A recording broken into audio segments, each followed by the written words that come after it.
social media and its impact on the today's children. How children are affected by this social media and how that social media is not helping them in a positive manner. Like we know the advantages of having social medias in today's era, but whether it is really a good for the young ones. Like we know so many factors that are involved with the social media. But I have noticed, like I am a teacher educator, so I have found that the students are not taking it as it is made for.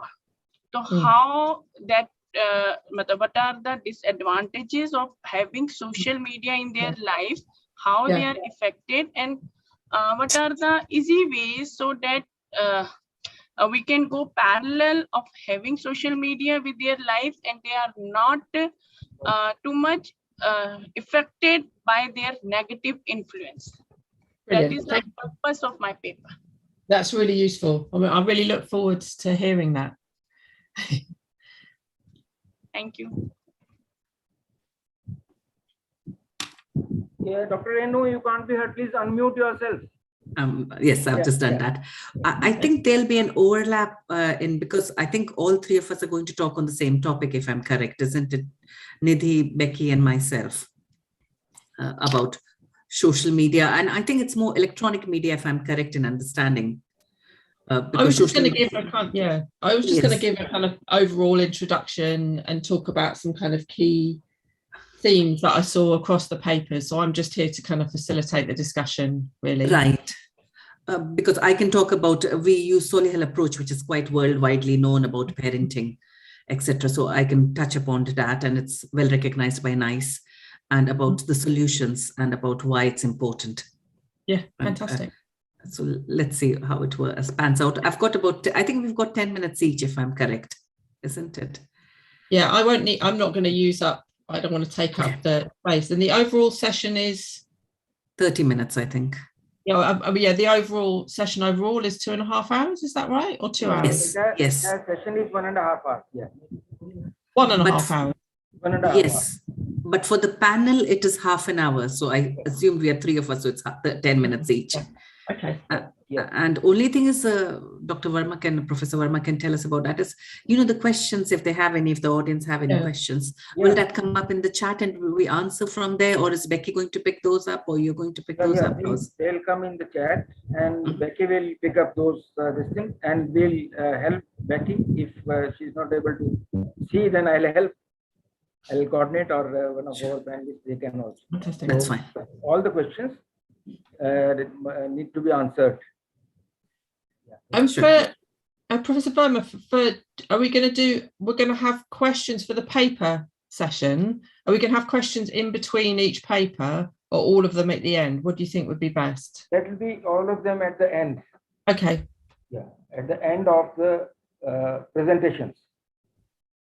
Of all 5 of the presentations. Yeah. And then we'll have the panelists, and if we have any question from the panelists, then we'll share it in the chat box, and then it will be answered. Yeah. Becky will take it up. Yeah. Okay. So it's 1.5 hours for the papers, and then half an hour for the panel. Is that correct? No. 1 hour for the papers. 1 hour for the papers. Half an hour for the panelists. And then half an hour for the panelists. Okay. Like there is slightly more than half an hour. I think 40 minutes for the panelists. Okay. 40 minutes. Okay, so that's like 10 minutes each, and then 10 minutes for the. And is somebody at your side going to be timing the papers so people know when they've had 10 minutes, or do you want me to warn people? Like they have been communicated about to be disciplined about the time. You just have to trust them. It is not be a good to stop them. I'm not going to interrupt them. I don't know. Sometimes people like to do that, to say, "Oh, you've only got 1 minute left." Of course, as a chair, you can take the liberty of reminding them, warning them before 1 minute. No, I'm sure everyone's going to be really disciplined about it.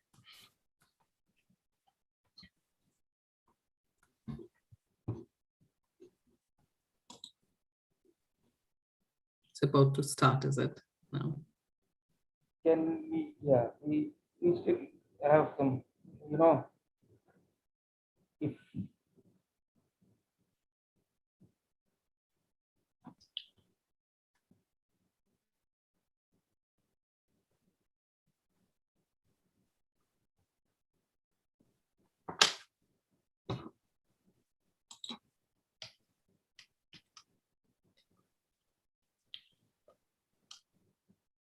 Anshu Bhatt is there, Shubhriya Sharma is there. Welcome both of you to this session.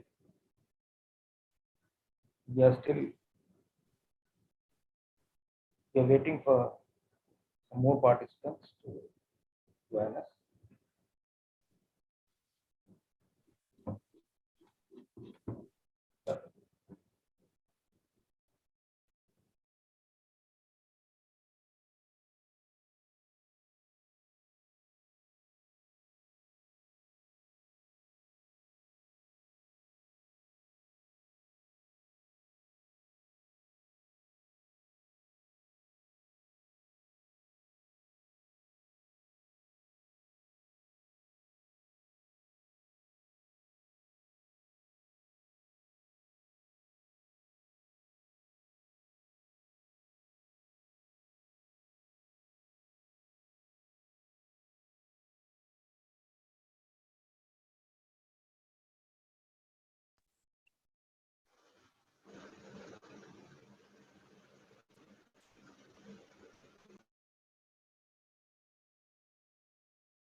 नहीं अभी नहीं किया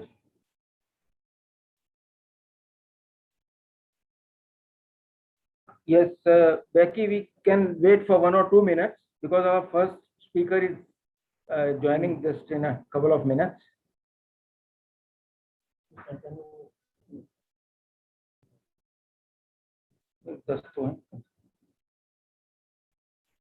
Okay, in the meantime, I think formally, good day to all of you, and we are welcome to this session. We are going to have a very, very fruitful session because the chair is so accomplished, an academician, researcher, activist, all in one, and an excellent human being, of course. I'll just tell about her this thing. She is the lead in Digital and Technology Research Cluster at the Institute of Development Studies, University of Sussex, UK. She has 15 years of strategic and program experience working in ICT for T and technology for human rights organizations. She started her career in digital startups, working on the UK's first e-commerce platform in the 1990s. She then moved to the non-profit technology sector and developed innovative mobile advocacy programs and training materials for activists in the global south. She did her PhD research focused on the use of mobile phones by young women, and she's an international expert in research and strategy on the use of mobile phone in marginalized communities. She's currently involved in a project researching the future of work, gender, and technology, and forecasting the impacts of digital technologies for development. She has a large range of publications which can be visited or which can be seen on the IDS website. And it's a pleasure to welcome you, Becky, to this session. And we are sure we are going to have a very, very insightful discussions and your comments. Thank you very much. Now to you as a chair, please. Thank you. Thank you so much, and thank you so much for the invitation from one Institute of Development Studies to another. Yes, as Professor Verma said, I'm Dr. Becky Faith, and I lead digital research at IDS, the Institute of Development Studies at Sussex University in the UK. My research focuses on gender and technology, particularly looking at online harms and online violence against women. I also look at the digitization of social protection systems and run a lot of other kind of related research projects and teach about digital and technology at the Institute of Development Studies. And I'm really honoured to be chairing this really fascinating and diverse programme. So we're going to have 5 papers looking at a range of topics from children and social media, disinformation, social media engagement during COVID-19, impression management, and social media use and families and parenting. So under the broad sort of heading of social media and family.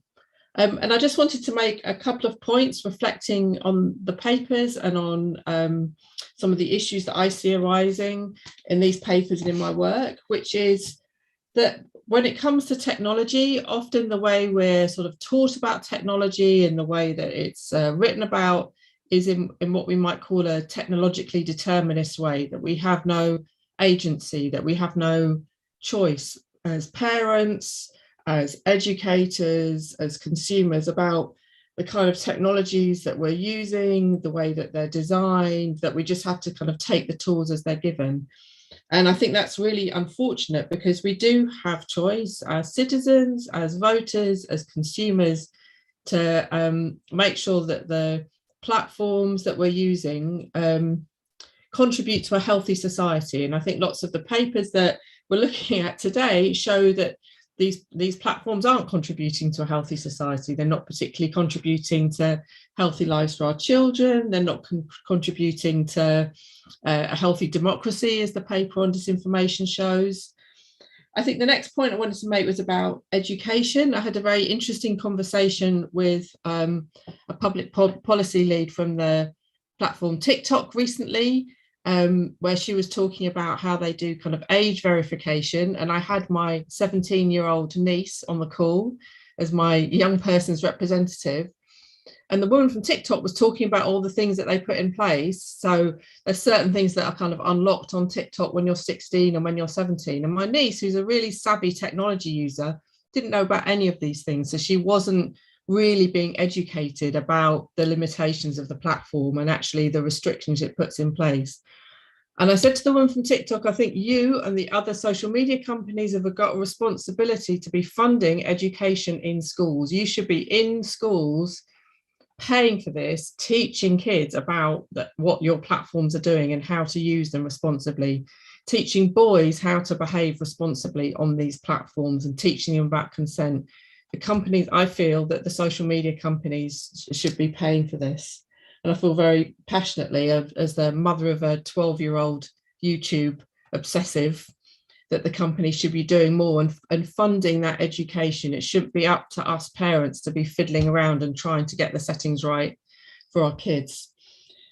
And finally, I wanted to talk about another theme which comes out in the kind of the paper about migrant workers during COVID, is that technology is a kind of amplifier of subaltern voices, and the way that there is this kind of really powerful, potentially really powerful role for technology as an amplifier, but again, for getting unheard voices heard. And for a lot of my career working in kind of human rights and technology, that's the role we saw. But we see so often now that states and companies are shutting down those spaces. So for example, I know in India you've had internet shutdowns, and we're seeing that all around the world, that these really important digital public sphere is being closed down either by governments or by private companies.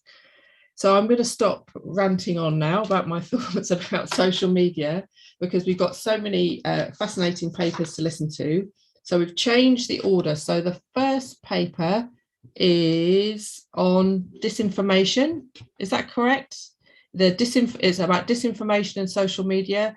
Professor Abdul Matin, is that correct? Who is going to be presenting the paper out of the two authors? Dr. Aminul Haq? Which one of you is going to be presenting? I understand you've got the right to share the screen and you have 10 minutes.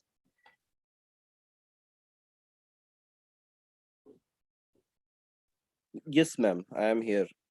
Great. Do you want to start presenting? Yes, ma'am. Am I audible? You are audible. You can, if you have a presentation, we'd love to see it.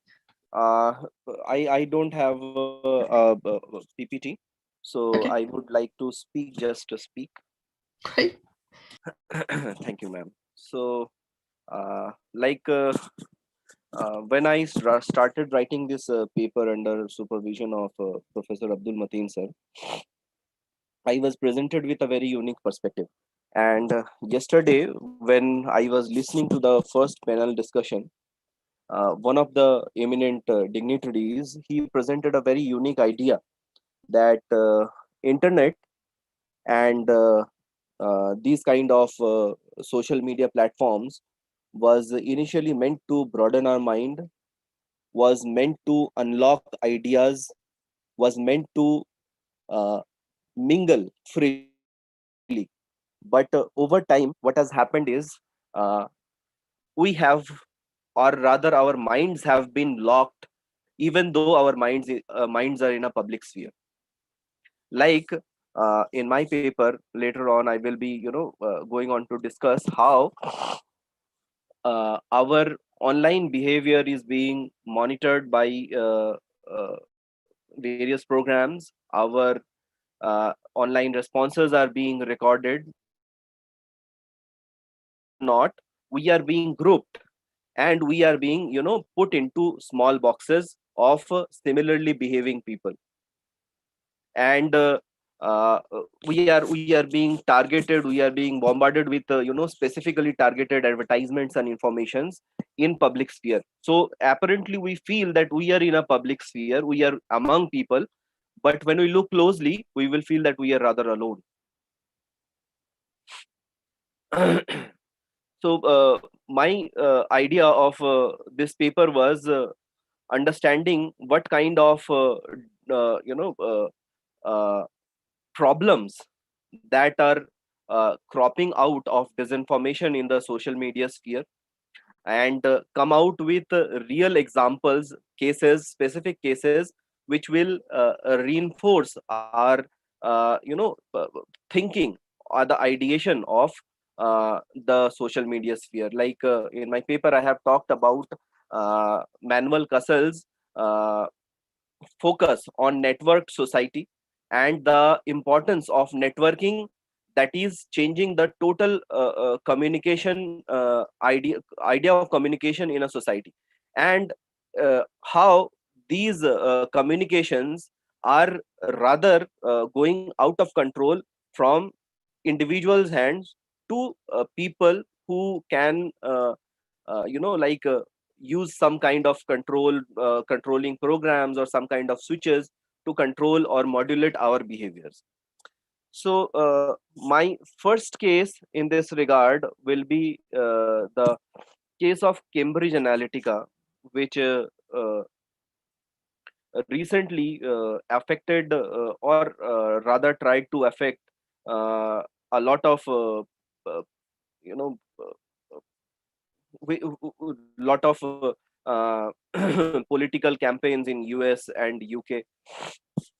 So Cambridge Analytica is one such example where we see how information and disinformation are being used and misused for the benefit of the rich and powerful uh, in our society.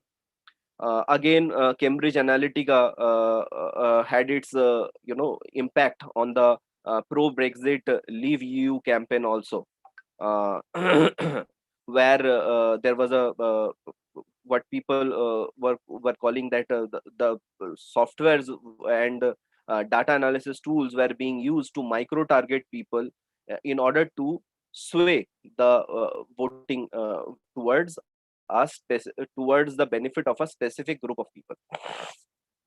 So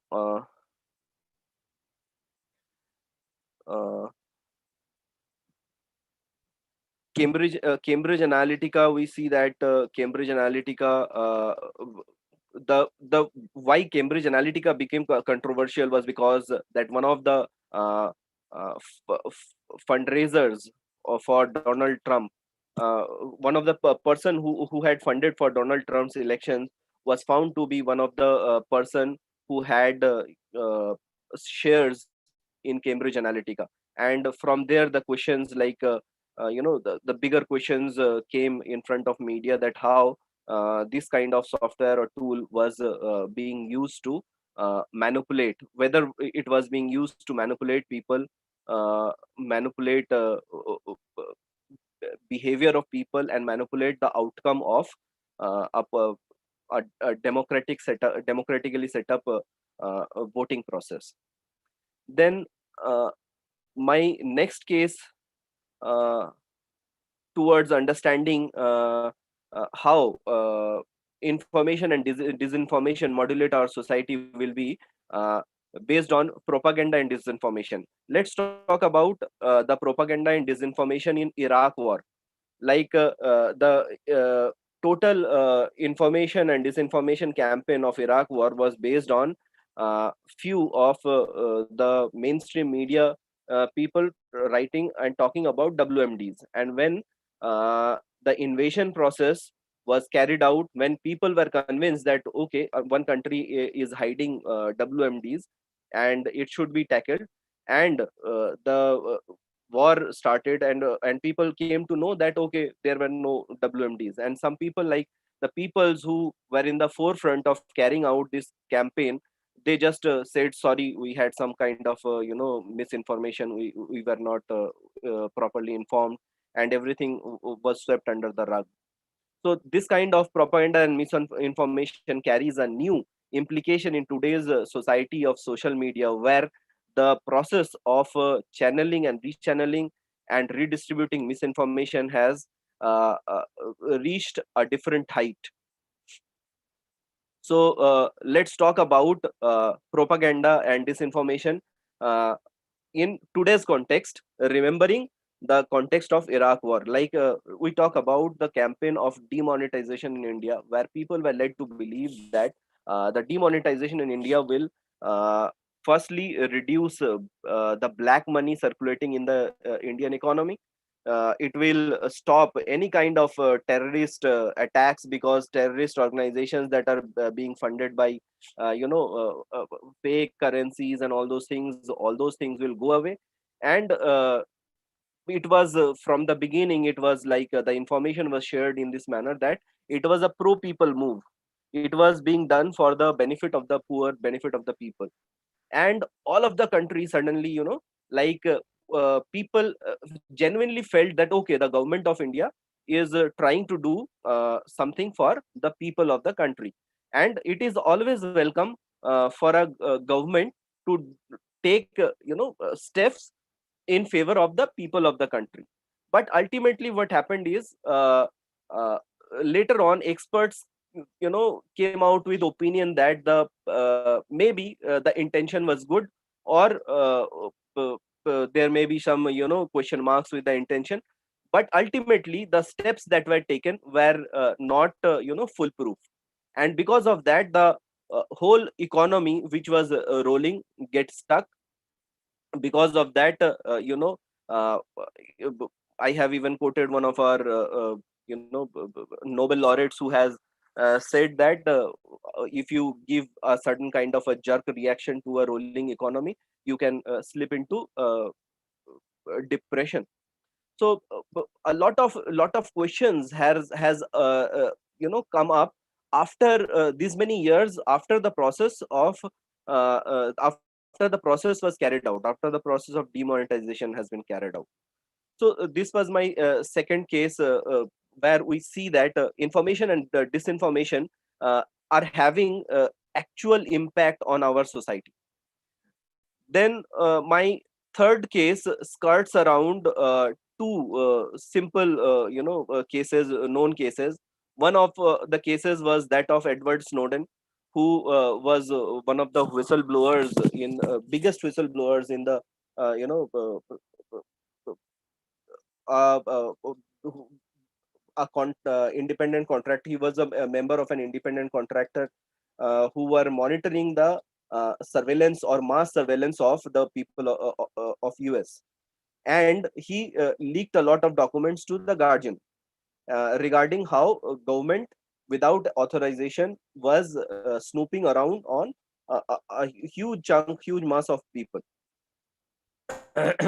So now when I heard, or first time I read about Snowden, like it jumped out to me as if I was looking into a picture frame of a Hollywood movie or a Hollywood TV series like Person of Interest, where there is a machine, all seeing machine, which is monitoring everybody, looking everything, knows everything, and the machine ultimately like decides what your fate will be on a fine day. And another case of information and disinformation that I would like to link to similar situation is our COVID-19 vaccination misinformation. Because that in a country like India, misinformation generates a lot of confusion. And here we are seeing that a lot of people, they are willfully not agreeing to take the vaccine, whereas on the contrary, scientists and the you know doctors and everybody are coming out with feedbacks and scientific studies and facts that those people who are not getting vaccinated, they pose a threat to the community at large, because mutation may become more rampant through them. So this thing happened because of some kind of socio-political misinformation that played its role in Indian context. So these are the examples that since the time is very little, I am trying to be very concise. So these are the various forms of disinformation that we have in our society. So is it that we are helpless, that we cannot control things? Maybe it is not, because a lot of news reports and research papers are coming up on academicians and companies and IT companies and uh, researchers coming up with uh,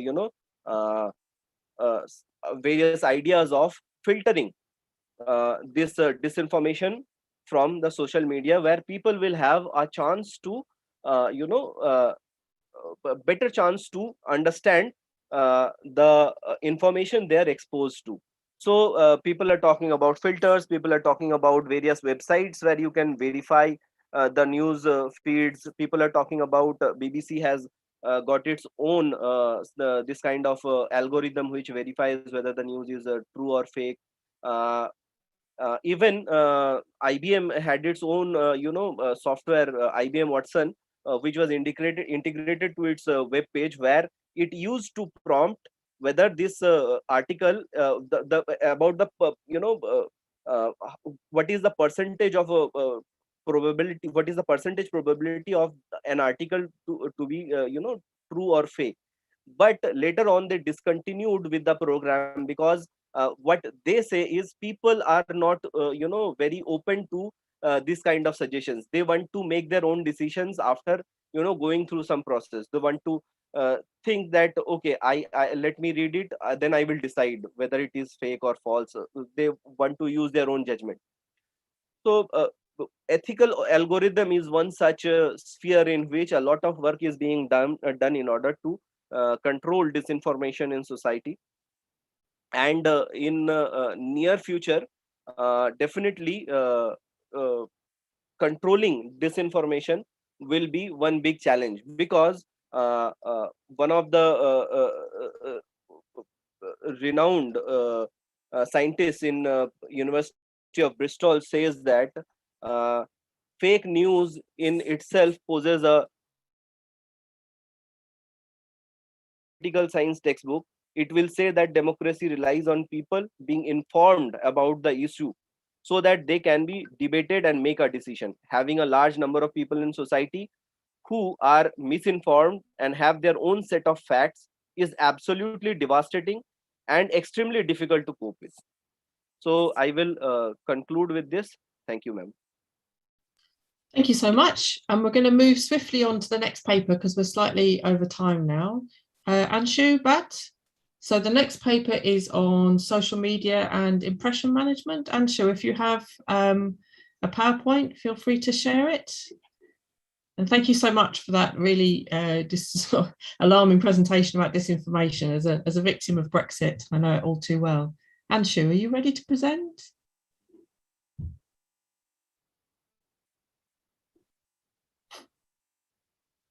I can see that you're here.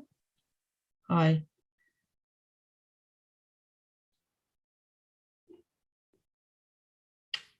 Anshu, do we have you here?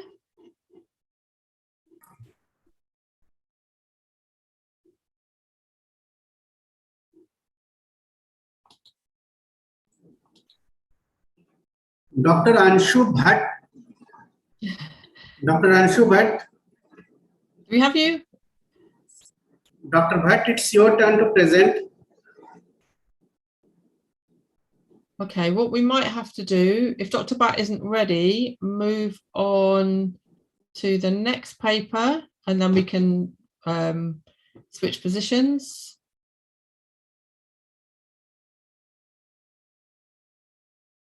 Hadwin Durai, are you able to? Hello, yes, hi. Yes, ma'am, I'm here for Oh, presentation. Anshu, hi, great. Okay. Okay. Very good.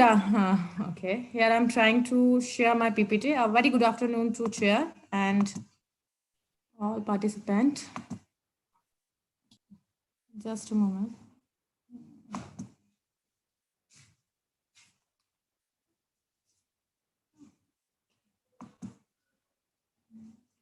I'm facing a trouble to connect my PPT. That's why I'm getting late here. Okay. You could just make a start and then email it to the organisers and they could share the PPT for you. So if you want to just make a start anyway, because we're running slightly behind. Yes, ma'am, I'm trying to connect.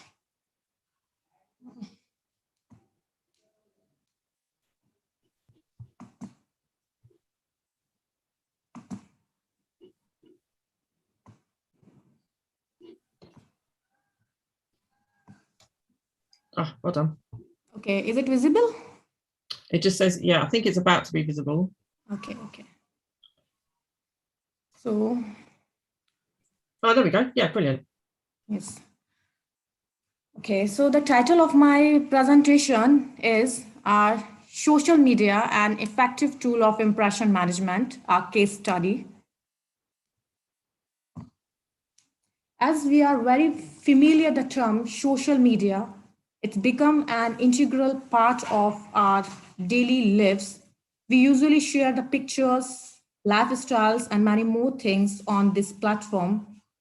As we started using a social media for information sharing as well as expand our network, however, nowadays we are using a social media for self-presentations to manage our impression on others to gain more popularity.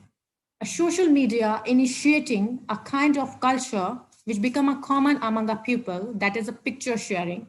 In present scenario, as we can see, people are running in a race to accumulate more wealth, prestige, and fame. The kind of hyperreality which showcasing in a social media platform introduce a social comparison among people. People usually create a profile on these platforms to manage their impression on others by getting more like, comments, and share in order to get more fame rather than expand their social network. At this virtual world, we should not be very optimistic about the future impact of social media because of hyperreality, which is spreading through it. running such a juggernaut, which not only take over the social behavior of individual physical surroundings, in fact, their mindset too. The rapid growth of social media user, as we can see in our next figure 1. Just a moment.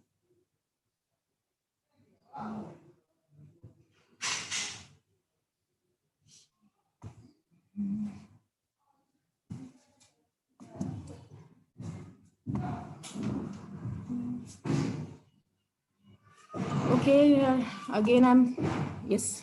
So as we can see the rapid growth in a social media user, particularly in a Indian context, we can see in a figure 1, India has the second largest market of internet user worldwide after China. In the South Asian countries that directly associated with the growth of social media user in India, thereby the number of social media users in India raised at 326.1 million in 2018. The inflammation relatively down as compared to the growth took place between the 2016 and 17. However, e-marketers predicted that the number of social media users in India was expected to the almost 448 million in 2023. That shows that how much we are using social media. So my study basically focus on the impression management and how we are using in a social media in terms of impression management. As we know, the impression management, the dermatological framework of impression management suggested by the Goffman hints at the way individuals present themselves and how others might perceive their perception.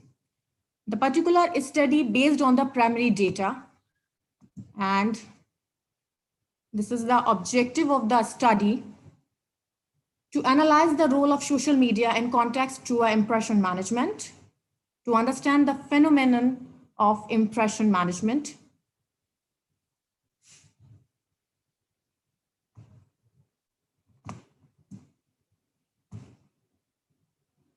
Okay, now come to the method which taken to conduct this study. The method, the study design and participants. The study designed under the qualitative framework, 10 intense cases have studied for in-depth understanding of the phenomenon. Case study method and interview method have used for descriptive and a detailed study of the phenomenon. Researcher initially conducted the two participants, which already known by the researcher. The rest were approached through the snowball sampling. Recruitment of the participant was based on the following criteria. 1, above the age of 18 years. 2nd, citizen of Aligarh. 3rd, ready to participant. And 4th is a high engagement with the social media. The accuracy of the sample was determined by the data saturation theory. That is, recruitment of the participants is continued until similar data appears. So now come to the next table, which shows the demographic characteristics of the sample. So as we can see that the male-female, the sex ratio here, the 40% were a male and the 60% were female, and age categories divided into the three. One is between the 21 to 30 years, and another is 31 to 40 years, and another one is 41 to 50 years. The marital status, as we can see that here are 40% respondent were unmarried and 50% respondent were married, where 10% respondent found divorced. Okay, so the procedure which follows here, to conduct the study, the semi-structured, in-depth, face-to-face interviews were conducted by the home visit and at a time suitable for the participant. In order to maintain the precision and capture the more implicit meaning of the participant accounts, each interview was conducted in a regional Brajbhashi language. confidentiality was maintained by the using pseudonyms.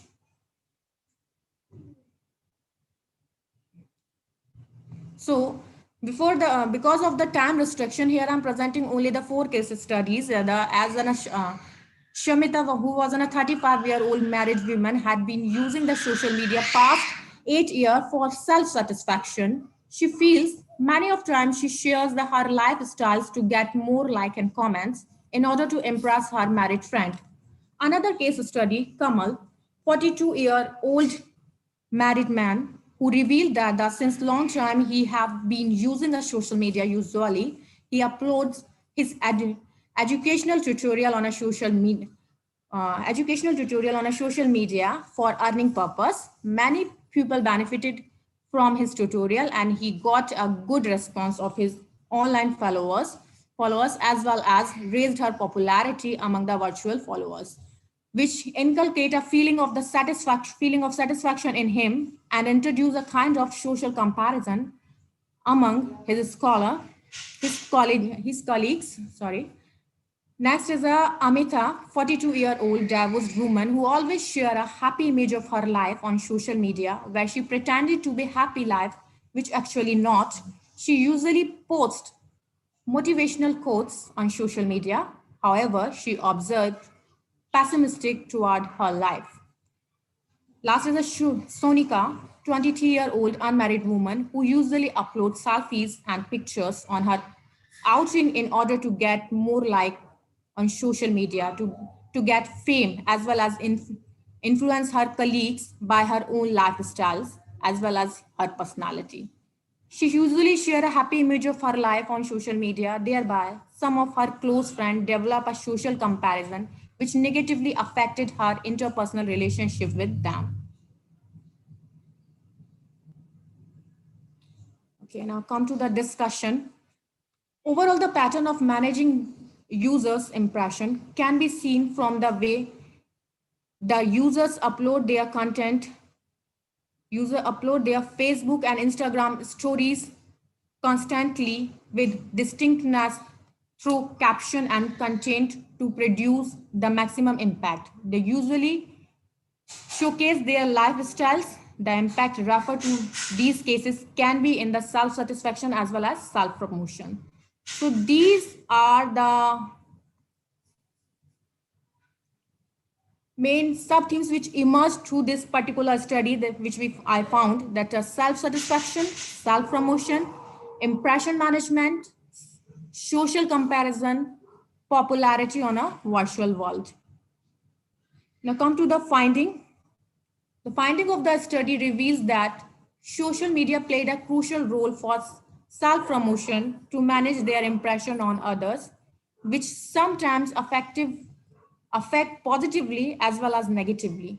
Present study indicated that the impression management pattern in using a social media had become an integral part of upload content to fulfill the user's highest self-satisfaction and maximum impact on the viewers as well as their virtual followers.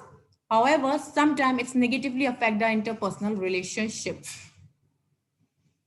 The last is a conclusion.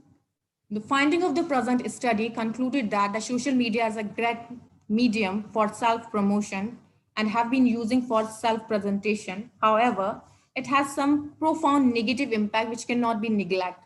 That is, in order to impress other social media users, slightly users unintentionally involved into representation, which somehow adversely affect other users.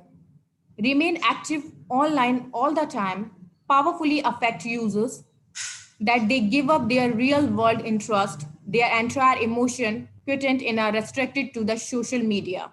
Thus, social networking sites or a social media like a sharp knife. If you do not know the way of using it, you can cut yourself. Thank you very much. That was brilliant. I really love that analogy that it's like a sharp knife.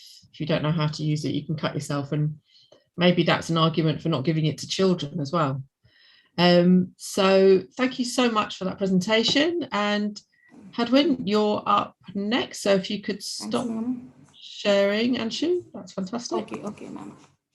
I'm doing. So the next paper is about social media, and kind of segueing into a paper about social media engagement during COVID-19. So this has been a time when everybody's been using social media much more. So it'd be really interesting to hear the reflections about that. Hi, Hadwin, you're next.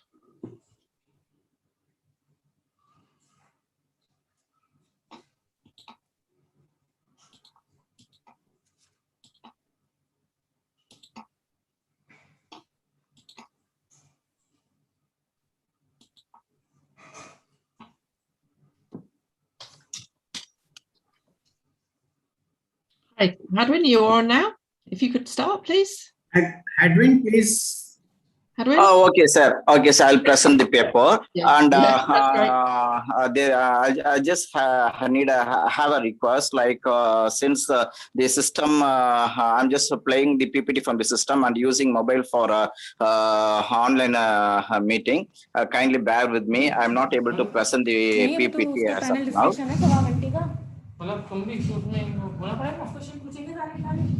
Can I present, sir?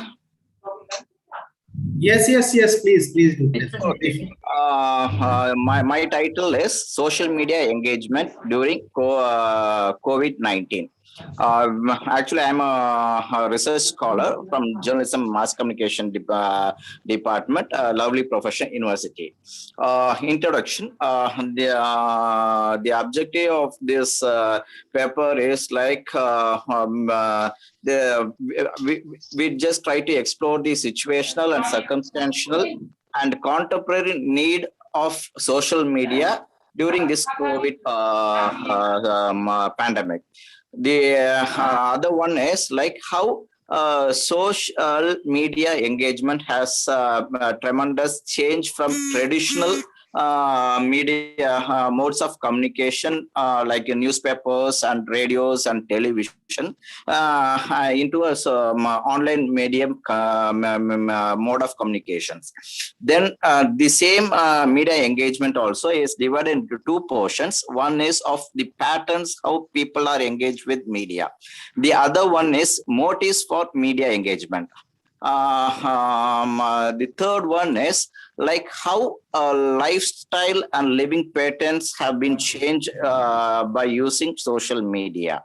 The fourth point is like social media is considered as an alternative communication system during this pandemic.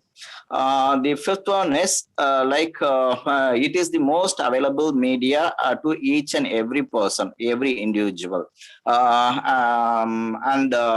One second. Yeah.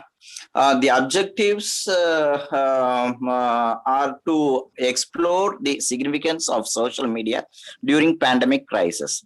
The next objective is to analyze media audience and social media interaction relationships. The review of literature is like from Chandni Amit.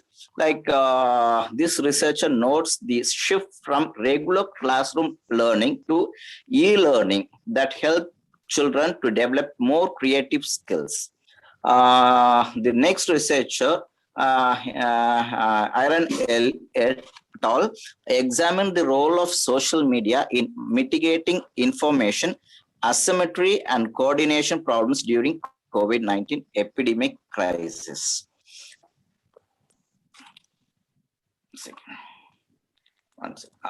The other researcher like Mark Nuns and Chandra Oggs records their research that Zoom application paved a new avenue for keeping in connect during the COVID lockdowns and other restrictions. Political, social, occupational, and academic activities kept going on remotely. They also record that new forms of artistic practice, new modes of pedagogy, and new ways of social organization took shape. And the other researcher has noted, Dr. Xavier and Fung et al. Registers that heavy social media engagement as a means of entertainment, companionship, escape, and habit has resulted in social media addiction, leading to health hazards among children because of physical isolation.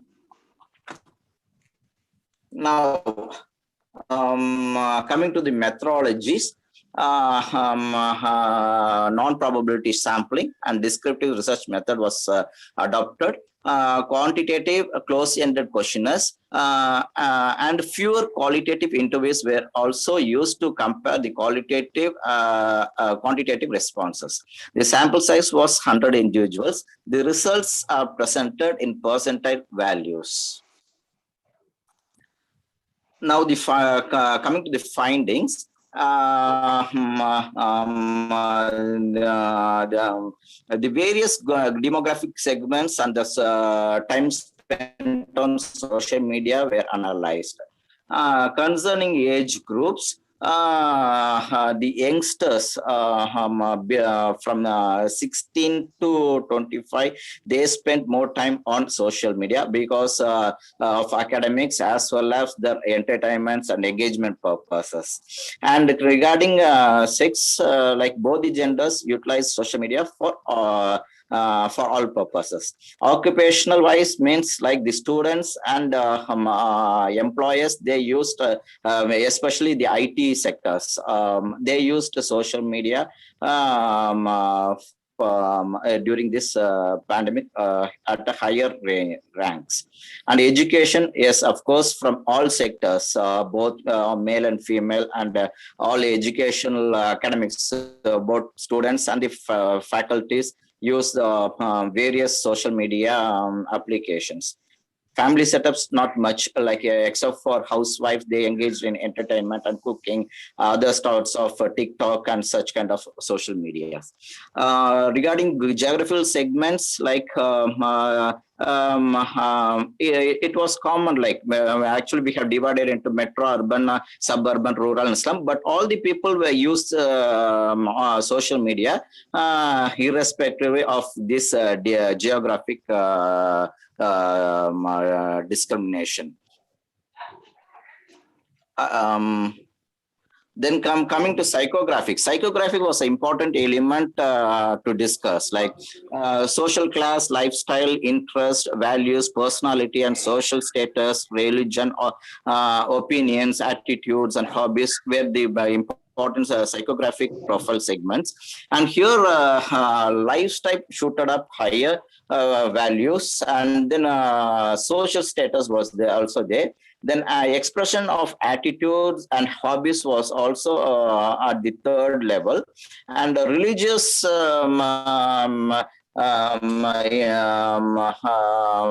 socialization and social media engagement was found mostly with Christian community. Then coming to utility of various social media. Here, when we speak about the utility of social media, like the social media was widely used for like sharing, following, posting, commenting, and video watching, video uploading, conference attending, status updates, and stories. The motives for social media engagements were like the top one was entertainment. Actually, I'll just list down the motives and then I'll just grade them. One was information, the other one information seeking and information imparting. Then entertainment, then keeping engaged, then alternative, because no other alternative was there, only social media. Everyone were locked down and they were at home. They didn't have any kind of escapism, any kind of outlet. So they were they tried to make social media as an alternative engagement. Then the other one was escapism from regular or boredom. The habit, it became a habit like. Then companionship, because they were alone and lonely, both. Then academic and official requirement was there, so social media was like. So the most highest engagement motive was like being engaged, that is entertainment, followed by escapism and companionship. Last one was information. Then patterns of social media activity was like people spend more or less the whole day on social media. Then late night awakes were observed. Then parallel activities like eating and watching. So whatever they did along with social media engagement. Can you start, Then can you start, the can you seventh start point wrapping up now, please? finding was. Please, can you start wrapping up, Pardon? because we're a bit short of time. Can we start finishing? Just 2 more points, sister. Okay. Yeah, just 2 more points. Then installation and learning of new and more social media application was observed. Then personalized media, like other than TV, and it's a combined media watching. But whereas in social media, it was personal, like the media was in the hands of the people, like it was controlled by individuals.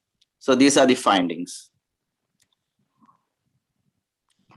Yes, I have concluded. Yeah, I have ended my presentation. Thank you so much. Sorry to speed us through, but we're running slightly behind time.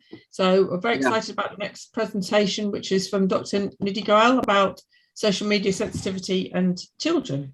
Yes, I feel very sad that I'm not able to present the PPT so that everyone can watch it along with when I explain it. That was a drawback from, because it was a sudden power shutdown here, and I couldn't help it out. Thank you so much. So maybe if you can share it with the organisers, they can distribute your paper. Sure. Thank you. Nidhi, you ready to go? Hello, everyone. Hi. Hello, everyone.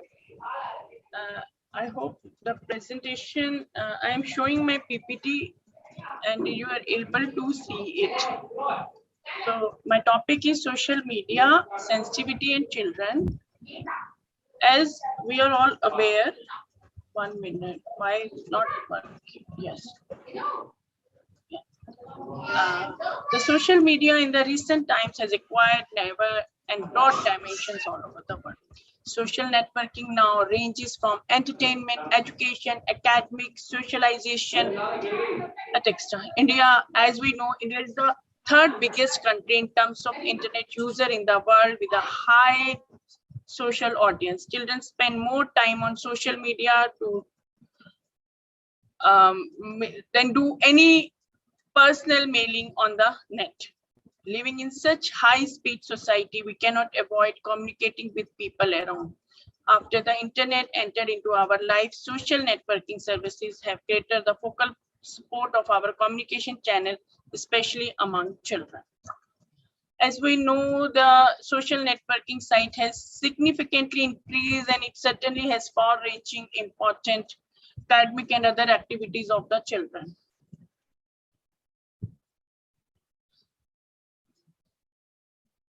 The average person now spends more each time on their mobile phones and computer than they do sleeping and doing other household tasks. As the social media is defined as the relationship that exists between network of people. Thanks to the intervention of social media, young men and women now exchange ideas, feelings, personal information, pictures and videos at a truly astonishing rate. Let's come back to the children. The behavior of children has changed dramatically in the past 10 years. Behavior in children is caused by a number of factors. Social media is one of the factors that today affect the way children dress, talk, walk, or even influence the type of music or food they want.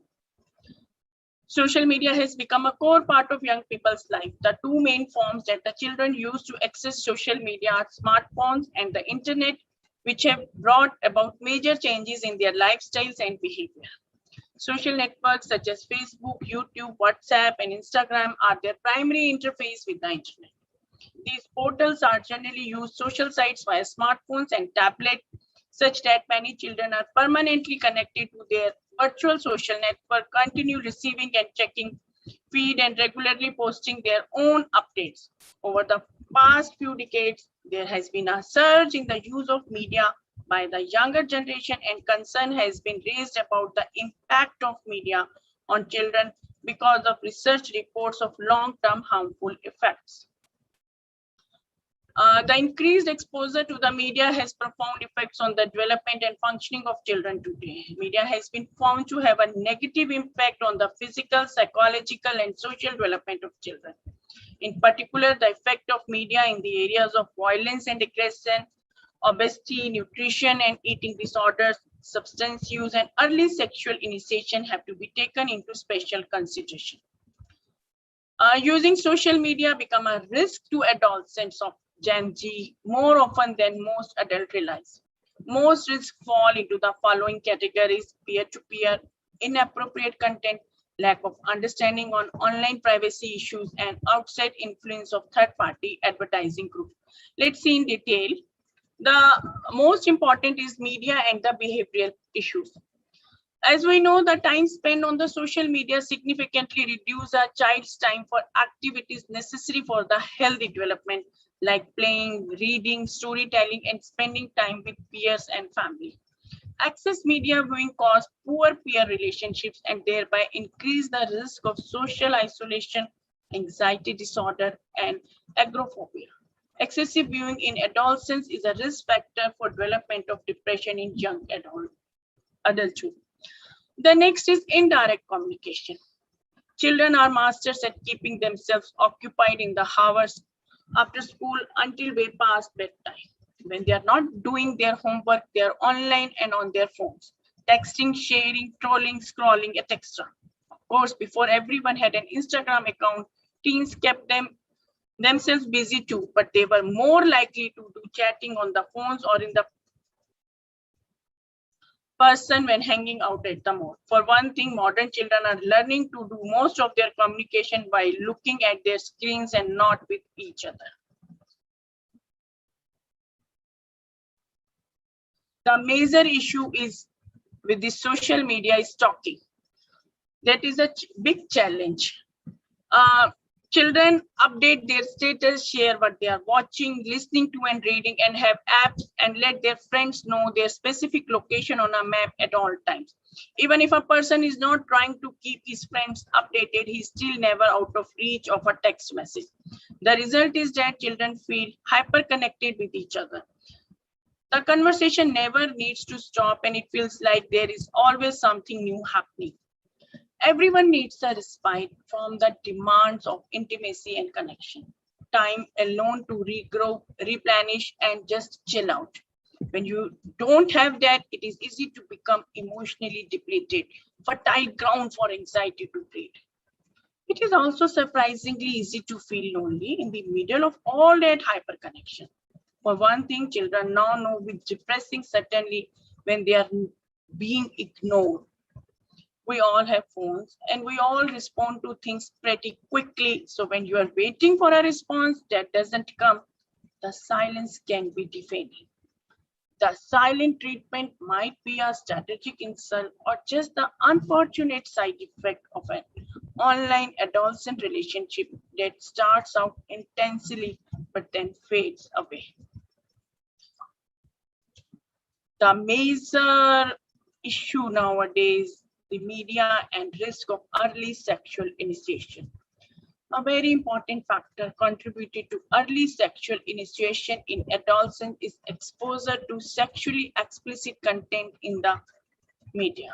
Over the past few decades, there is increased and more explicit portrayal of sexual material in the social media.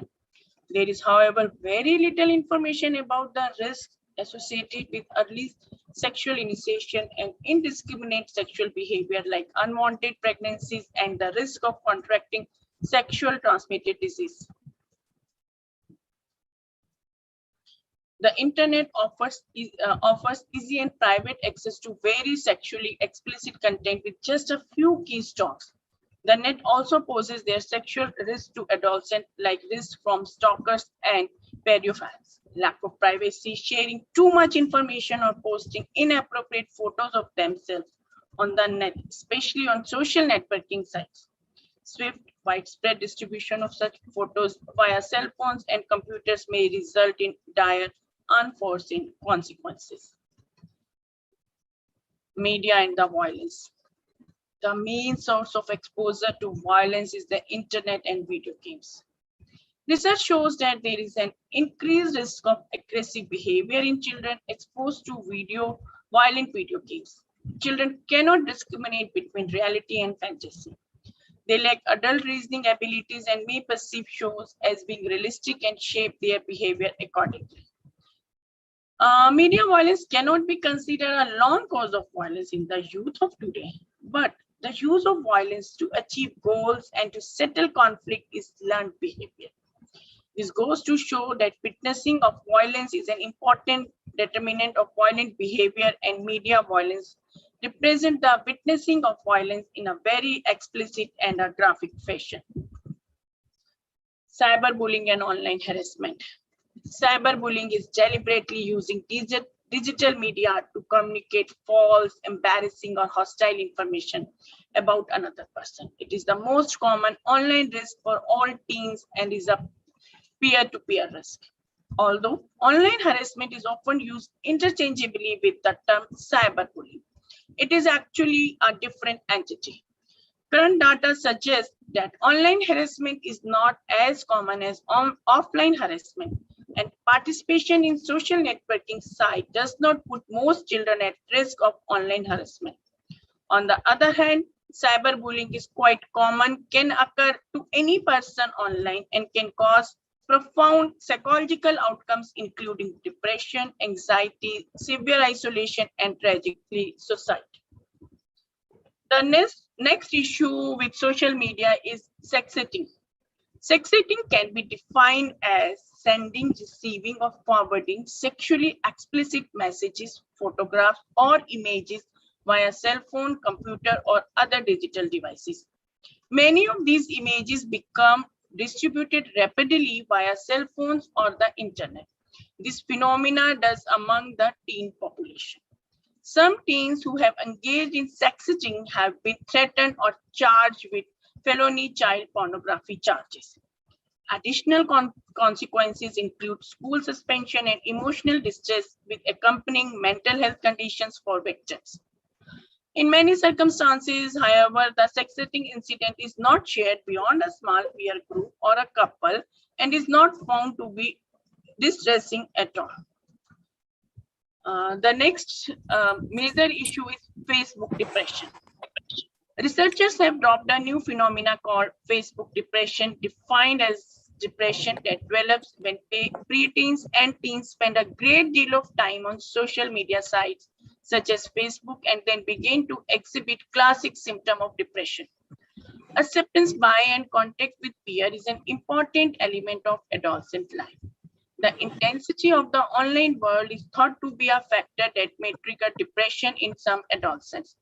As with offline depression, pre-adolescent and adolescents who suffer from Facebook depression are at risk for social isolation and sometimes turn to risky internet sites and blogs for help that may promote substance abuse, unsafe sexual practices, or aggressive or self-destructive behavior. The next issue is privacy concern and the digital footprints. The main risk to pre-adolescent and adolescent online today are risk from each other, risk of improper use of technology, lack of privacy, sharing too much information, or posting false information about themselves or others. This type of behavior put their privacy at risk. When internet users visit various websites, they can leave behind evidence of which sites they have visited. This collective ongoing records of one's website, one's web activity is called the digital footprint. One of the biggest threats to children on social media site is to their digital footprint and future reputation. Children who lack an awareness of privacy issues often post inappropriate messages, pictures, and videos without understanding that what goes online stays online always.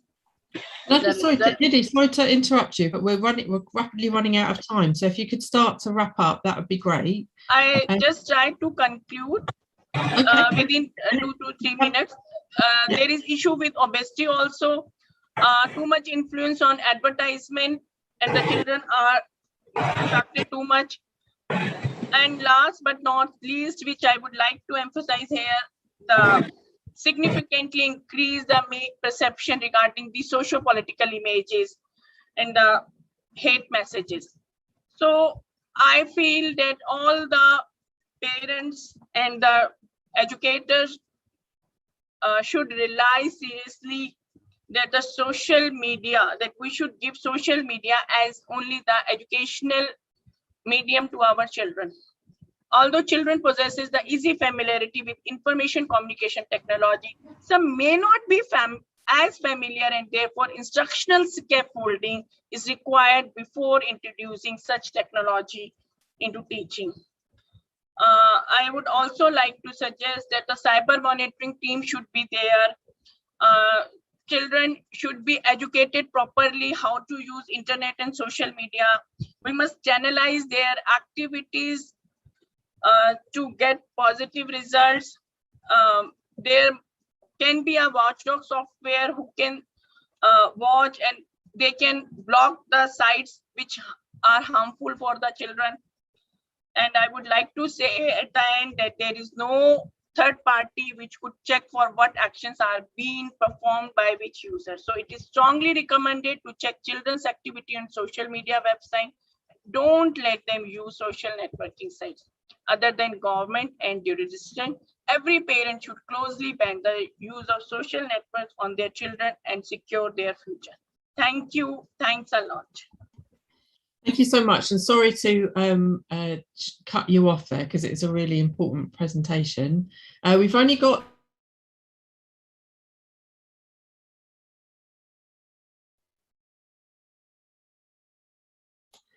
thank you so much, and sorry I was on mute there. We've only got about 4 minutes left of our kind of scheduled time for papers, so I would ask the next two presenters to keep things quite quick if they can do. So next up we have Dr. Rofia Kazim. Dr. Kazim, do we have you? No, I couldn't see them on the participants list. So Dr. Shireen Naz Fatma, do we have you available to give your paper? Shireen, are you available? Yeah, hello. Am I audible? You are audible. Yeah, it'd be great if you can turn your camera on. You've got a presentation. Thank you so much for allowing me this opportunity to present my paper on this social media, its use and impact on family and parenting. Okay, so lots and lots have been discussed so far with the use of family, and things have been suggested from the other speaker too. But I would like to specifically focus on the social media use and like how the social media has impacted our life and how it has been it has been making a powerful impact in the life of nearly everyone across our society. So basically, I will start with what we say as a fourth unit of our social work intervention. Like the very first thing that we usually do when we are approaching in social work methodology is like we take certain cases, case work, group work, and community work.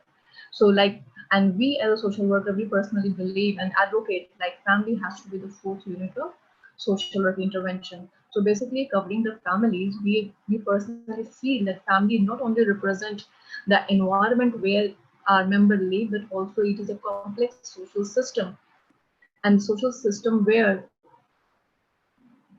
family functioning refers to the process and the interactions in which the members of the systems are involved to meet their needs, to make decisions, to define their life goals, and establish certain rules for them and for the system, basically the family system as a whole.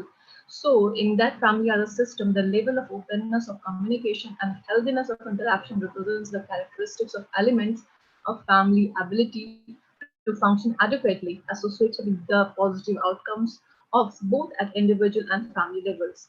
So with this specific reference to the system, including adolescents, basically I will be talking more about the adolescent because these are the social media thing which is affecting the adolescents at max, and they have been deviating or they have been using it. That will come into the discussion. Okay. So mutual acceptance and open communication among the family member can help them in managing stresses and negotiating adolescence.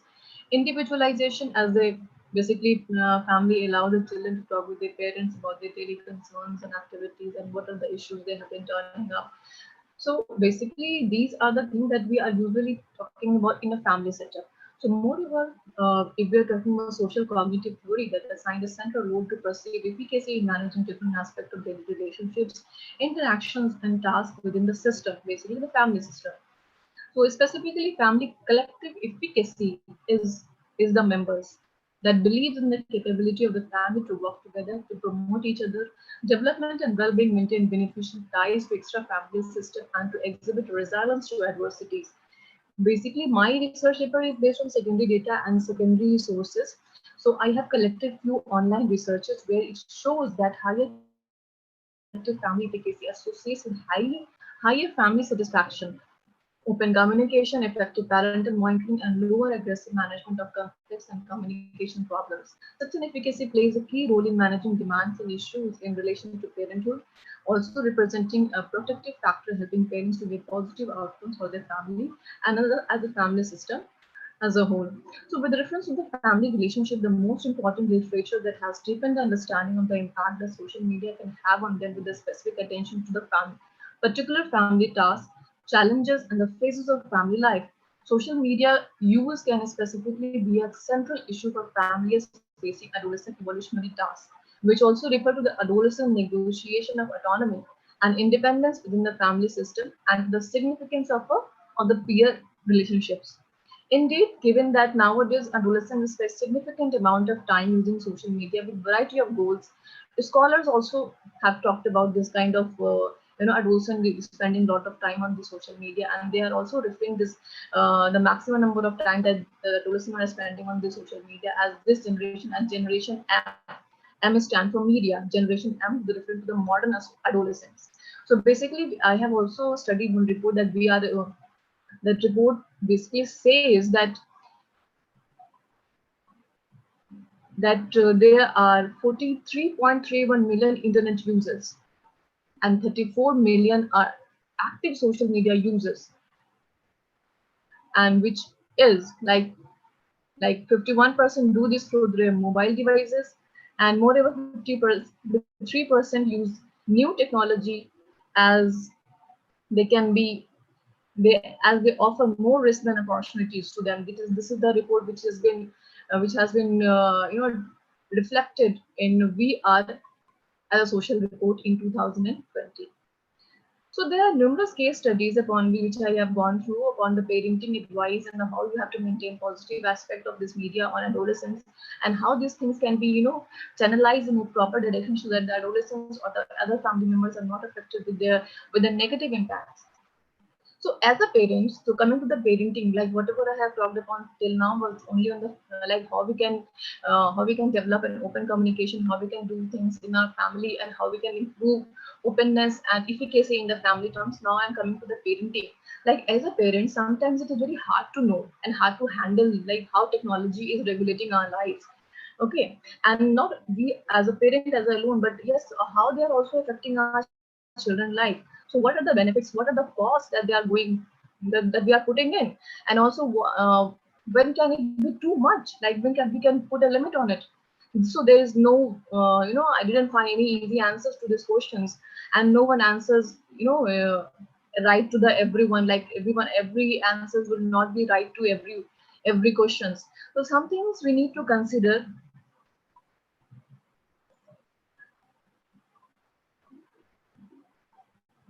So basically, I have come across many studies under which I have just listed down few of the questions, like how we can monitor, like we as a parent when we are coming to the parenting, like how we can check and how we can balance and maintain.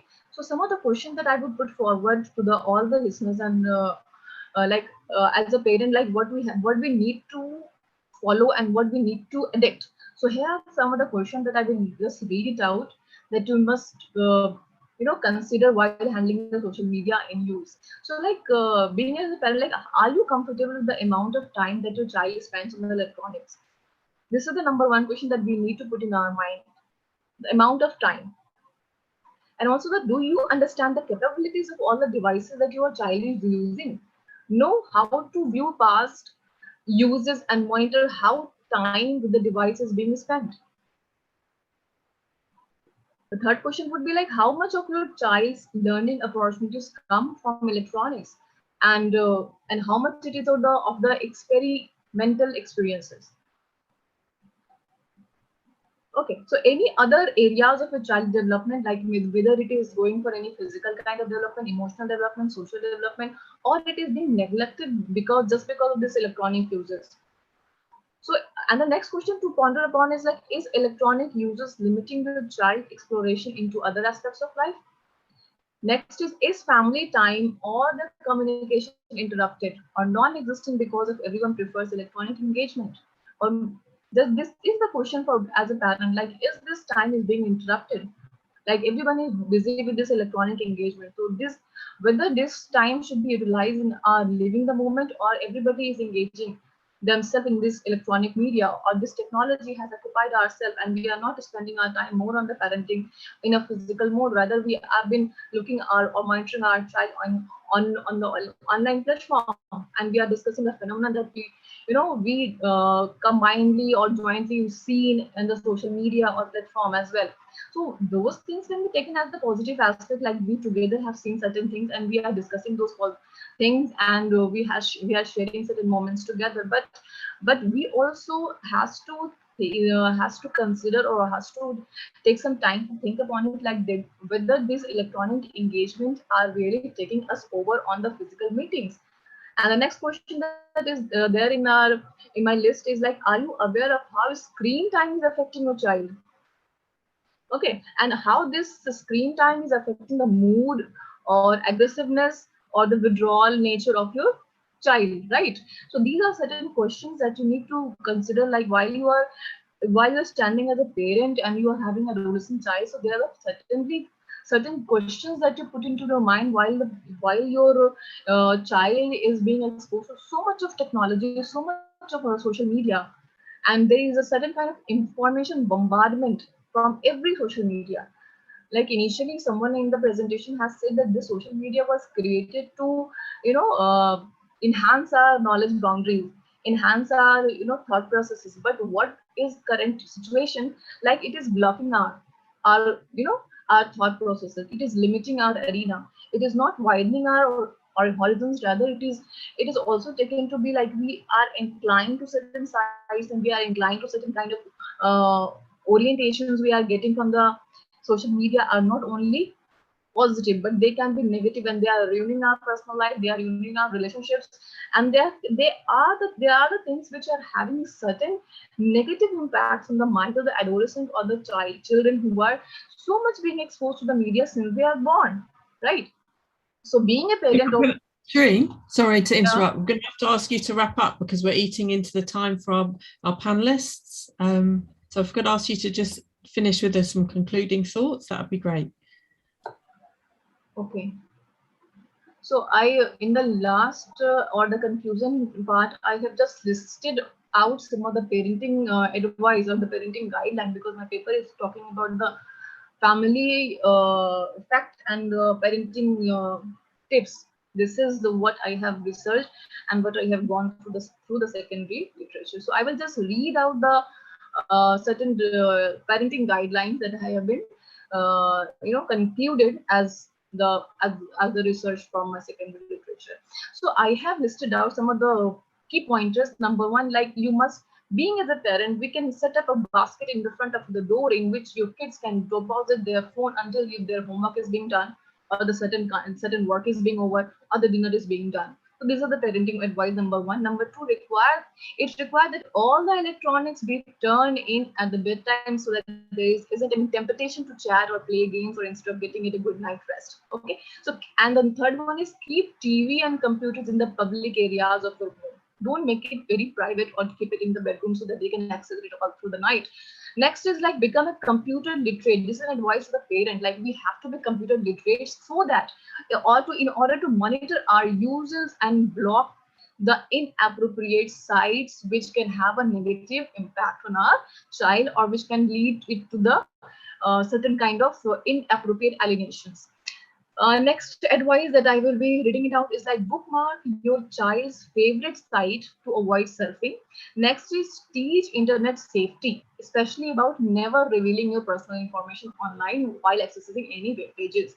Next is talk about the pros and cons of electronic interaction and how choices can be impulsive or without considering long-term effect can impact our life. Okay, so pros and cons of electronic interaction. Next is use teaching this opportunity to help your child to learn to set limit. Okay, limit to understand what verses need to develop self-control. Okay, and last point which I would like to mention is like limit ourselves to the screen time and take every opportunity to engage with your child in a conversation in a physical mood. That would be more better, apart from greeting them on Facebook and wishing them on Facebook and so on and so forth. So I think I have been running. I have just quickly just summarize my work that I have done in so much span of time, and I have been I have been allotted very less amount of time, I guess. So thank you so much for listening me. I was very fast while I was speaking. I know it much well, but I don't think so. Okay, I have presented very well because lots of points have been left out to explain it ahead. But thank you so much for allowing me for this opportunity. Sharina, so sorry to have to cut you off there, and a very good piece of advice. All really great advice, particularly that point about us as parents and as adults having to kind of limit our own screen time as well and being conscious about that. And I'm sure, I'm hoping that presenters will be sharing their papers, their full papers with the organisers so they can share them on the website and so forth. But so anybody who's interested in reading the full papers and looking at the references. Sure. I will be sending it to the audience. Yeah, thank you so much. That'd be fantastic. So we're going to move swiftly into our panel discussion because we're actually running slightly over time. So Dr. Jaina, if you could introduce yourself and get straight on with your presentation, that would be fantastic. Sure. Let me just share my screen.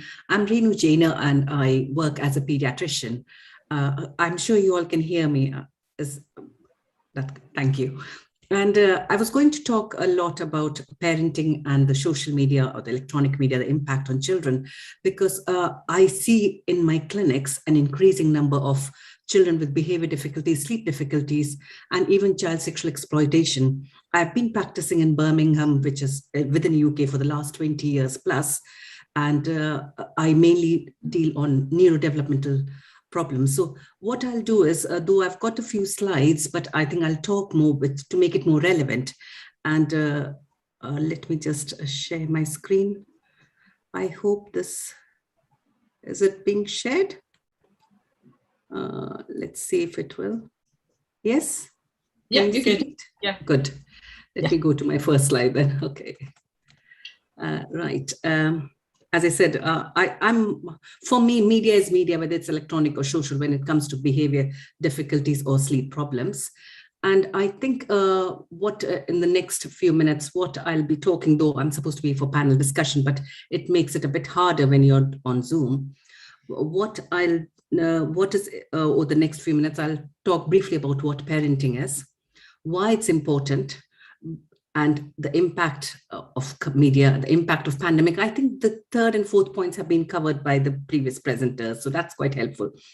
Few solutions. I think it was Shireen, the last presenter, she talked a bit about solutions. Of course, she was running short of time. But if we want a healthy population, in India, we've got a much bigger, wider, younger population. In UK, we've got about 20%. So if you don't invest in children at an early age, you are actually heading for a long-term problem. And I think being a pediatrician, I cannot stress more and more for this, because our kids don't have a right to vote. We don't know whom we are going to hand this world to. We've got to think of it. If we don't act now, if we are not the voice now, we will be in big problem in future. I'm not printing a bleak picture, but if we are not careful, we could be in a much bigger, much worse situation than where we are now. So if we want to understand any child, I think this is one of the children's safeguarding and promoting welfare triangles, which is effectively drilled in every person who works with children in UK. And if you look at the child is at the center of it, and in UK, for a child is from birth to 18 years. Of course, now with the special education needs, we are even extending it up to 25 because some people are not mature to be independent by 18. So if you look at the parenting capacity, each individual has a different parenting capacity. Now that's determined by multiple factors. What upbringing you've had, what education you've had, how well you can reflect, how well you're reaching out, what support you have, etc. Now, that parenting capacity, it varies because if you have a child, if you put the child's developmental needs into consideration, so if you've got a child who's got significant health needs or significant education needs, you need to put in more time and more effort. And if you are struggling, you're on your own, you don't have any more than financial support or in your extended family and support, then you will struggle in meeting the needs of this child. So, and if you have a child who is actually quite a bright young child, physically, mentally, emotionally, quite an able, quite quick learner, you probably only need that support for a few years, and then the child can, so the needs are not massive, not many health appointments, etc. And if you take the family and environmental factors into consideration, so if you've got a young lady who's got a child who's got significant health needs, but she's got her mum around the corner, she's got extended support, all the education needs are met, then the child will thrive. So if you think of the child in the center, if you are deficit in one, you can actually compensate by the other two. That's what I'm trying to make you understand. So the child is most vulnerable, preschool children are most vulnerable because that is the time when the attachment is formed. That's the time when actually that's the foundation, that's the basis for them developing and learning in the world. The first few years are very, very important. Attachment, the key is between 18 months to 4 years. So you've got to be very careful. And supposing if the mother has postnatal depression, she will struggle in bringing up this child. So if you can understand this triangle a bit, then it will actually help to understand parenting. And parenting is an interaction between parents and the children. And this is the basis for emotional growth and development in the future. Now, I think a lot of people just think health is just physical health, whereas from my perspective, health is much wider. If you think of a child, it's not just physical health, it's mental health, emotional health, social health, behavioral health. So there are multiple health factors. If you want a child who's actually thriving in future and able to make a difference to the world and also be very content and thrive well, you actually have to address all the factors, not just one. So they are influenced by multiple factors. I said, the way I bring up my children will definitely be influenced the way I was brought up. But you've got to learn from what is different, what evidence is there. Once you go out, my mother used to say, if you go to a good school, your education, it's like a second eye. So you actually, you become visionary. You can understand what's the difference between yours and others' parenting, work arrangements, how much time I can give. But there's enough evidence that even if you're working full time and you're working weekends and long days, you will actually manage. If you spend good quality time, you help in the development. Social support, a lot of overseas doctors who come to UK do struggle with that, but then there are ways around it. And as I said earlier, it's evidence for future. Parenting courses, there are lots of parenting courses. I think somebody has said having scaffolding for the electronic or social media is quite important. The same as for Google search. If anybody wants a parenting course or behavioral support or sleep support, they Google it and they will get in a bigger mess. They don't know how to unentangle the information. So it's important that we have a good research evidence-based for that. Now, this is another one I've practiced in Birmingham and Solihull are together. In Solihull, this is Solihull approach for parenting, where it's actually prevention of problems, where you have containment, reciprocity, and behavior management. So these are the main things. The earlier you manage the child, the better it is. And we have lots of online courses as well. I'm not advertising for them, but they're very evidence-based, and we have been mentioned in our National Institute of Clinical Excellence here as well. Now, electronic media, the positive impacts it has, I think there have been a few mentioned in the earlier part of the presentations about it can, like we all are talking to each other today, that's because of electronic media. It wouldn't have been possible without internet. We can exchange information, we can get evidence from other countries. We can learn from each other. There's a lot we can do. Like with the pandemic, I think that was one time when children could have schools, we could have our meetings, we didn't have to travel, we could do it from comfort of our home. Negative impacts, I think that has been highlighted multiple times already. I'll briefly talk about the ones on health. Time spent on social media, there's been a mention, but it's only American Academy of Pediatrics which has actually produced some guidelines about how much time it should be, and you'll be surprised when I talk about that. Impaired sleep, we all know screens overstimulate and distract. If you have a blue light, it actually filters out your melatonin. I always say melatonin is sleep-inducing hormone for those who don't understand, and it regulates your sleep-wake cycle. And if you have electronic media or any light, whether artificial or naturally, at bedtime, it will actually bleach it, and you won't be able to sleep. So make sure an hour before your bed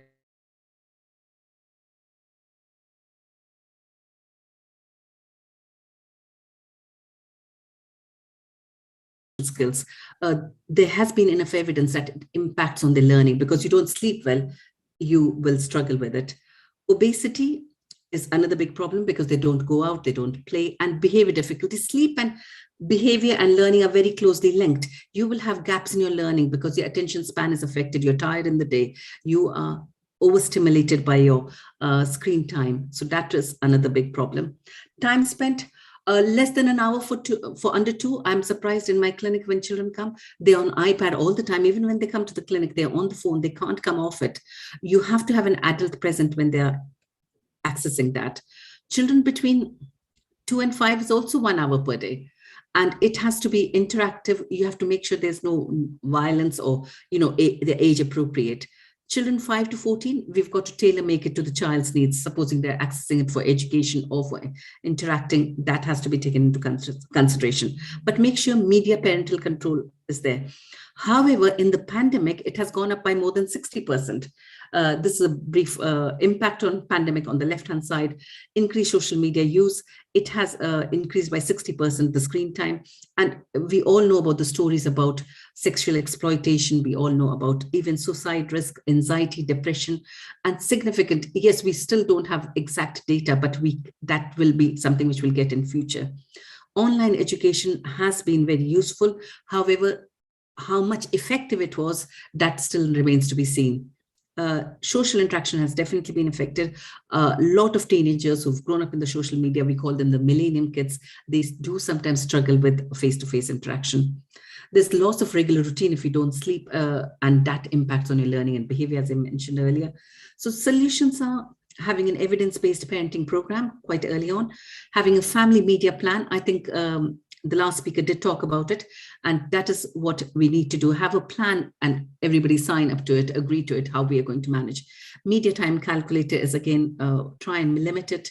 We've got to have understanding of media if we want to manage work with our kids and have, I think it's going to be difficult if you try to manage everything, but otherwise you will have to have some control. Otherwise you're heading for problems. And if you leave it too late, you will be in the kids will suffer and so will you.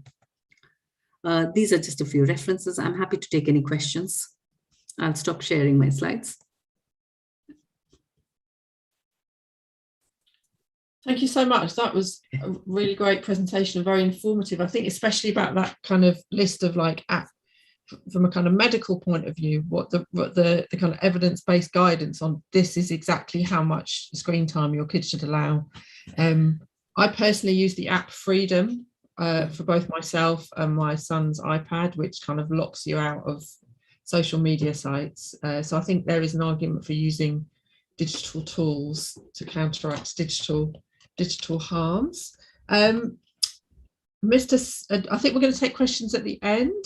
Do we have our next presentation? Mr.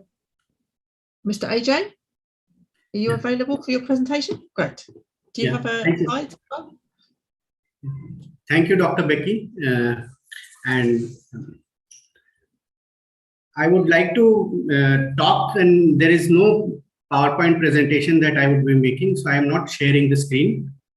The basic thing that I want to present here is I want to be very open, especially because all the presenters and even the research paper presenters have been a little prescriptive and kind of vindictive of the social media as a tool and as a more as a threat to the society and family and especially children. But after the pandemic, before the pandemic, even I was a little prescriptive that safety measures need to be taken and only this much screen time has to be there for this age group of children. But after the pandemic, we have seen that children have adapted quite well. In fact, social media and screen time has been a big savior and a big boon in these times. When we are looking at communication, entertainment, education, and even from the dimension of mental health, because whenever we talk about social media and usage of internet, we talk about problematic internet usage or internet addiction. More screen time may lead to problematic internet usage or screen time addiction, but it hasn't happened because there is no clear empirical evidence collected till now, and there has been no presentation of any pan-India or pan across the world data that has been collected. But I think even clinicians are agreeable to the idea that the extent to which it was supposed to be problematic, it has not been that much problematic. But especially in terms of, say, the mental health dimensions but yes, the unregulated and unrestricted uses do cause problems, but we need to relook and reassess to what extent does it cause problem and to what extent it may be helpful, or the regulatory framework that we are thinking or we were thinking before the pandemic, before March 2020. Is it still applicable, or we need to have a reassessment or review or relook to the framework that we so-called experts were saying that this is how it should be. The main point from where the viewpoint from where I am coming from is quite well kind of written and read across the media fraternity and the research fraternity and the pediatricians and the mental health experts, is the viewpoint of digital immigrant and digital native. The concept of people born, say, after 2000, or maybe people born after 1995 are supposedly digital natives, and people born before that are digital immigrants. So the kind of experience that the children of today or the young people of today are having, and the way they are adapting to the new technologies, be it machine learning or artificial intelligence or blockchain or artificial intelligence combined with social media, or social media combined with internet gaming, is quite different, and it is quite very difficult for people who are digital immigrants to comprehend and understand, and then kind of be prescriptive about what is correct, what is not correct, how it should be regulated. The main problem that I'm seeing is that we have very little research-based evidence, and especially after the pandemic, I think we would be needing more research-based evidence, because the framework that we were using or supposedly thinking has kind of drastically changed. Second is we need to include even when we are designing the research or looking at a problem or looking at a scenario, we need to include the children and the young people also, because the viewpoint of people born before 1995 and people born after are completely different. Because suppose whenever I say or a person born in 70s or 80s or say early 90s, whenever we say that this is how it should be, and we always have a comparison in our mind that this scenario is compared to what it was earlier, because we used to play in the field, so the children are playing in front of the screen. So this kind of comparison or an image is not present before a child who is of 16, 17, 18 years of age. For that child, he or she is a digital native. We have both the worlds to compare, but we think that they would also be comparing, but that is a fallacy, because they don't have that picture in their mind. They simply haven't experienced what we are talking. So that the framework from where we are understanding or looking at needs to be reassessed, reviewed. Yes, there is definite threat from the mental health perspective and the safety perspective, be it cyberbullying or cyber stalking, or say identity theft, or sexting or sextortion, or child sexual abuse or child sexual exploitation. These kind of threats are definitely there, but we need to understand and we need to rethink and reassess from that point of view also. The second and the third point that I want to discuss today is the idea of digital society. I think after me, Professor Mateen would be giving his talk. My understanding of, we talk of these concepts, be it digital space or digital world or digital society, interchangeably, as if they are one and the same thing.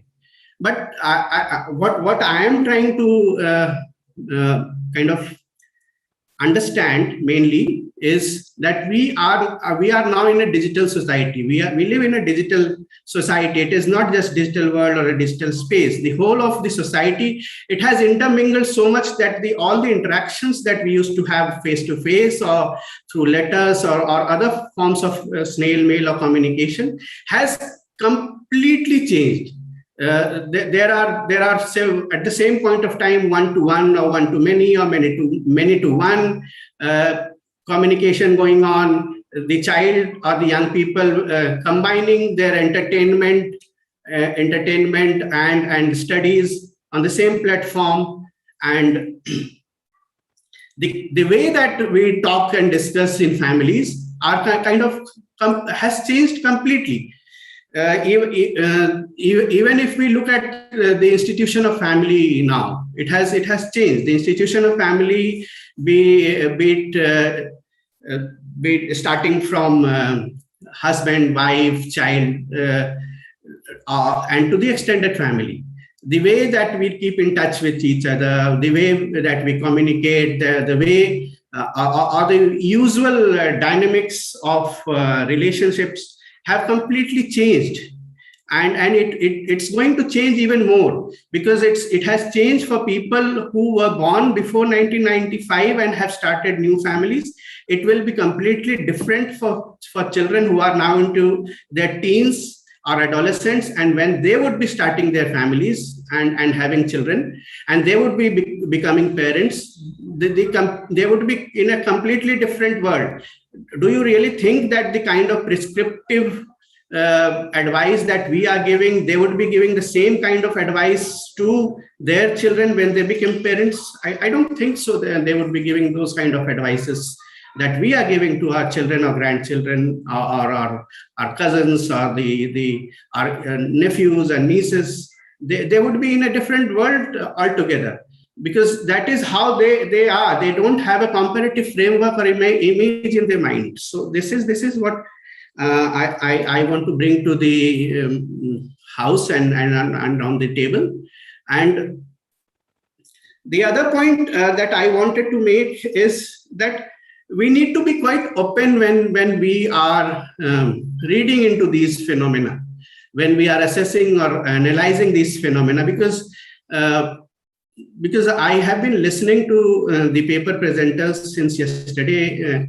The researchers or the research presentations have also been not kind of people who are seeking to gain knowledge or contribute to the knowledge, but they have been, I think, repeating the already existing material that they are there, and most of the research presentations have been very prescriptive that this is good, this is not good, instead of looking at things, collecting more data, collecting more evidence, talking to more people, collecting more qualitative evidence, especially in the post-pandemic era, how the life has changed, how the society has changed. So we need to understand how marriage has changed. My appeal to everybody, especially the research fraternity, is that we need to understand how the dynamics has changed. How instead of being completely prescriptive from a prescription coming from a different era or a different time altogether. We need to talk to each other, talk to the technocrats or people who design the algorithm. I think somebody was talking to, I think Dr. Aminul was talking in terms of ethical algorithm, meaning the programs that are written for even for social media or internet gaming, are they ethical? Yes, this point does come into play. So we need to understand all these things and look at everything and not be prescriptive. We need to understand how marriage is functioning, how divorce is happening, how is social media affecting divorce, how is social media affecting parenting. We read a lot about parents sharing a lot of pictures and images and videos of their children. And each and every moment is shared, which we call sharenting, which is oversharing of the children's image, thinking that on behalf of children, without taking the consent from the child may become an adult or an adolescent tomorrow, day after tomorrow, meaning in the coming years, the child may become an adult. And that digital footprint will remain. So how is it going to impact those things? So we need to understand all these phenomena and then try to come out with some prescription or guidelines. I think this is how I would be making an appeal to the whole research fraternity, especially, and also to the social scientists and medical and clinical practitioners. This is all from my side now. For now, thank you, Dr. B. Thank you so much, AJ. I just wanted to let Renu come back in quickly on the point about which you made about like the fact that there is evidence that these, although a lot of the evidence about the relationship between social media and children's behaviour is contested, there is a lot of, just to make that point about the empirical data on sleep difficulties, etc. before we move on to Professor Martin. Yes, I can say the referrals to, I agree with what Dr. Ajay is saying in terms of, there's a lot of positive aspects of social media, there's no doubt in that, but there's increasing number of children, and we've got evidence, I think somebody had shown the chart as well, that the number of the amount of screen time is being used. And we've got evidence from school and from health services in the UK. The number of referrals we are getting for sleep difficulties and behavior difficulties has multiplied. Like if we had one behavioral specialist nurse in Birmingham 10 years ago, we've now got 8. So the demand for the service is increasing. I wouldn't say just the awareness is increasing, but equally, I think sleep difficulties and behavior difficulties, even mental health needs, it is definitely increasing in these children. Anxiety, depression, they're struggling with social interaction. So I don't think we can say it's all positive. Definitely no. So I would disagree with you on that, Dr. Ajay. And I'm sure in India, we've got the same difficulties. Teenage pregnancy is rising and sexual exploitation is rising. We do not have the service for behavior and sleep difficulties. We don't have the specialist clinics set up yet there, but we don't have the data in India. I wouldn't have thought we would have the data because our focus is different there. But here, definitely, we've got increasing evidence. Thank you. While agreeing to you, Dr. Jenner, I think we still need to establish the causal or the associative relationship. I think the number of cases have increased. I do agree. And they have increased manifold after the pandemic, but we still need to find which are the other factors and have we found that causal or associative relationship controlling for other variables, because social media is not the only one thing. So, and we also, my appeal to is that we need to go deeper and understand. Yes, I do agree that there has been a relation, there is a relationship, but to what extent, which are the other confounding variables, and which are the variables which are affecting, have we really seen how the parenting has changed, or how the other relationship dimensions have changed, instead of just kind of pinpointing it to social media or the use of screen time. I think, yes, there is a problem. I do agree, but we do need to understand it more deeply because, see, social media or gaming or say usage of internet is going to stay.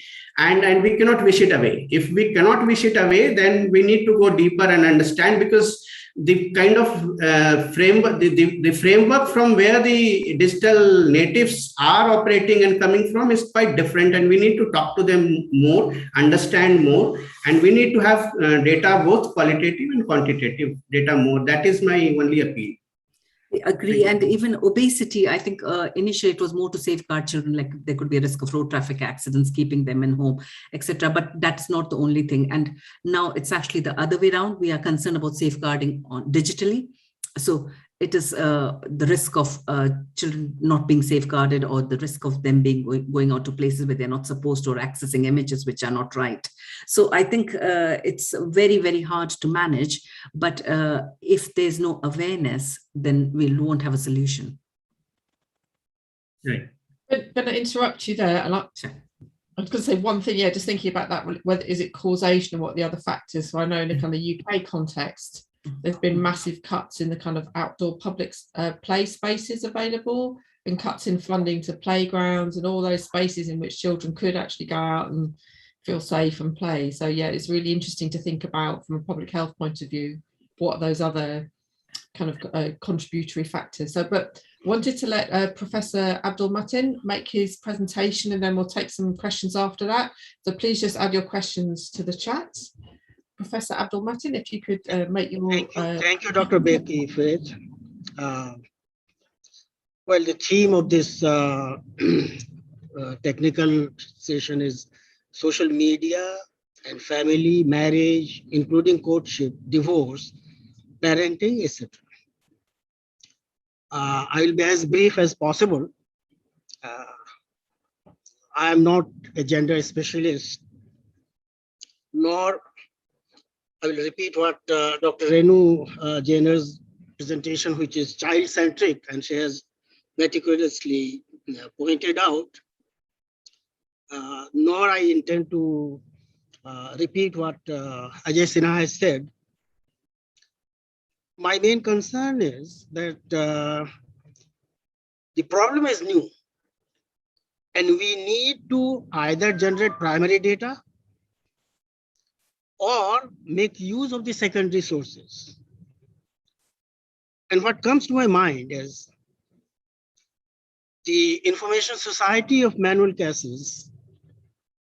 If you look at, see, I have three categories: A, gender; B, internet addiction and associated issues related to child or school children; and C, social media. And these three are very mutually exclusive, apparently. And there's a need to integrate A, B, and C.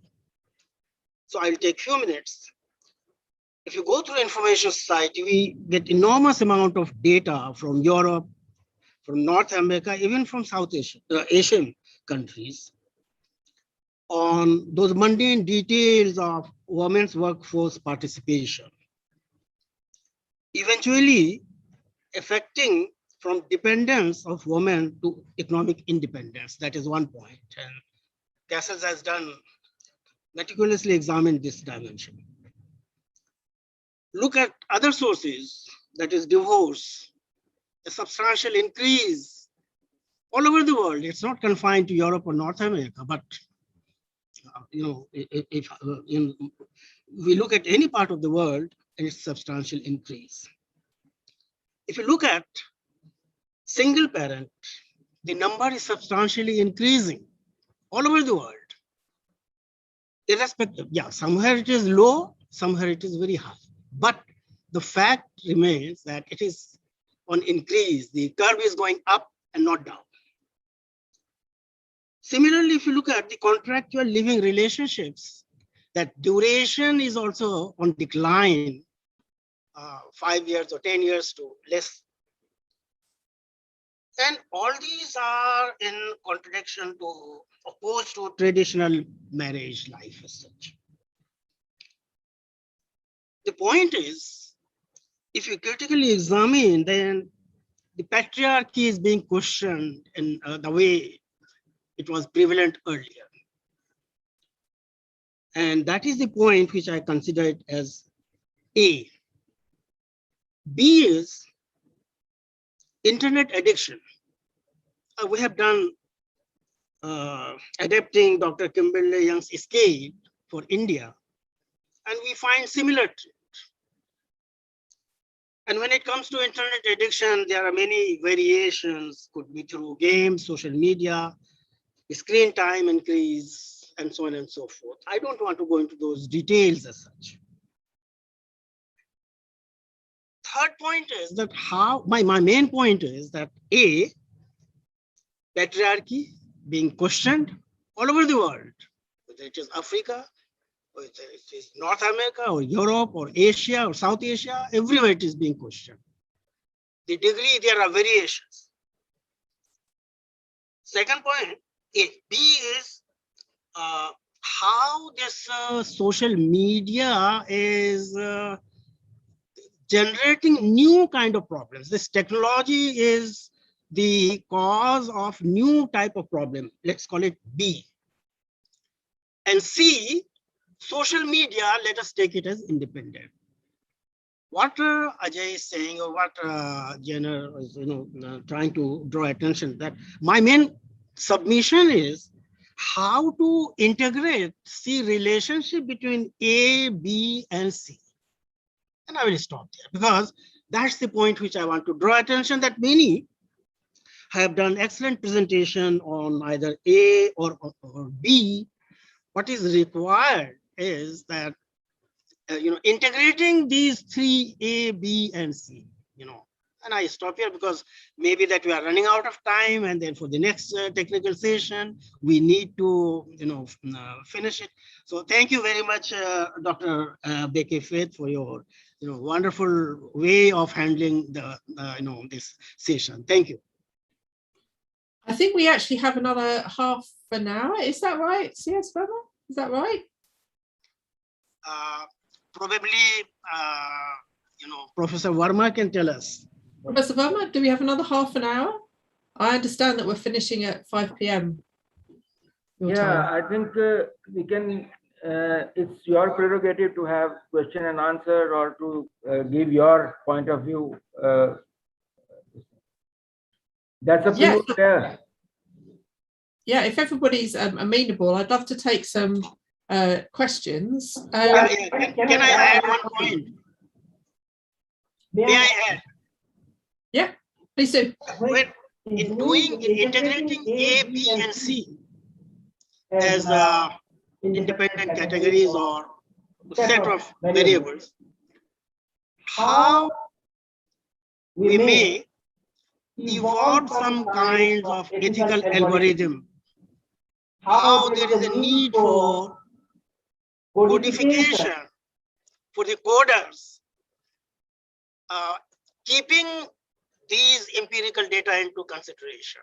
So the point is that it is truly interdisciplinary in the sense that not only computer scientists, not only social scientists, not only psychologists, we need truly a kind of concerted efforts in enhancing our understanding and dealing with the issue in order to enter into the domain of ethical algorithm as such. When we talk of ethical algorithm, that's altogether a different issue, which is so complicated that perhaps even the coders would not bother to understand the implications and nuances of ethical algorithm as such.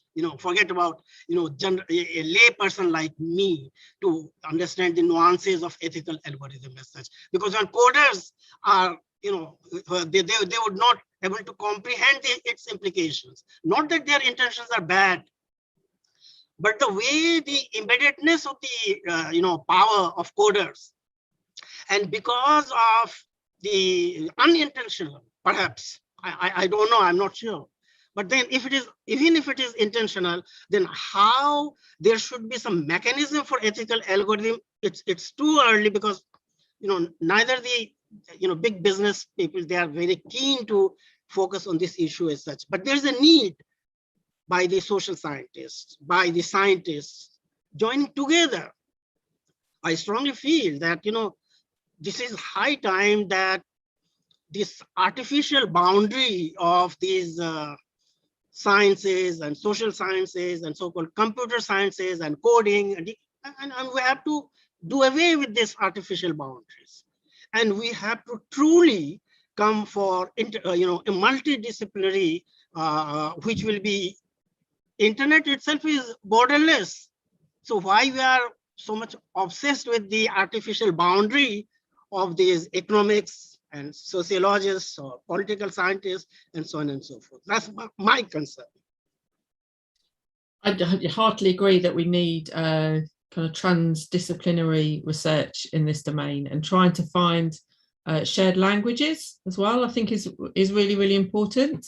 And on that point, I just wanted Dr. Reena Jaina just to kind of clarify a couple of points that you said in the chat. I think we can make a distinction between difficulty and disorder. Do you think that means like kids having problems? Yes, like ongoing problems, and it being like an actual kind of condition? Can you just clarify? Yes, I think the way you can describe it is, see, we all can live with the difficulty. So for example, if I always struggle to park my car, but I keep like 5 minutes extra so I can park it straight, or even if it's a bit crooked, it doesn't matter. So it's a difficulty because it does not impact on my clinic time. I can still carry on with my day-to-day activities, and I'm sure a lot of women do. So it's a difficulty you can live with. If I practice a bit, maybe I'll get better at it. But is it worth the time and effort? However, it becomes a disorder if I am getting late for that because I have to have it perfect, and it is impacting on my day-to-day quality of life. So in children, the way we say is, for example, it's a social communication difficulty. If somebody's struggling to make friends, somebody's struggling to understand the social interaction, the non-verbal communication side of things, it's okay as if we put in a bit more effort, and if we help them out a bit, they'll be okay with it. They can perfectly carry on with their studies. They can, the academic ability, they can thrive well. They're not excluded from school. They're not on the risk register, but not on the behavior, not getting behavior points all the time, or parents are not getting constant phone calls. Equally, when the parents take them out, they may need a bit of support, but they can survive at parties. They can survive in, their outings, school holidays, or holidays with family. However, it becomes a disorder when they struggle with doing that. So what I'm saying, what I meant by that is that if they are using internet, it's okay. They can, and we can manage it with some support. They're not coming to any harm from that. It's all right. But if it's coming to the point that it's impacting on their sleep, it's impacting on their learning, their behavior, then it's a disorder. Then something needs to be done about it. However, I would also just a couple of lines on what we see in health as doctors is only tip of the iceberg. So they'll only come to us when things are really difficult and they are accessing, trying to access health. For example, even obesity, when they come to us, they're the ones who actually have had, type 2 diabetes, or they're struggling with the joint pains or things like that, or asthma. However, the majority is actually at home, at school, and we need to address that big population, and that public health has a big role. So for example, for obesity, we take support from the media, and even try and use the law to actually help us with fast food people, what they will they'll give us some healthy food for the kids, etc. Options at school dinners. But equally, we also need help from voluntary organizations who can support us for that, and also help from the media and law as well. So I think media, law, public health, and voluntary organization, they all have a key role to play. And of course, we as academicians and researchers have our role in producing the evidence for that, and how much influence that evidence is essentially a tool to inform these people. So I hope that clarifies how we tackle the problem. The problem is going to be the same regardless of what problem the solution has to be the same way. The process has to be the same, regardless of what the problem is. That's in my humble opinion, I think. I really like that. That's a really good explanation of the difference between it just being a kind of a difficulty and actually it being something that's actually much more kind of problematic and really interfering with children's lives. I'm going to say a few words about the kind of digital divide and digital inequalities, but I know AJ just raised a finger, so I think he wanted to come back with another point. Yeah. Just a little one. I think we have the point that Professor Mateen was making about ethical algorithm. We also need to understand when we are talking about social media, whether we are talking about social media or internet gaming in its purest form, or the social media is kind of being influenced by unethical algorithm, because is it being made purposefully addictive or problematic for the user group so that they remain on social media platforms for a longer period of time and behave in a particular manner. Similarly, with internet gaming, we need to understand whether each and every sequence of the internet games, that online games that we are talking about, because we have heard and there have been media reports about the internet games or the online games being consulting very senior neurobiologist, and every sequence is kind of designed in a manner that it becomes more and more addictive. So are we talking about social media and online gaming in its purest form, or is it spiked or laced with so that it becomes more addictive? In that scenario, we need to understand, especially when we are talking about parenting or children using it for education or children using it for entertainment, we need to understand what we are dealing with. Because I think we are only prescribing solutions without trying to understand the enormity and the spread of the problem. We also need to understand what we are dealing with instead of what we get and we see, and then we start prescribing solutions. My appeal is that when we want to understand things, we need to understand it in entirety. And we also see that, is there a problem? Because I'm not being a negative person or trying to find problems in each and everything. But then, yes, there may be, and we need to understand. So I just wanted to say a couple of words. Firstly, just to direct everyone's attention to the work of the really excellent think tank IT for Change, which does absolutely brilliant work. It's an Indian NGO that does absolutely brilliant work in the domain of generally about the relationship between technology and society, but they also do really great work on internet governance. And I think a lot of these questions that we're coming about are they're questions about how we govern the internet, who owns our data, who gets to decide what kind of internet we have. So thinking about this in political terms, in terms of governance, I think is really important. And I'd like to draw everyone's attention to the work of IT for Change on that.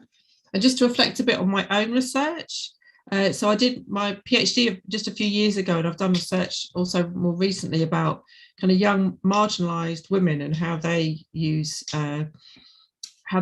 mobile phones and their relationship with these technologies. And I think it's really important when we're thinking about children and young people's relationship with social media is not to think of them as a homogenous group, and to think about the economic and racial and gender differentials within that group. And I'm particularly interested in the economic differentials, because I do think, so for example, we saw during COVID how poorer families were really struggling to get internet access. We saw this in the UK with poorer families were really struggling to get internet access for their kids to go to do remote schooling, for example. And a lot of the parenting advice we might have relies on there being a parent who's got enough time and resources and emotional resources to intervene, to do that, and the kind of digital literacy, which we know is kind of associated with other kinds of literacy and education. You need those resources. You need the literacy, you need the education, you need the time, you need the kind of functioning devices to be able to manage your child's social media access. And if the platforms are working in a language which isn't your native language, if all the instructions are very complicated I struggle to set up screen time limits on my son's iPad, and I'm pretty much a professional. I've literally got a PhD in computing, and if someone like me struggles to do it, think about people who haven't got the privilege of the kind of education I've had. So I think whenever we're talking about these issues, thinking about them, if you will, in a kind of intersectional way, which acknowledges those digital inequalities and also acknowledges that the gender differences, that girls' experiences of using the internet even from a very young age, of them of being on social media platforms as a place where they might be threatened, they might be have kind of shame brought upon them, and so their kind of gendered relationship with those platforms is very different. So whenever we're having these kind of discussions, I think it's really important to bring in those issues about think of that, those issues of inequality. So we had a couple of comments in the chat from Aminul Haq. If you could, do you want to just explain what you were asking about? Yes, sure, ma'am. Ethical hacking. Yes, ma'am. So like it was a time like when our parents used to tell us that things which don't belong to us, we should not touch them. But what ethical hacking is teaching us is like what does not belong to you, you first encroach into that space, it's for you or not. So do we need to change the standards, that ethical standards, the conventional ethical standards that were governing us, or are we going to just follow what that trend is currently like going on? So how do we frame any policy regarding that? That is also a big question, whether because we are talking about boundaries, and how do we go on drawing those lines, drawing those policies for those boundaries? I'm just going to leap in here and abuse my chair's privilege. I think this comes back to the point I made right at the beginning, that we think of technology as being a kind of given, and that we think of technology companies as having like the right to just do whatever they want because they're so huge, and we've never seen companies as big and as powerful as them. And yet, if a company comes along that's polluting our water supply, or if a company is somebody is dumping rubbish by the side of the road, or using obscene language in a public place, we have laws, we have protocols to deal with those companies that are polluting our water supply or creating a disturbance in our public space. So we should, as citizens, as voters, and as people involved in civic space, we should have the right, I think, to treat those companies as doing the same thing. If people are using Facebook as a space to kind of sort of pollute the public sphere, I think it's really important that we take these companies on, and we don't just think, shrug our shoulders and think, oh, well, they're Facebook, we can't do anything about it because they're so huge. So that's my little... May I speak? Because when the International Convention was drawing new boundaries regarding social responsibility, because now we are not talking about corporate social responsibility, we are talking about social responsibility.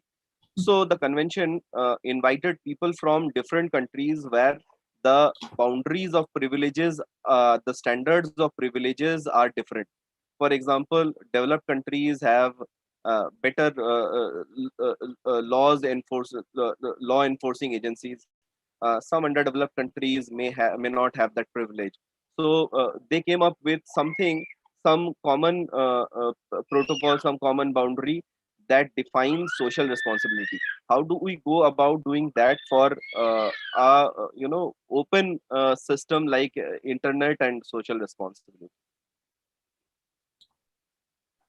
Dhanivar, Salma Shukla has raised.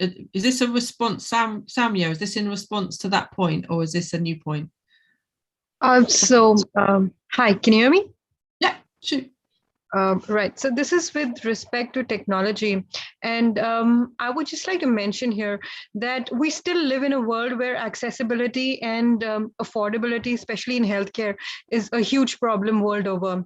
So I think it's extremely important to have compassionate deployment and approve technology in terms of, helping people to get great diagnostics, to, have better evidence-based medicine systems into place. So, I think this is one of those aspects where I think technology really plays a huge role. And talking about, coding and stuff like that, especially in healthcare, I think it's important to realize unless we give that space, unless we try newer things, it's not right to just, say that to involve unethical practices, especially in coding. I think it's always good to give everybody a chance, especially when we know that healthcare is a huge problem, especially in developing countries. It's good to give newer technologies a chance and be compassionate about accepting those technologies and trying out. So that's the point that I wanted to make. Thank you. Really good point. And I think that's become even more crucial during COVID. Any reflections from our panelists? Can I draw attention towards the surveillance capitalism? How ethical it is. I mean, yesterday I drew attention towards it. So let there be abuse on some frontiers and let there be use on other frontiers. That's what is the argument, I understand. The complexity of the problem is 0 and 1 is universal. But when it comes to good and bad values, it's not universal. You have one system in North America, you have another system in Africa, you have a different system in Asia and South Asia. The whole problem is the complexity of, can we have one law? Do we have one value system? So these are the issues. To be honest, more I go into it, more I get puzzled. I don't have any answer to it. But certainly, as a concerned citizen, I do try to think on these issues. I'm sorry to say that I have more questions than answers. Renu, hi. Hi, can I quickly butt in? I think it's a very interesting question. The law varies from one country to country, so it's the law of the land effectively. But I think coming to having the same health, it's not going to be possible. But how there's something called health economics. That's what I wanted to factor in, because that would vary. So there's something called quality of life years. So if I have limited resources, don't forget the resources are not going to be infinite in healthcare anywhere.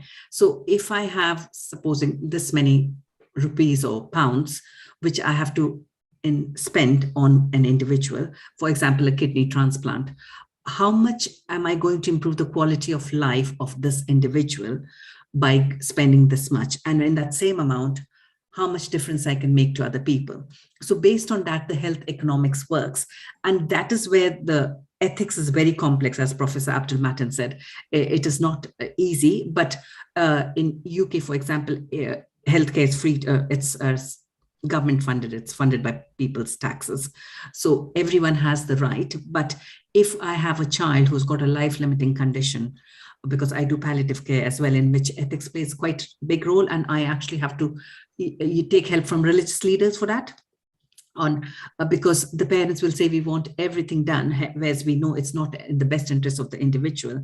And when we have limited resources, if I can use an intensive care bed for making a difference to 100 children in 3 months, and we've got a child who's got a life-limiting condition, it's not going to make a difference, it's not in his best interest, then I can go down the ethics, the law, and say that this is not in the child's best interest and this is what should be done. So that is how we have, this is an example I'm using to explain to you briefly, if I can send the message, what quality of life years is in health economics. And digital technology, I think, is a completely different thing. That's new research. And is it making a difference? What's the evidence behind it?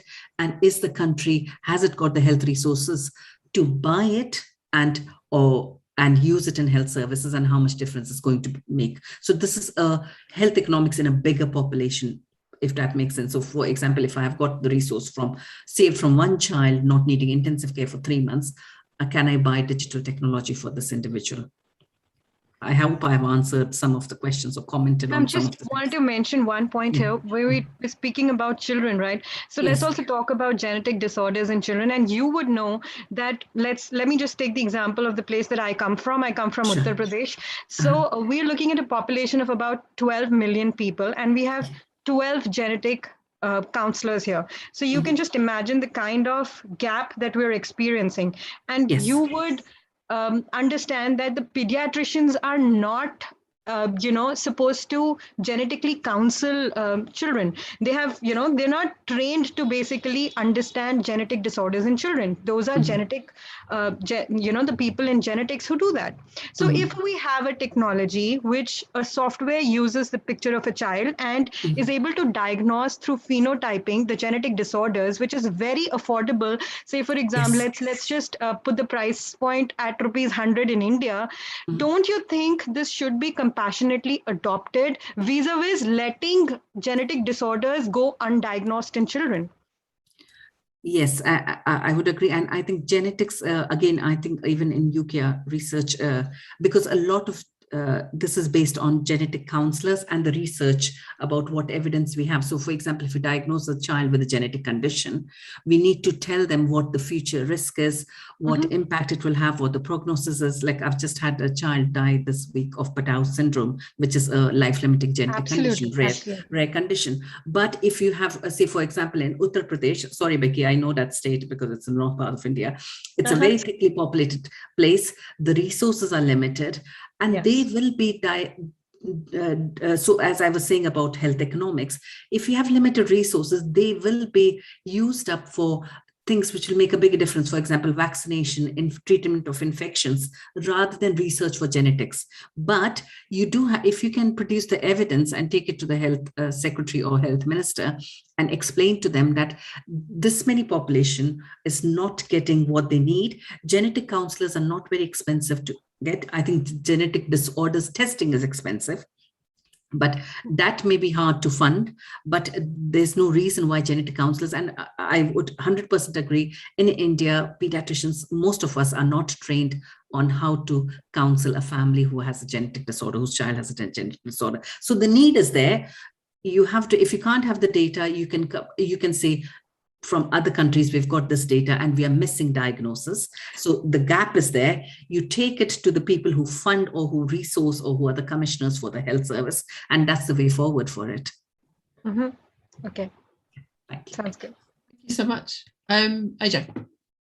Yeah, I think I would very well agree with Dr. Soumya Shukla. But then when we are talking about compassionate experimentation in health sector or compassionate experimentation with new technologies in education sector, let us also try and understand that when we talk about child online protection, especially when we are talking about safety of the child on the internet, then that kind of compassionate experimentation would be having a different standard. I would certainly advocate for having a different standard for when we are talking about especially mental health or certain technology being addictive or a certain technology allowing children to be exploited online.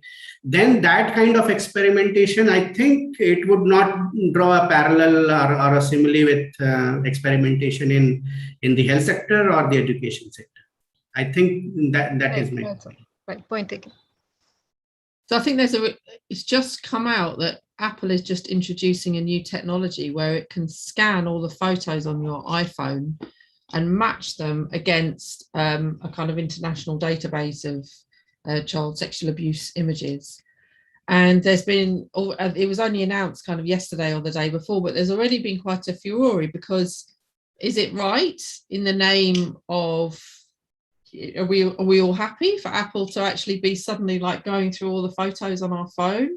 Or do we think that's, I mean, I think this is only just, like I said, a very recent evolution. If we're thinking about surveillance capitalism, that strikes me as being a kind of prime example of surveillance capitalism and the way that these issues bring up some kind of, in a way, kind of almost unsolvable challenges. Like, do we have to, does everybody who has an iPhone have to sacrifice their privacy for the sake of the small amount of bad actors who do commit these crimes? So that's a very kind of live live issue. Any more kind of comments or questions? Are they going to intimate images they'll share on that? Is that correct? My understanding. And I think I should try and find it on the BBC website, but basically they've said that they're going to be able to have access to all of the photos on your phone, anything that any picture that you take on your iPhone. Because that is quite, when we talk about ethics, where do we stand with that, isn't it? What privacy do you have? And I think, Dr. Soumya, that is, we already have it in the UK, you know, comparing the phenotype, that wouldn't involve a big resource.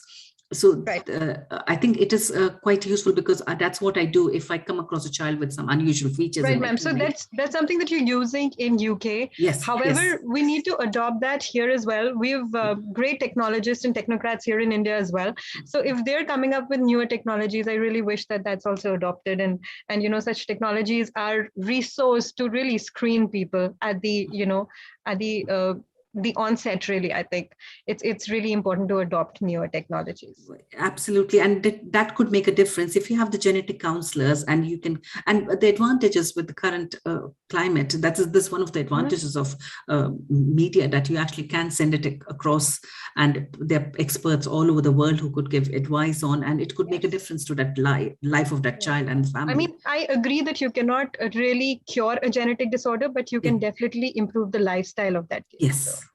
And even the family gets to know that it's not their fault, and this is what is expected in future. Sure. Small number, but they need the expertise. Thank you. Absolutely. I think that it's really interesting. I would again want to caution. In fact, Dr. Becky was also saying that yes, we do need to have compassionate experimentation with technologies, newer technologies in education, health, and this sector.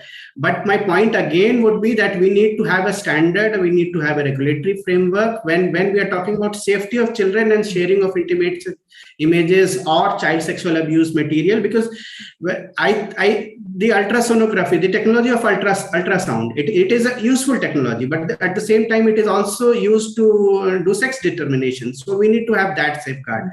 So similarly, if we want to have a new technology, yes, but we need to find out which are the other pitfalls or the lacuna there, and have clear standards. Especially, we cannot compromise.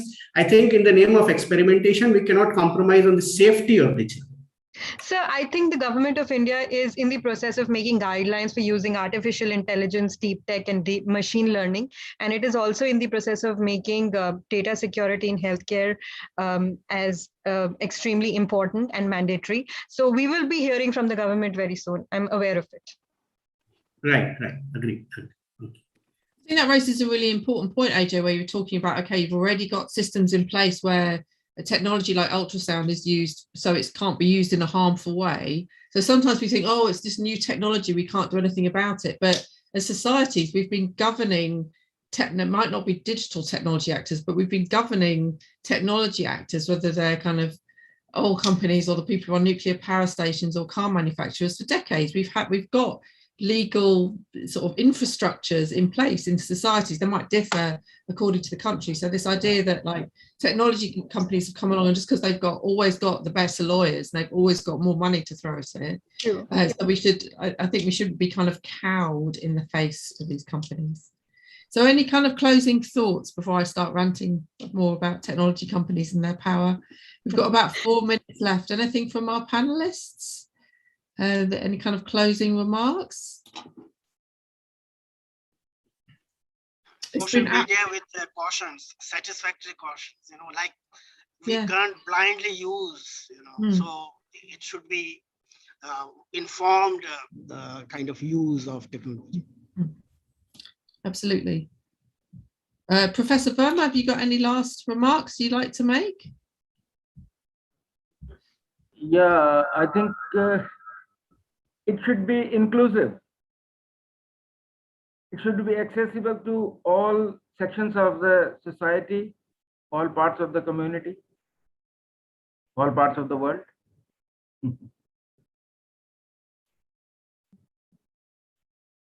Social media for all. Social media for all, yeah. Well, maybe there's this idea also that like, why is social media all owned by like a few white guys on the west coast of America? Should it not be? Maybe we could have government Facebook, government Twitter. So thank you so much to everybody, to all of our participants, to everybody who gave some really fascinating papers today, from our panelists, for sort of very varied and very rich set of presentations, and for giving your time up today. It's been really, really interesting, and it's been super interesting for me sitting here in the UK, hearing about the Indian experience. And thank you very much for your time. Thank you so much. Thank you so much, Dr. Becky, for such a nice session, excellent session.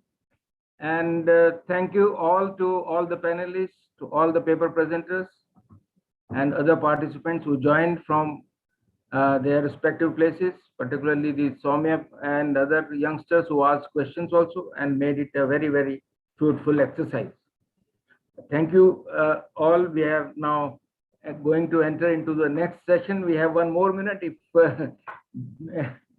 Chair wants to give her closing messages.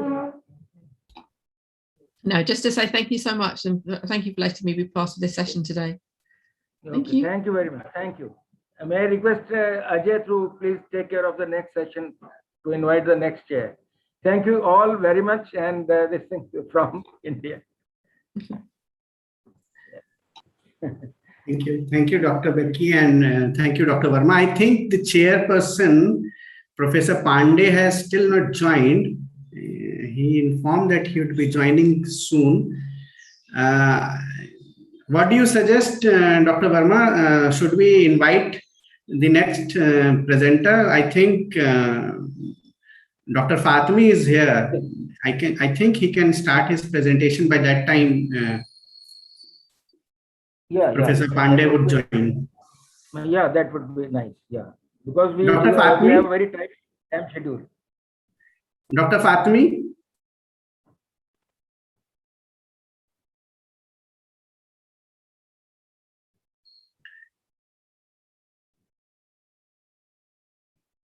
Dr. Fatmi, please.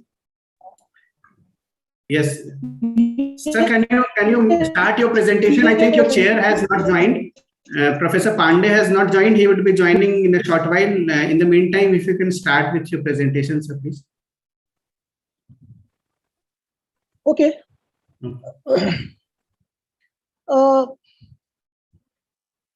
Esteemed dignitaries and respected organizers, am I audible, Mr. Ajay?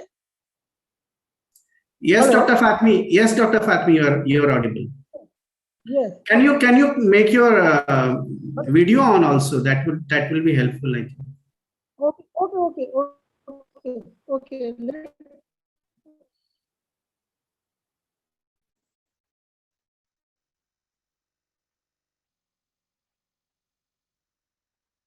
Is it clear now? Yes, sir. Yes, sir. Hello. Yes, sir. Clear. Please go ahead. Respected organizers. A very warm good evening to all of you, and I am especially thankful to the organizers to give me an opportunity to present my social media power and social movement, situating the power of social movements within the space of social media in Gordian's way. What I have made an attempt, the power of social movement within social media by using Bourdieu's theoretical framework. And I have divided for this paper into 6 parts. That is the introduction, theories of power and practice, habitus, that is social structures within social media, social and symbolic capital, field and the space within social media. Dr. Fatmi, your voice is breaking, sir, please. So let's Your move voice is to the breaking. introduction part. Your voice is breaking, sir. I start with the use of the terms like tweet, wall, chat, etc.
I think we have lost Dr. Fatmi due to poor internet connection. I would request any other presenter. I think Dr. Asif is a presenter in this session along with Professor Mateen.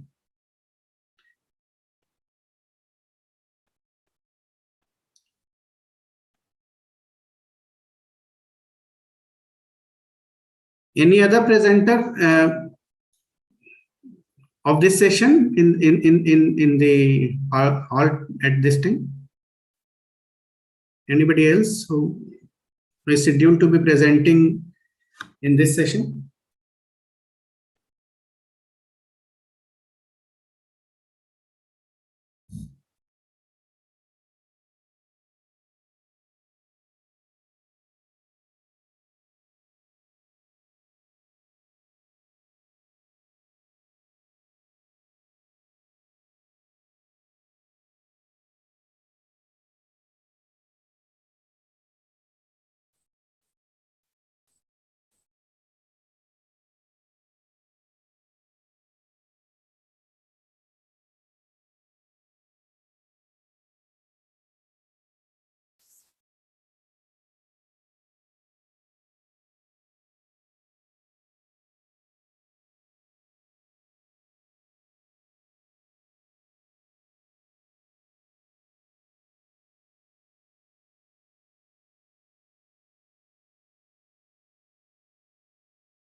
ये लगा के क्या करना है? दोनों काम में बात करिएगा, इसमें सुनाई देगा। यहाँ डायरेक्टली नहीं सुनाई देगा क्या? नहीं, इधर भी करो आप, ये इधर लगेगा, ये इधर लगेगा, कोई दिक्कत नहीं।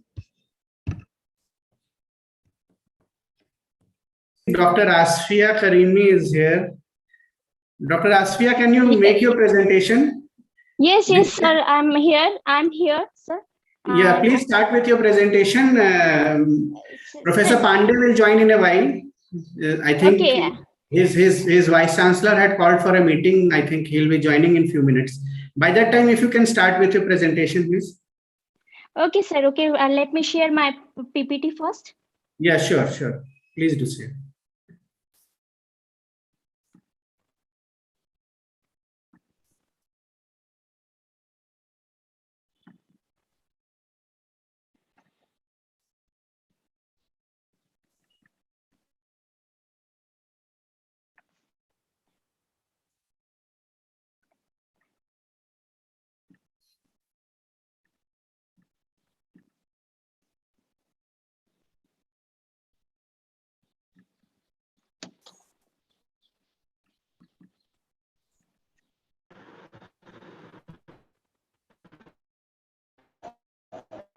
Yes, Miss.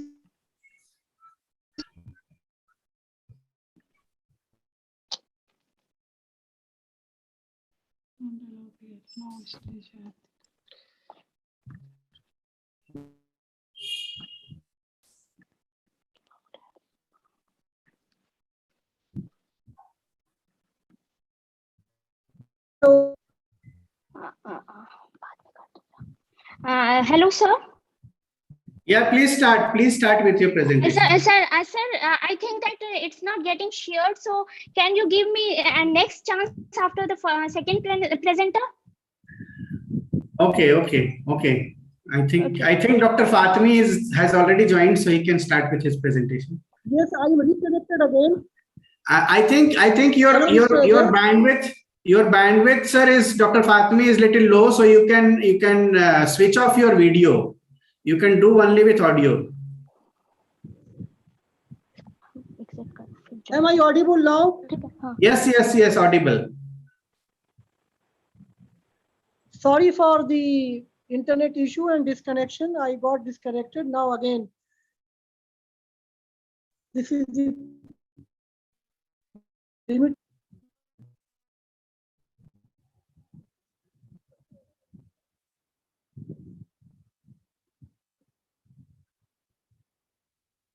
Should I start, Mr. Ajay?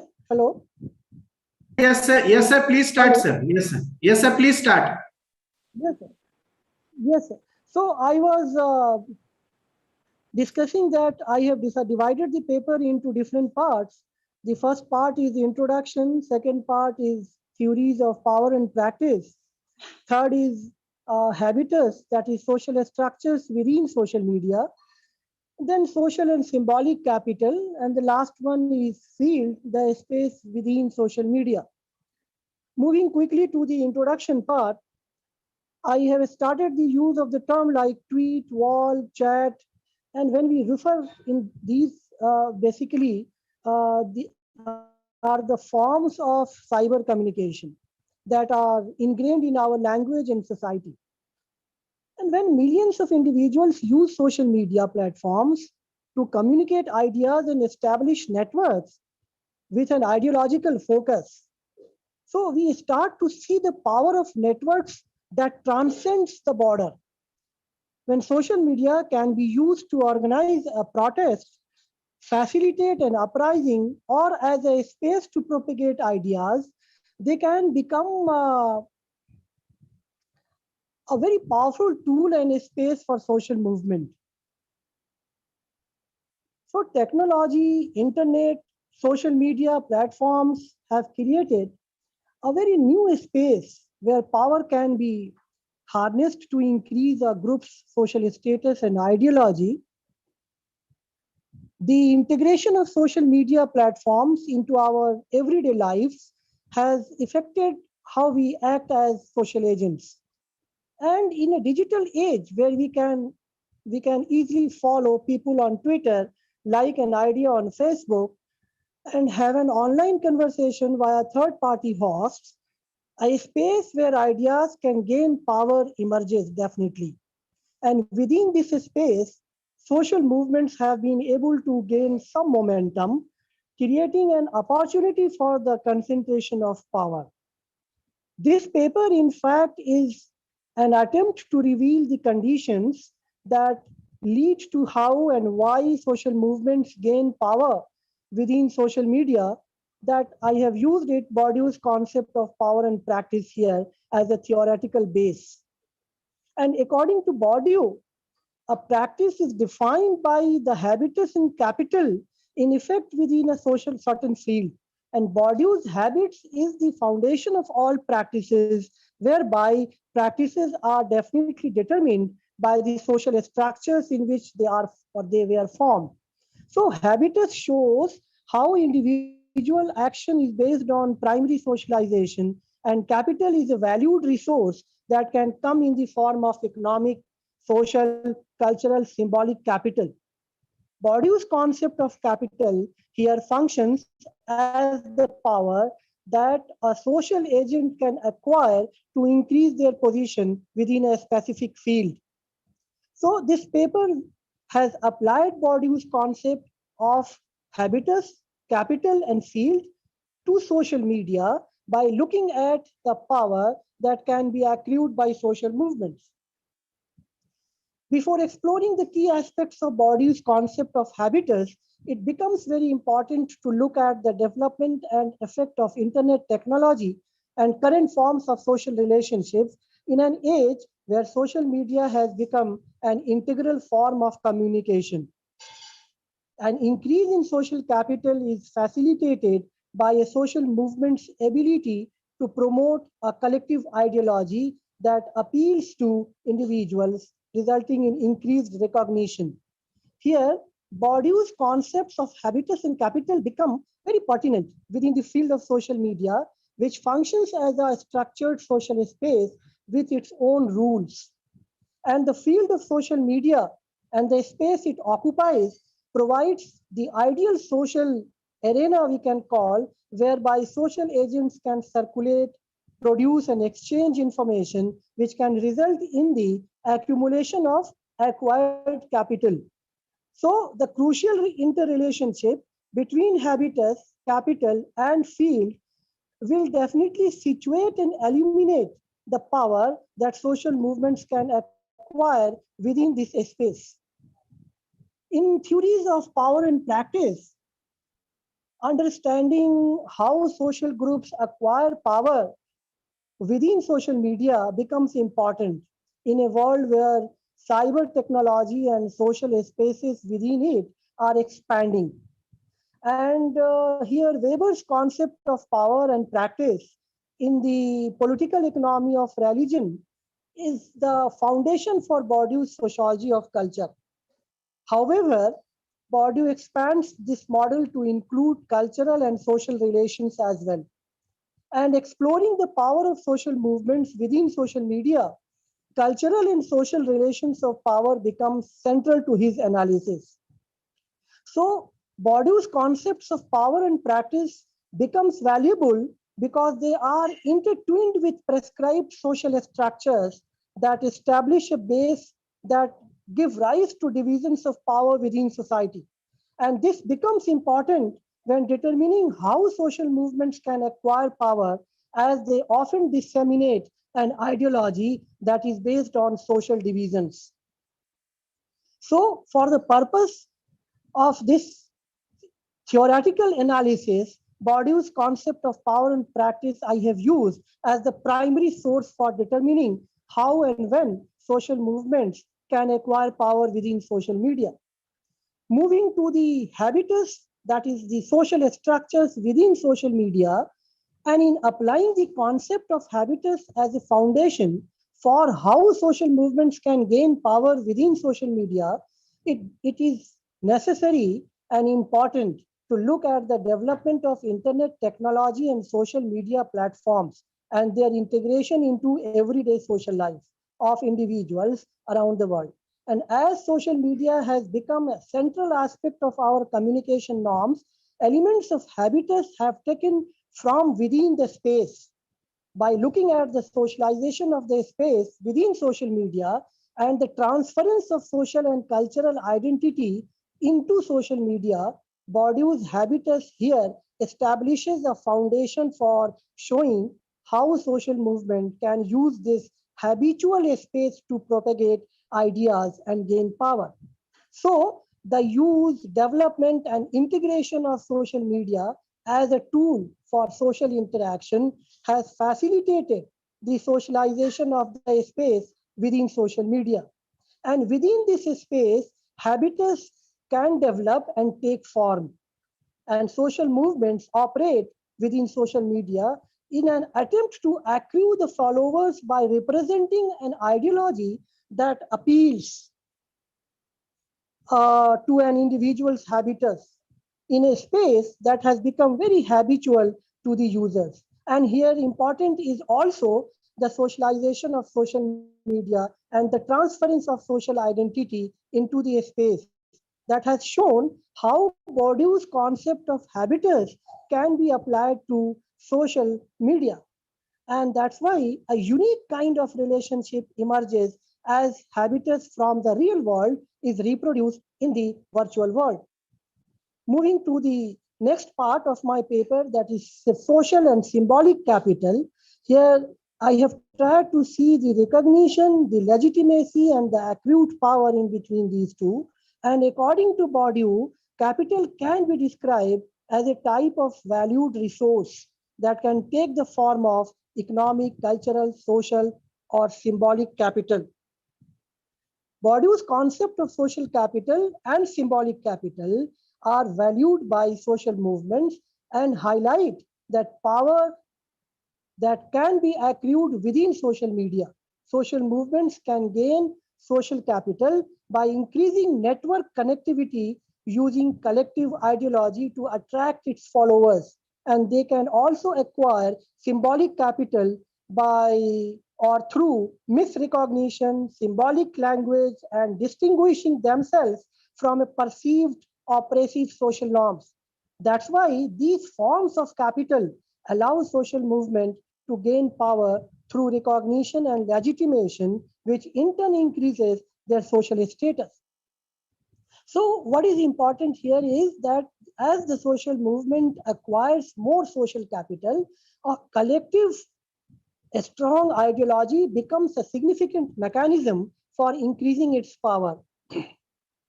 Now, the next part is the field, that is the space within social media.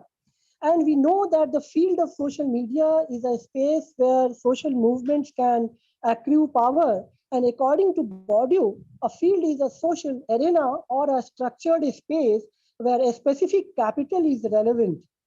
And it also understood as a field is a boundary, and within this boundary, different kinds of actors have different set of positions as different kind of social agents. And it is a space where power can accumulate and social movements can increase their social position through acquired capital. Social media here is a field that is not territorially bound, but can be called as socially bound through inclusive and exclusive interest-based communities. So the field of social media can show how power is accrued by social movement as they struggle to become more visible, more and more visible through the production of ideology and through the dissemination of information. And this particular aspect allows them to acquire more capital and ultimately acquire more power through recognition and legitimacy. So the field of social media is called to have provided an environment where social movements can accrue valued capital and increase their social status, which ultimately increases their power. The concluding part is that the communication technology in the 21st century have changed how social movements have been able to organize, mobilize, and gain power. With the development of communication technology and the expansion of information network technology, social movements have come to value social media as a space where they can accrue power, where they can expand their ideology, and where they can get its legitimation. So Bourdieu's concepts of habitus, capital, and field show the conditions under which this power can develop.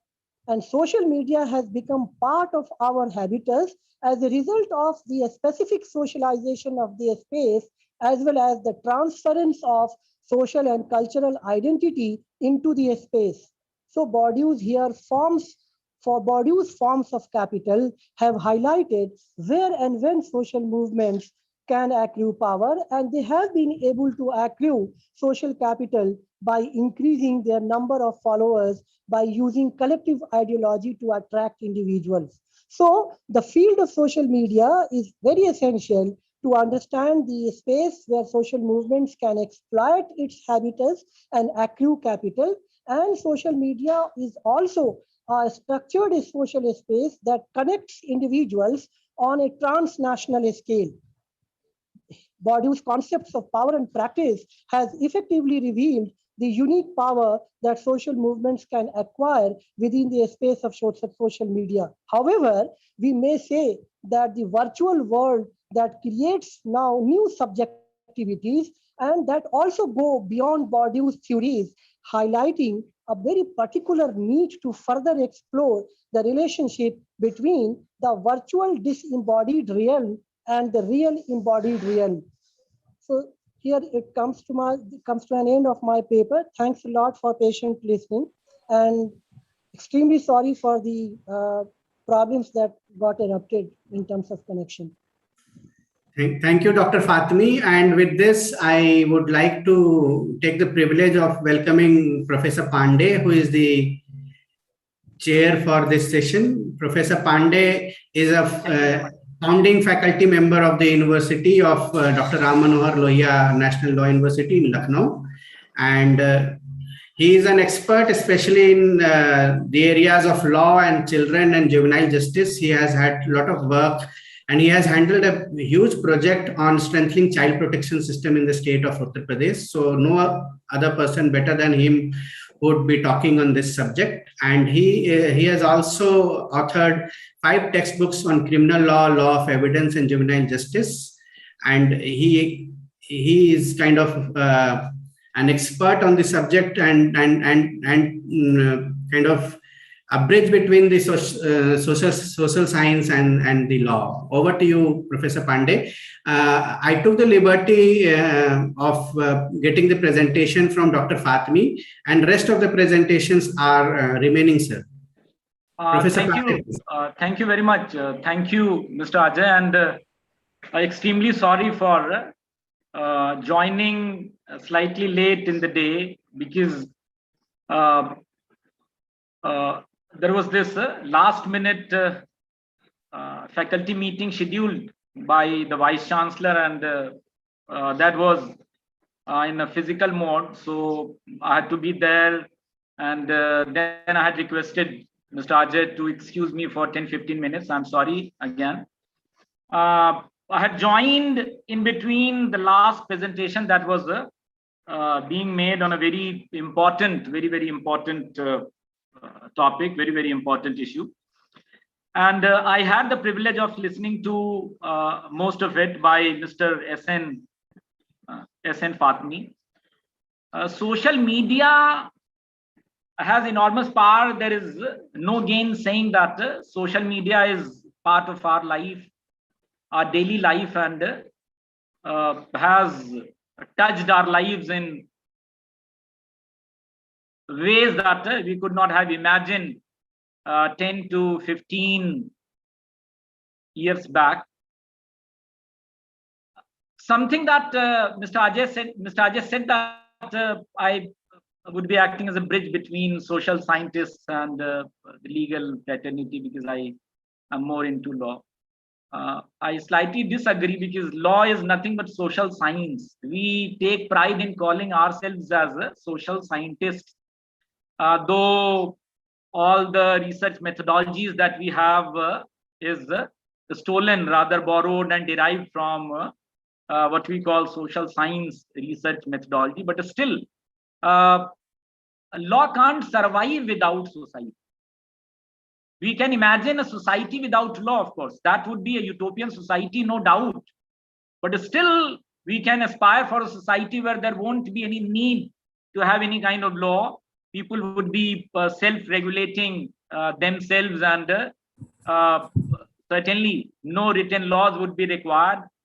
But certainly for laws to exist, of course, we need society. So social scientists are the ones whom we, the so-called social scientists, look up to for many solutions, for many ideas, and that is the privilege that I have even today when I'm participating in this wonderful international webinar. The topic of this session is social media and social reputation, including issues of identity theft, impersonation, profile hacking, fake news, defamation, privacy breach, etc. And there couldn't have been a better beginning of this session than talking about social media power and social movement. So without further ado, may I now call upon Dr. Asfiya Karimi to present her paper titled Paradoxes of Digital Governance in India's Village. Or is there some different order in which paper presentations have to be made? Sir, it's okay, sir. Dr. Asfiya was ready with her presentation. Okay. Dr. Asfiya Karimi, and then if need be, certainly I'll be chipping in and would be making certain comments or would be making interventions. So Dr. Asfiya Karimi would be presenting her paper. Yes, sir. Yeah. Okay. Please. You have Yes, 10 minutes. I'm out. Yes. Yes, you are. Okay, sir.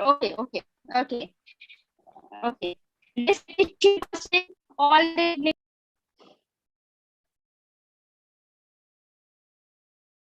Dr. Asfiya, I think there is some issue with your mic. I think you need to recheck or log in again. I don't know. Is it me only who can't hear Dr. Asfiya? Or? No, there is a problem, sir. There is a definite problem. Okay. Yeah.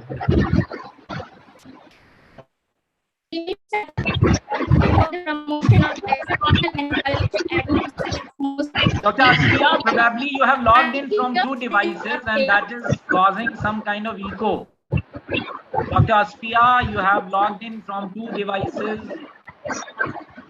No, sir. Log out from one. I think, yeah, no, it is okay, sir. I think there is a problem in connection only. Hello.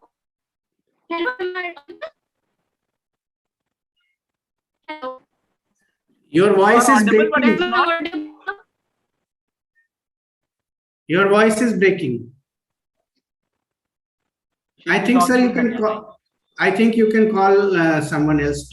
I think Dr. Asif is also ready. Dr. Asif is ready. Okay, Dr. Asif, whose presentation would be on the topic social media use in rural Bengal, and he'll be presenting a study, a village study. So without waiting for Dr. Asfiya to be joining probably very soon, I call upon Dr. Asif to present his paper on social media use in rural Bengal, a village study. Thank you, sir. Thank you, sir, to give me a privilege to present over here in the seminar. So, sir, my name is Asif. I am the assistant professor in the Department of Law, AMU Center, Jangipur, Murshidabad. My topic for presentation is social media use in rural Bengal, a village study. There is the huge need to discuss this topic because nowadays the villages are continuously changing, and recently the village has experienced the enormous changes in terms of using the social media and using the internet. In the era of information technology, we know that everything is moving around the information, and particularly in the pandemic period, we have experienced that throughout the world, the society has changed dramatically, and the people shifted for their work and for routine affairs towards the new technological devices. We know that the Indian society is predominantly a rural society, and at least 65% of India's population live in the countryside. If we go through the previous villages studies, the villages were described as a self-consistent and isolated whole. About this, we can call the Sir Charles Metcalfe, who writes about the Indian villages that the village communities are little republics, having nearly everything they want within themselves and almost independent of any foreign relations. But if we see, at least after 150 years, villages are experiencing dramatic changes. New ways of communication exposed towards the far-reaching changes in Indian villages.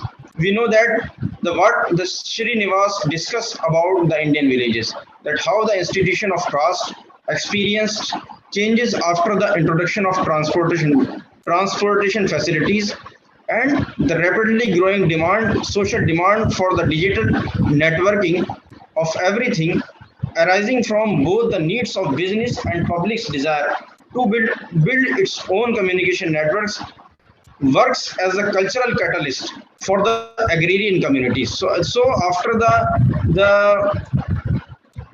the introduction of the digital devices to the agrarian communities, they experienced the dramatical changes. Particularly, if I discuss here the Digital India program, which promotes the e-governance through centralized initiatives and talks about the fully leveraged and common support for ICT infrastructure. All these initiatives not only promote but reinforce the use of internet-based communication, not only in the urban areas but in rural areas as well. We know that the wireless communication becomes the fastest diffusing technology in the history of communication, with its continuous increased users. According to UNICEF, the 1/3 of internet users globally are children. Keeping in mind the growth of internet users in rural areas, which dramatically increased in last 2 years, we started to conduct the study in rural Bengal to anticipate the behavior of adolescents and children as the internet users. We want to know how the internet-based communication is affecting the children and adolescents. This study is focusing on the online safety issues while using the social media. Now I want to, after the introductory part, I want to focus on the literature review part. In the literature review, we will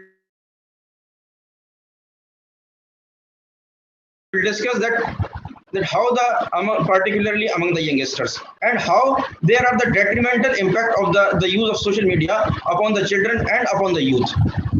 So about this, the Lauricella and Singhal talks that about the benefits and about the use of the mobile phones. They claims that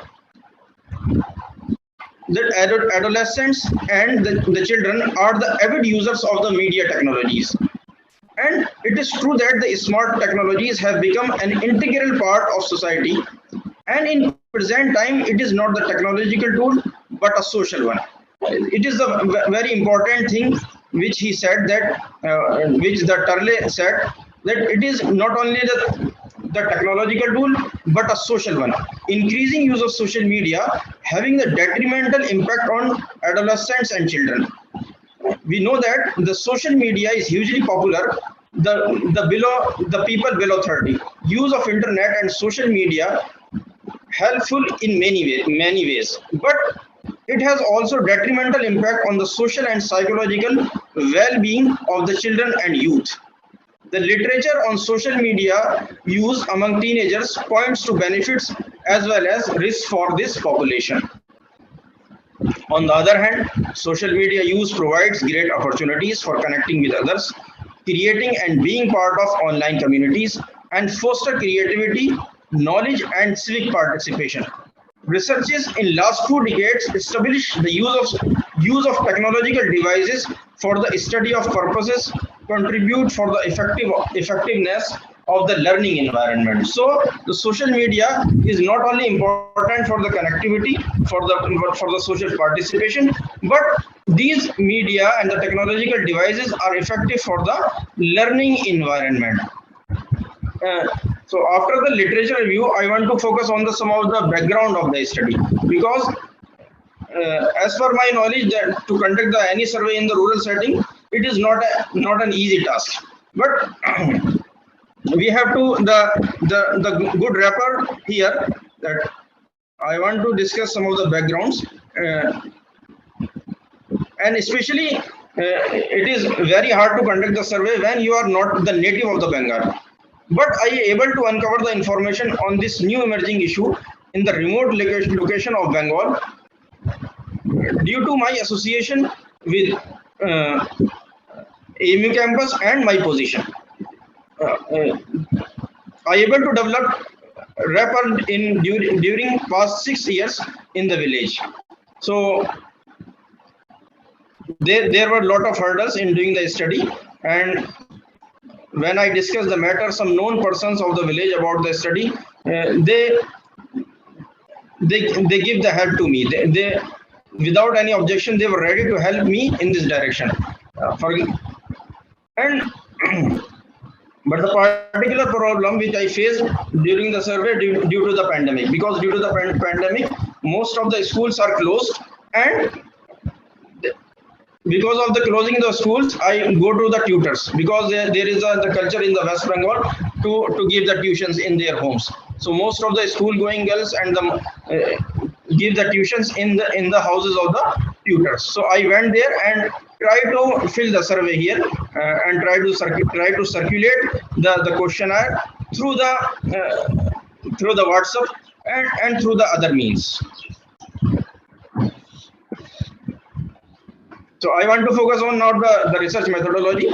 In the present study, we use qualitative methods of research to uncover the impact of use of social media among school and college going students in a village of West Bengal. To know about the use of social media and its impact upon the students, we prepared a closed-ended questionnaire. Due to prevailing pandemic, all schools are closed, so it is not an easy task to send the questionnaire to adolescents in the rural setting. So I use the Google Forms and try to meet with the teachers. Now in the last, I want to focus on some of the important findings of the study. Am I audible? Yes, please proceed and try to wind up in 3 to 4 minutes. Okay, sir. There are the important findings.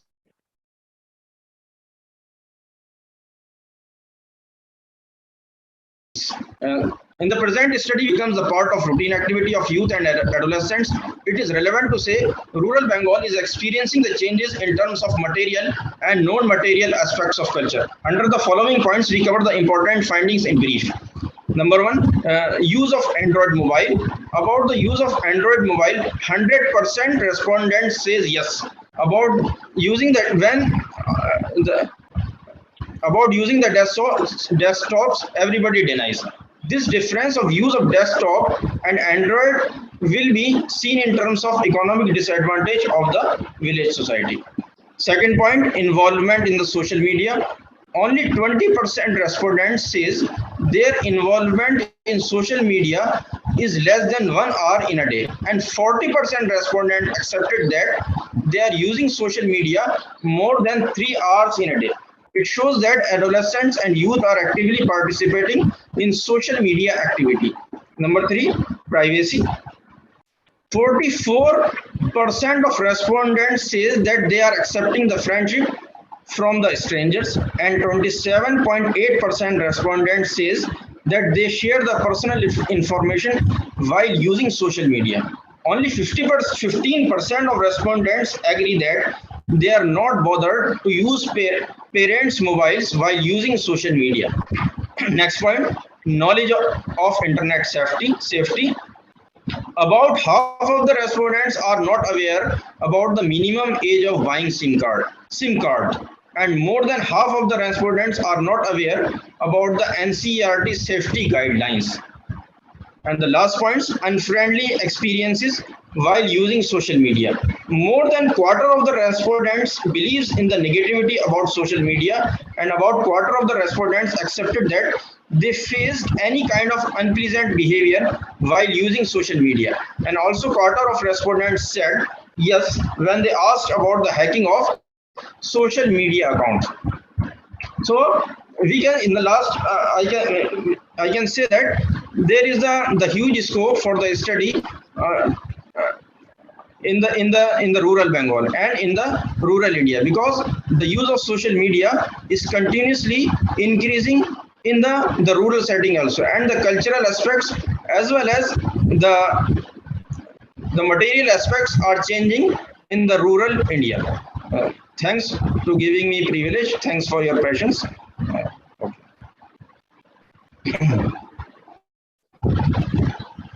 Okay, thank you very much, Dr. Asif, for this wonderful. Thank you very much, sir. Thank you. Your conclusions and inferences that you have drawn, those conclusions and inferences will be discussed shortly. But let me take this session forward by inviting Dr. Asfiya Karimi, who couldn't start her presentation due to technical glitches. I think your connection is now working fine, Dr. Asfiya Karimi, and you may start your presentation now. Dr. Asfiya Karimi. Yes, sir. Yes, sir. Just now, I'm sorry for the inconvenience. It's not under my control. So I'm respected chairperson, all the dignitaries, and dear colleagues, a very warm good evening.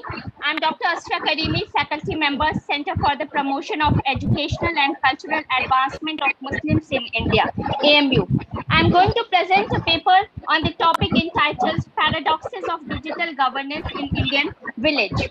The paper aims to study the Government of India's e-governance program implemented at the ground level in the villages with a specific reference to CSC. The paper tries to look at its implementation structure from the utopian and dystopian figures, and it highlights the digital corruption which can be seen from the primary data collected from the village Thakurganj, which is a pseudo name, located in the district Aligarh.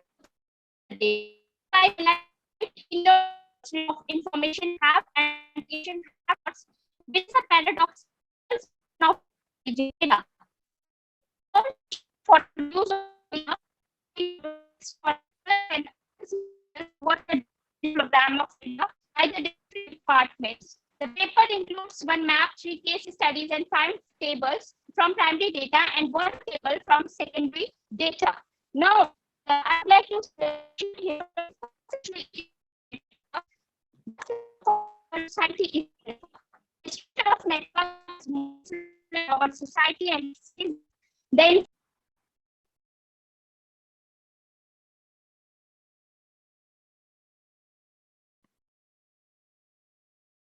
probably Dr. Asfiya is again experiencing some very serious technical glitches. She is not audible. Dr. Asfiya, there is some serious problem with your connection, I believe. Am I audible?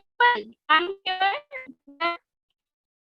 This is the consequences of information society of dystopian school of thought, and has answered the dichotomy by the syntopian school of thought. Utopian perspective. The utopian perspective includes dreamers, visionaries, optimists, and optimists who have full faith in information technology revolution, information society, e-citizen, e-democracy, and e-society to be better the lot of human.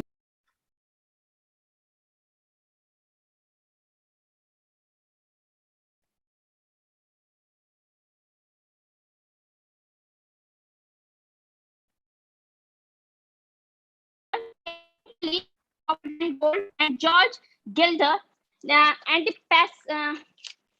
The dystopian perspective includes pessimist, cyber pessimist, and realist. They believe that information and communication technology reinforce existing model and lead to incremental change, job displacement, and de-skilling. The pessimists include Herbert Schiller, Ian Raricky, Frank Webster, Kevin Robbins, Joseph Rosenbaum, Neil Postman, Theodore Roszak, and Mark Daly.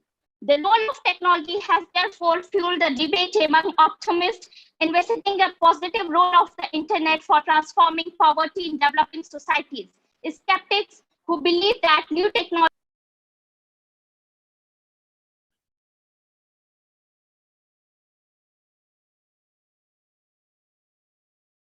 Dr. Asfia, we could hear you only in bits and pieces. In fact, it seems to be a wonderful topic on which you are making a presentation, but I guess that yes, e-government program. Sir, I'm audible now. E-government program from Government of India for Service Center. Governments in India dates back to 1950 when the Indian Statistics and Informatics modeling for economic planning to the recognition of importance of informatics by setting up national informatics centers in 1977, the introduction of PCs in government in 1987, and finally to the launching of ambitious national e-governance plan in 2003 for delivery of public services online and setting up unique identification authority of India.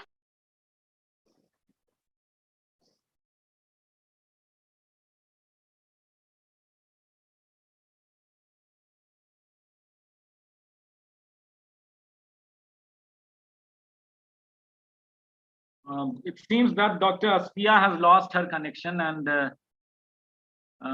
she was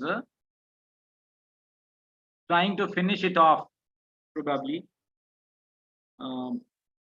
sensing that she may lose that connection again. We couldn't quite hear a substantial part of her presentation. But still, what I could sense is that yes, sir, she is trying to highlight. Yes, sir. Yes, just let me conclude. Let me conclude, sir. Please give me a chance. Let me conclude, sir. Okay. Please go ahead. Let me conclude, sir. Please go ahead. This way, the data and the e-governance program and what data if the population is structured.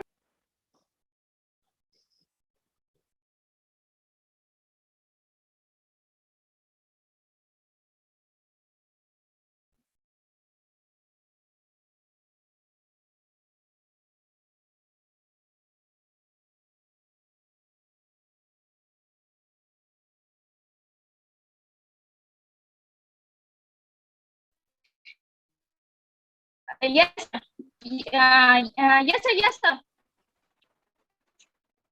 Are you done, Dr. Asfia?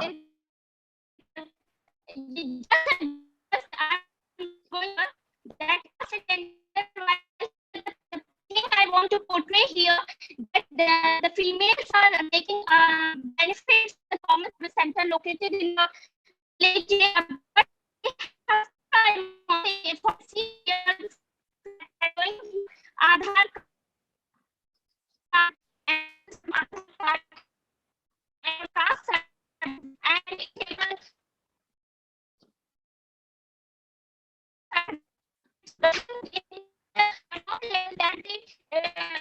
this performance running of the mode, which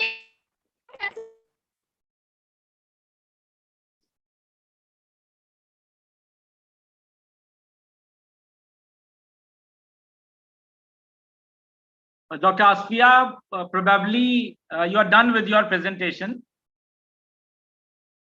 Unfortunately, we couldn't, as I keep repeating that, we couldn't make much sense of what you said.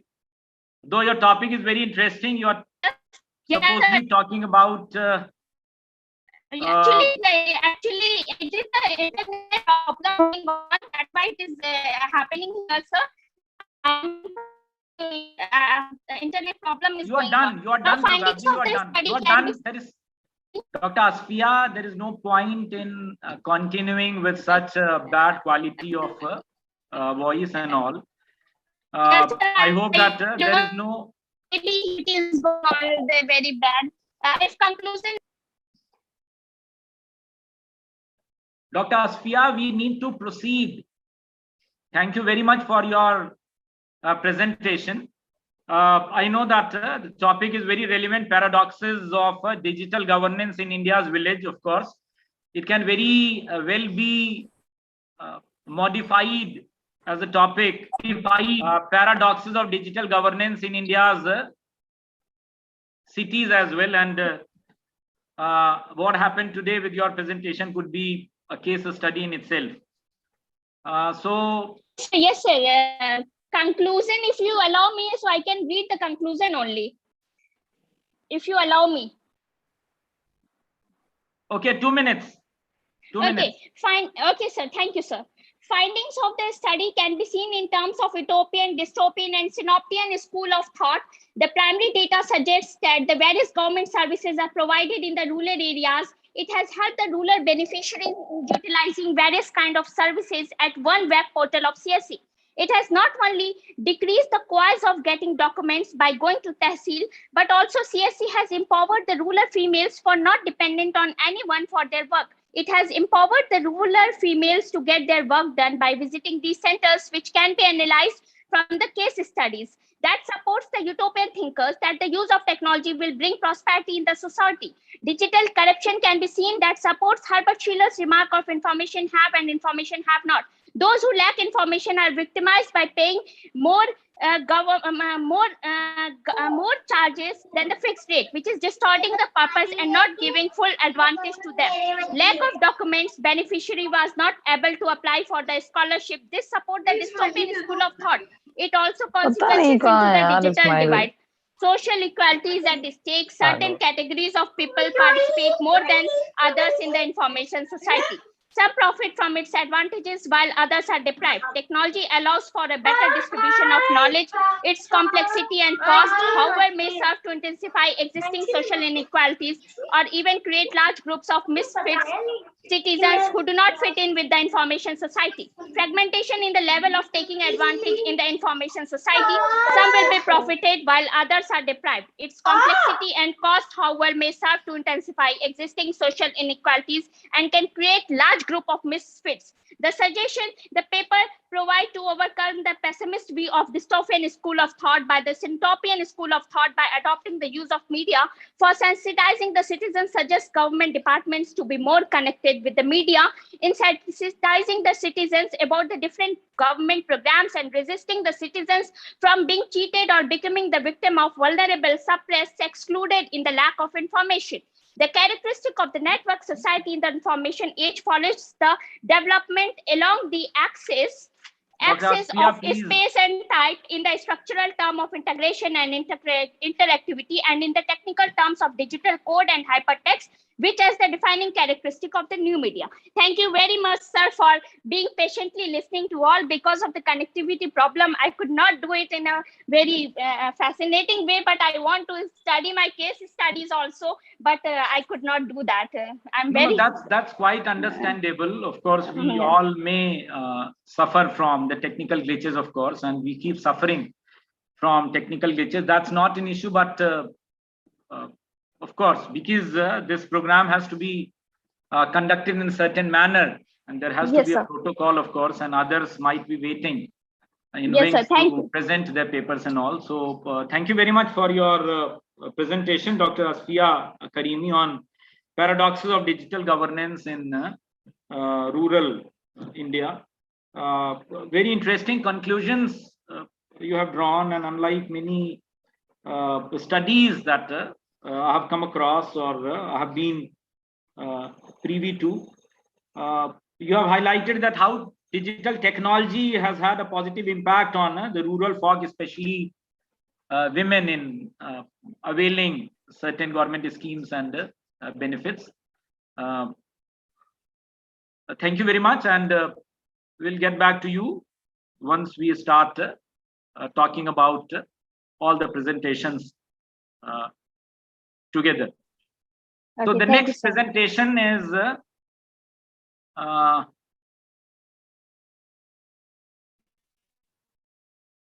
cyberbullying on social networking sites among the undergraduate students in rural Meghalaya.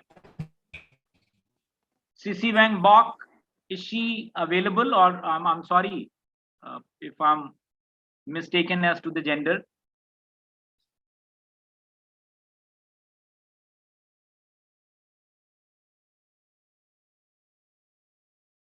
Is CC Wang Bok available for paper presentation? She is not available, probably, Mr. Ajay. She could not be seen on the screen. So you can call Dr. Vijay Lakshmi then. Yeah, sure. So Dr. Vijay Lakshmi. Yes, sir. Please, I'm here. My district scholar Sangamitra is presenting the paper. Am I audible? Good evening to everyone present here. Yes.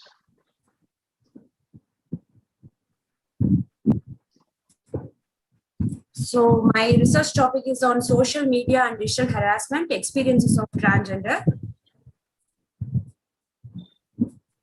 So digital harassment and abuse is an umbrella term referring to a range of harmful interpersonal behaviors experienced via internet through the usage of social medias like Facebook, Twitter, WhatsApp, Instagram, etc. The definition of different types of digital harassment and which include both non-criminal and criminal behaviors, which was given by Henry in 2017.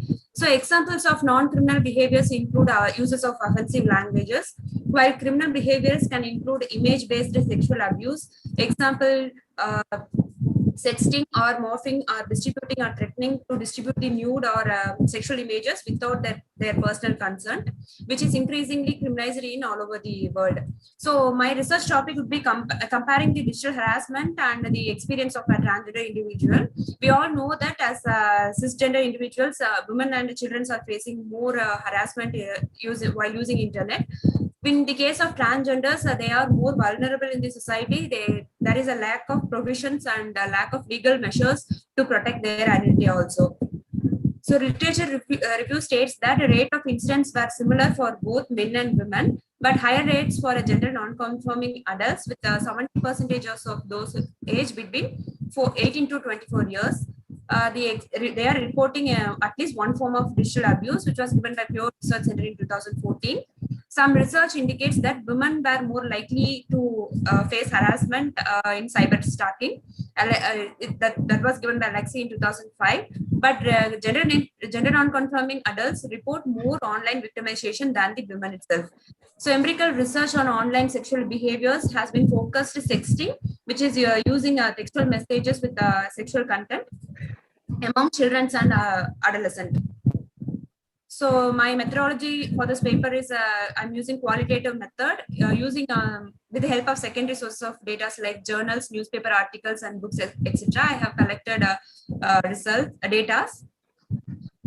So in India, the virtual sexual harassment happens in cyberspace is an electronic platform, and therefore such acts of inappropriate behavior which would amount to harassment may also attract provision in the Information Technology Act 2000 in 2000. This is commonly referred as online abuse or online violence. This was the definition given in Information Technology Act in 2000. So my research findings shows that transgender experience more harassment while using internet based on their gender nonconformity, and virtual sexual abuse like the showing photos which are inappropriate, and use of gender offensive languages, and morphing of photos, and threatening for money. So this is a common problem faced by transgenders. Not only transgenders, cisgenders also facing these kind of problems. For example, while some people like women are involved in this, they use it to video call one person and they with their full of nude photos and other things. They take screenshot of that. Then they will threaten for that money, because they use it to send those kind of text and also the screenshot to their family members or also their friends by threatening them for their money. It's a common kind of cyber abuses which is happening nowadays. So consequences of those kind of harassment and discrimination, and also those kind of problems faced in cyberbullying, which leads to the consequences of mental trauma, depression, and also the suicidal thoughts, lack of primary support. Because if this is a stigma or a taboo which is attached to the society, we are not completely opening up about our harassment. In the case of transgender, it is even more worse, because they are not even have a primary family support or friend support. They usually end up in suicidal thoughts. In other cases, in order to overcome those kind of suicidal thoughts, they end up using substances like drugs and other kind of illegal alcohol or else other kind of drugs, which ultimately end up in a substance abuse. So implementation to overcome these kinds of problems are reviewing existing policies, because those policies are more focusing on the women and children, those who are affected by the cyberbullying, but lack of provisions for transgender individuals or non-conforming gender individuals. Then publicizing the reporting procedures, because they are unaware about their legal measures to overcome those. So awareness about the policies and legal procedures which are available for them, which may be helpful for them to overcome those kind of issues. And the separate list of legal measures to protect the gender non-conformity individuals, which are lacking in our government. So they must take some kind of steps to include those special schemes or special legal policies to protect the transgender individuals. So conclusion of the study is a pattern of digital harassment and abuse reflect those in the society, because of the harassment which is happening in the cyberspace or else using internet, which is happening in our real society also, where, for example, the harassment and hate crimes are prevailing for the gender non-conformity individual, which is very common, particularly concerning regarding the experience of our transgender individuals. So transgenders were more likely to experience both the greater range of the greater proportion of abusive behaviors, being appropriately 3 times, which is higher than compared to the heterosexual individuals. So this is my conclusion. So some kind of policies and legal measures must be taken to protect their welfare and also for their mental peace and other thing of their well-being. Some kind of legal measures should be included, particularly for the transgender individuals. Thank you.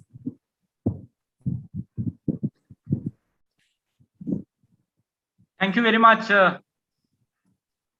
Ms. Sangamitra, and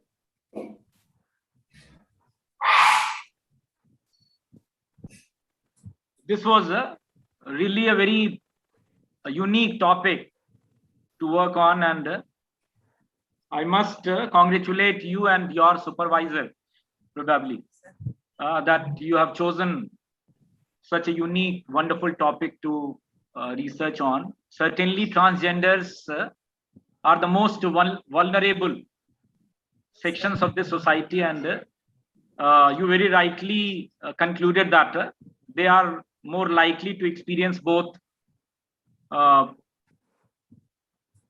more intensive and more pervasive digital harassment. So probably we are left with just one more paper if the paper presenter is there. Is the paper presenter there?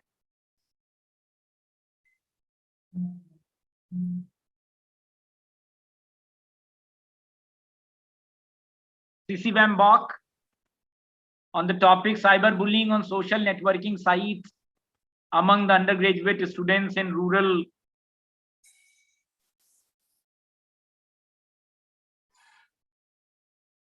Meghalaya.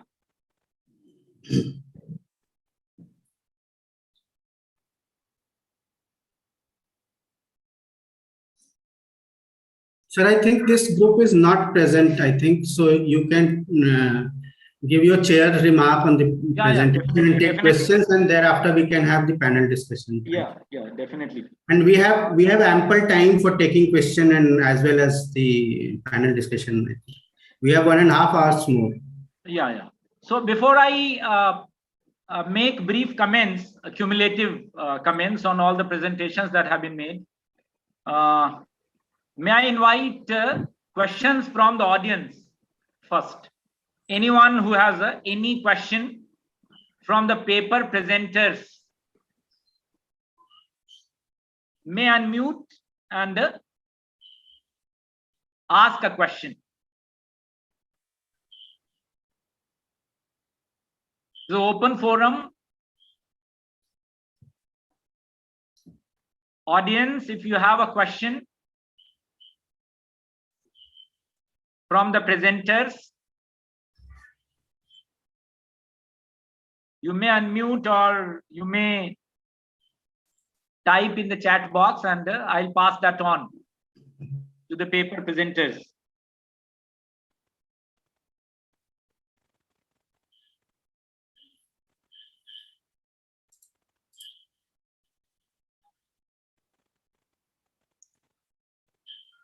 Any question?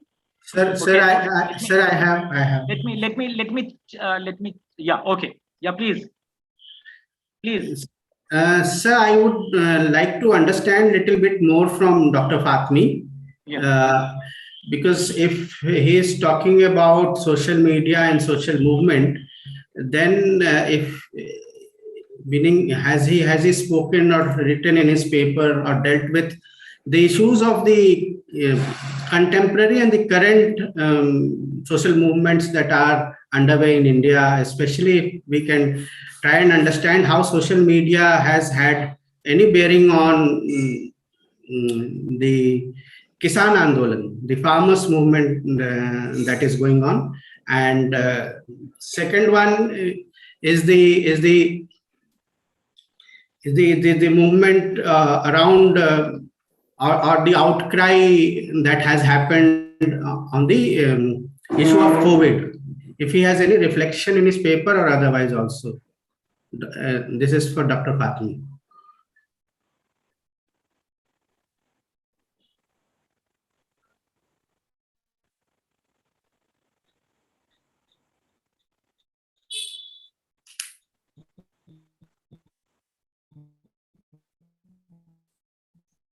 Dr. Fatmi, this question is directed to you. Are you there? Yeah.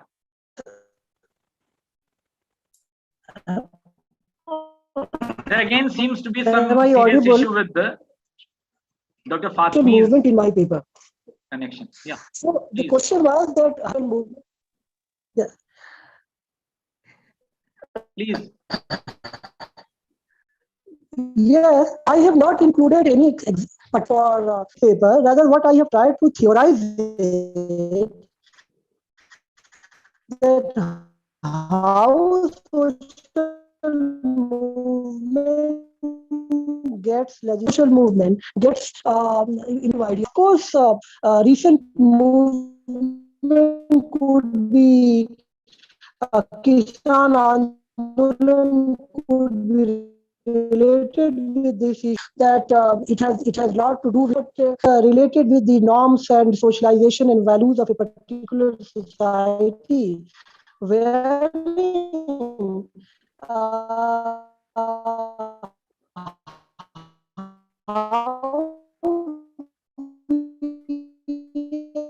are particularly socialized about a particular aspect in society. That issue has also been highlighted here. So in that case, yes, Kisan movement to gain its momentum and to get. So this issue is could be well adjusted into a wider theoretical framework of habitus and field, given by Bourdieu's concept. Okay, all right. I guess we again couldn't hear properly the response of Dr. Fatmi to the question that was posed by Mr. Ajay Sinha.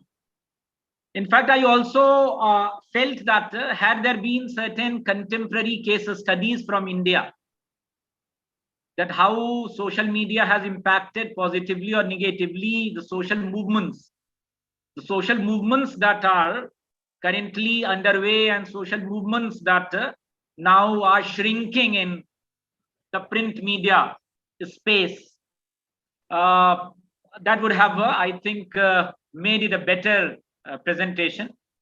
Nonetheless, as Dr. Fatmi said that he has rather tried to theorize social media and social movement from a particular perspective. So again, thank you, Dr. Fatmi. Sir, I want to add one thing here. I want to add one thing here, that the field of social media basically provides a particular space for any social movement.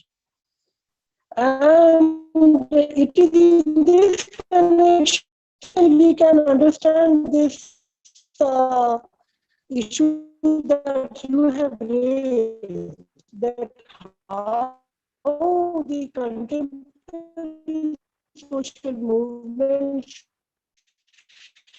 have been have got power and have been disseminated its ideas through particular social media. So social media particularly provides a space for such movement that have the potential to accrue the power within it.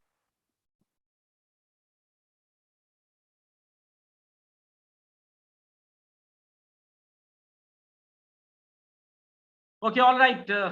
Thank you very much. Any other question from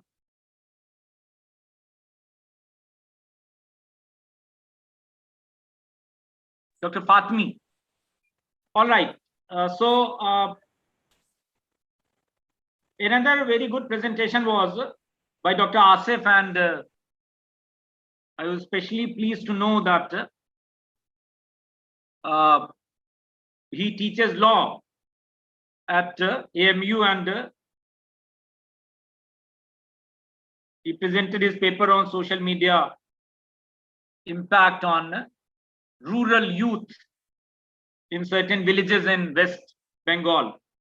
So I have this question from Dr. Asif. Dr. Asif, how far do you think that your findings are relevant to understand the impact of social media on rural youth in other parts of the country?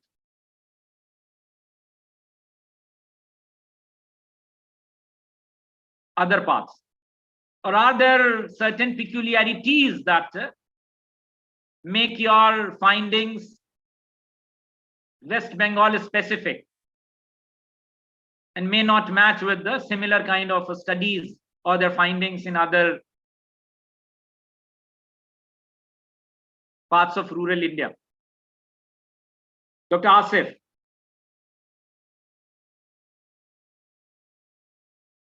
The second was that I couldn't find any gender perspective in your study. Am I right?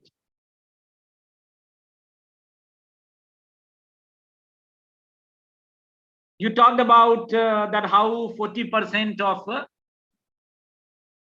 the youth in rural West Bengal spend 3 hours or more on social media. You also pointed out that how 44% of the rural youth in West Bengal, they readily accept strangers' friendship request. So what is the gender perspective? Meaning that by that, could you please enlighten us that how many of girls and how many of boys of these 44% young people in rural India readily accept friend requests from strangers?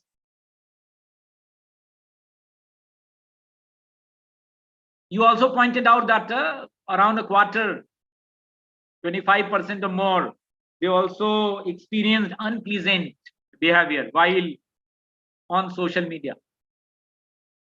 So again, is there any finding that is based on gender in your study? Dr. Asif.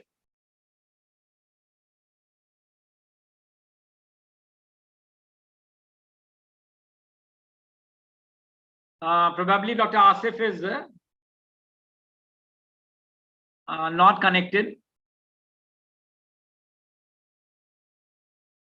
Dr. Asfia's paper was something that we couldn't properly hear. We couldn't properly comprehend due to those technical glitches. As I pointed out that she talked about paradoxes of digital governance, and the conclusion that she drew is very interesting, that how digital technology has had a positive, very, very positive impact on rural population in availing certain benefits, and especially women and all. Yes, sir. So is there any question from the audience to Hello. Dr. Asfia Karimi on her presentation? Any question from the audience to Dr. Asfia Karimi?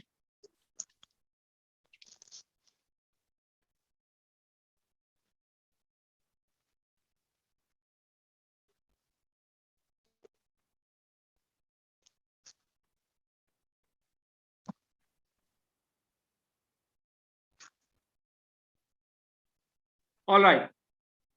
So the last paper that was presented in this third technical session of today's international webinar was on social media and digital harassment of Professor Pandey. Yes, please. Asif has resumed his connectivity. Okay, okay, all right, all right, all right. So Dr. Asif, am I audible? Yes, sir, you are audible. Okay, okay. Oh, I had two questions. I was especially concerned about the gender perspective. In fact, you presented certain figures and data. Based on your study, you drew certain conclusions. For example, you said that 40% of the rural youth in West Bengal, they spend 3 hours or more on social media. 44% accept strangers' friend requests and all. So I wanted to know that did you also look into the gender perspective of these figures? There are how many boys, how many girls, or is there a mismatch, or is there a clear gender divide as far as access to digital media in rural Yes, West sir. Bengal is concerned? So, Yes, sir. please enlighten us, elaborate on that. Yes, sir. I have collected the data, but it's because this is the pilot study. Okay. So still I don't have the categorization on the gender based. But Okay. I go to the village and circulate the questionnaire with the help of teachers, particularly with the help of tutors, because there is a culture in the West Bengal to give the tuition in their homes. That's I think that's fair enough, considering the difficult times that we are living in. It's difficult to contact the children, it's difficult to contact even the teachers directly, but still I think it would be a more holistic study if the gender perspective is brought in. My complete paper for the publication, I will mention here. Yeah, great. Great. So finally, we have this unique paper on social media and digital harassment of a third gender by Sanghmitra and her learned supervisor, Dr. Vijay Lakshmi, probably. So is anyone having any question from Ms. Sanghmitra? on the topic? Yes, Mr. Ajay. Sir, I wanted, since it is a very difficult area of study, I want to understand the kind of difficulties they have faced in kind of conceptualizing and collecting data, and how on social media, how did they figure that a person is identified as transgender? This is a wonderful question, I guess. Yeah. Ms. Sanghamitra. Yeah, sir. Am I audible? You're audible, Yes. but I think, yeah. Yeah. So in social media, like I'm doing my PhD on transgenders only. So when I talk to participants, now they have a social media accounts. They constantly change their accounts. Once they ask you, why are you changing the accounts so frequently? They were telling me that because we know that most of their jobs depend upon some kind of deviant activities. So easily their numbers and the names got transformed to everyone. So many people are contacting them, then they are abusing them in an inappropriate way. So they keep on their accounts. So basically, they themselves itself they reveal their identity to everyone. In media itself, they are posting so many odd videos, and Instagram and everything. It's a reel is there. So they are taking videos and posting so many things. By looking at their identity, we can tell them that they are transgenders. There is a gender non-conformity among them. So that is how they are identifying them as a transgenders. So one more in addition, like as the scholar was pointing, her whole research is on the analysis between the problems and prospects of trans men and trans women. So in that, one of the objective is this area of this digital. So how far as technology is concerned, they are with. We wanted to know about it. That's why we were able to get some responses from them. And in that also, how much they are vulnerable. So it's around the problems when we talk about general problems about what are the transgenders face. Many people know about it, but in the digital space, what kind of problems they face, something it was unique when we discussed with them. That's the reason when I was just talking to Ajay sir and came to know about this conference, I thought in this junction, if we put this as a kind of a paper, that too in a very short notice, actually we prepared it, though we had the information, we want to just make it as a paper for that particular objective. But we thought this would be the right space that people can also have one particular perspective to look at. That is what kind of problems these third genders, not only trans men, trans women, because normally the focus on trans men is very less compared to trans women. But equally the population is there, though they have not disclosed much. So in digital space, what kind of problems they face. That would be another area for those people who are working in this particular area of research to probe in across the states. So this junction, we would really feel it's a great opportunity for us to present it in this international conference because it is a problem of such nature. All right, wonderful. I once again commend both the learned supervisor and brilliant scholar for this wonderful, unique study. As Mr. Ajay also pointed out that this is one of the most difficult areas to work on, and you must have faced several challenges. I also have a question, rather this is a curiosity, and the answer may not be straight from your research. In fact, I was wondering, and this is something that everyone would agree to, that transgenders face harassment and abuse even in physical space more than any other section of the society. So intensity wise, they face all sort of abuse in physical space. Your study suggests that they are abused in digital space as well. Intensity wise, which affects them more? The abuse which they face in their routine life in physical space, or the abuse or harassment that they suffer from in the digital space, which affects their lives more, is my question, of course. Yeah. Anyone? So it's like in she can answer. Yeah. Sir, the harassment is more vulnerable in the physical world only. Okay. Because in social media and other things also, they are constantly changing their accounts and their name. So they can fake their identity, or else they can remove their identity from that if they are not comfortable with that. But in case of reality, they are even within the community itself, they are discriminated. We all think that within the transgender community, they are happily and they are living in peaceful thing. But in to the reality, within the community itself, they are facing so many discrimination based on their color, based on their height itself. That was a shock finding for me, because as a layman, we all think that within the community they are so happy, but that is true. So comparing to cyberspace, more bullying are happening within their community and in society. Yes. Okay, well, one more. Yeah, please, also Dr. Vijayalakshmi. Yes. Yeah, I'd also add to her, as she said, the intensity is more in physical space, and it has started in digital space also. So this has to be taken into consideration. That's how I look into. As a scholar, yes, of course, it was little shocking for her when she came to know within the community, their acceptance itself is little for them. They have a problem within their own community. There are a lot of differences. But yes, now it has started in digital space also. This bullying and harassment and all of that started in digital space. And the future world is more of digital. So when we start up development, should also have all these concerns in the policies.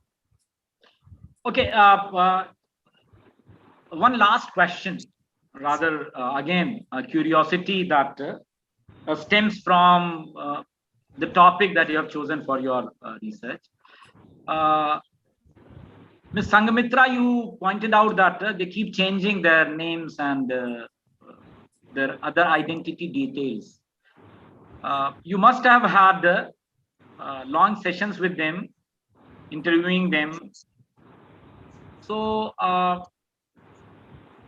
did they tell you that they also contemplate hiding their real identity as transgender on social media so that they could? So how this frequent changing of name is going to help when they are not hiding their identity on social media? It would be the same story. X identifying as transgender, assuming the name Y, again identifying as transgender, is not going to help as far as harassment is concerned. So I was a little perplexed when you said that they keep changing their identity and they keep changing the name and other identity details on social media. So what is the objective? What is the purpose? What in fact they gain by this frequent change if they never contemplated hiding their real identity and presenting themselves either as binaries, men and women, sort of. So this is. So once they undergo some transition, no, they will feel themselves as a female only. Okay. They won't tell transgender. They won't consider them as a third gender. They will consider them in the category of female. They are happy to call them as a female rather than the transgender. Even if we consider as a trans men, they won't accept them as a trans men. We used to call them as a men. They feel themselves as a men. So if they're in the social media accounts and all, they're happy to reveal them as a female. So many photos, so many videos, they're happy to share their identity as a female only, not as a transgender. By looking at their female physical gesture and their body language from a third person, we can tell them they are the transgender person. But for them, that they are the female. They consider them as a female only, rather than calling them as a transgender. So we all know that there's some kind of some persons where they may comment, or else they may call them in the Facebook using some kind of different names. They usually share their photos and videos more frequently compared to others in the social medias. Now Instagram, Twitter, everything is growing up now in this era. So they used to share so many videos. And other thing also that most of the transgenders are into the modeling field. They used to themselves, they mold themselves into some kind of modeling, short films, other kind of activities. For them, they want to equip themselves. They want to show them as a female to other world. So through that, they are come to get some contact from the others. Like through that, they are getting so many contacts for their photo shoots. They add and also the short films and all. So they use it to post so many photos and videos and online. So some kind use it to comment some in filthy languages, or else some abusing words, calling them in some kind of names and all. No? For that they use it to remove that account. Others they use it to keep their names. Rather than that, they are happily call them as a female rather than as a transgender. They won't reveal themselves as a transgender. They use it themselves to call them as a female only. They most of the names, everything and all is female. If a trans is they call them as a Okay, thank you very much for this response and this clarification. And so we have panel discussion. We have yes, so we have panel discussion also. Yes, we have. And I once again thank all the presenters for wonderful paper presentations that they made on different and varied aspects of social media. The last thing that I would be saying as far as the paper presentation session is concerned, barring Dr. Asif, who's himself an expert in law, others seem to be social scientists. But still, what we need to understand is, and I may sound a little biased in this regard, that social media is hugely regulated. Now that regulation comes from law, whether it's proper use of social media or social media is abused, of course, legal issues would arise. So whatever definitions you have, say for example of harassment, whatever definitions you have, say for example of digital offense, some kind of digital offense, of course, it has to fit in the legal norm that we have in the form of laws, of course. So I would I would rather request all the researchers, especially from the social science background, social sciences stream, to get their researches vetted by someone who has basic understanding and basic knowledge of legal issues, especially legal issues arising from use and abuse of social media. With this, I once again thank each and everyone, and I thank Mr. Ajay for giving me this opportunity to chair the session where wonderful papers were presented on very unique and very interesting topics. I congratulate each one of the paper presenters and wish them all the best. Now it's time to move to the last segment of this third technical session, that is panel discussion. As a panelist,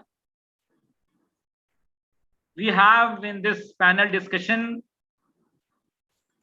Professor Harsh Dobal, who is from School of Media and Communication Studies, Doon University, Dehradun. Advocate Bhavna Sharma, Senior Fellow with Flair, the movers and shakers of this 2 days international webinar. Advocate Mr. Vikram Srivastava, a very dear friend from Independent Thought. Dr. Tanu Dang from Department of Journalism and Mass Communication, Waza Moinuddin Chishti, Language University, Lucknow, and Mr. Mukesh Devrari, who is a freelance journalist and a political commentator from Auckland, New Zealand. I guess all the panelists are connected with us. All the panelists are present. I could see Professor Harsh Dobal, I could see Bhavna, I could see Dr. Tanu Dang on screen, and of course my friend Vikram Srivastava, with whom I had a brief conversation today afternoon. So I welcome all of you. It's a privilege to have you amongst us. And as you are aware that the third session of this 2 days seminar is the last technical session and was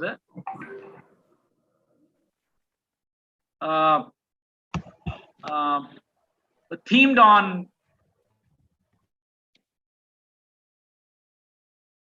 social media and social reputation. In fact, in none of the papers, I was just wondering, in none of the papers, or of course, the organizers can't help that, certainly. You can't manufacture, you have to wait for paper presenters to look at the topics and the sub-themes properly and then make their presentations. Social media and social reputation, including issues of identity theft, impersonation, profile hacking, fake news, defamation, privacy breach, etc. A few paper presentations such as the one that was made by Ms. Sangamitra. It touched upon the issue of harassment of transgender. Didn't look from legal perspective, of course, from social perspective. But I believe as a student of law and someone who has had the privilege of listening to not only social scientists, but also the practitioners, the stakeholders, the functionaries, and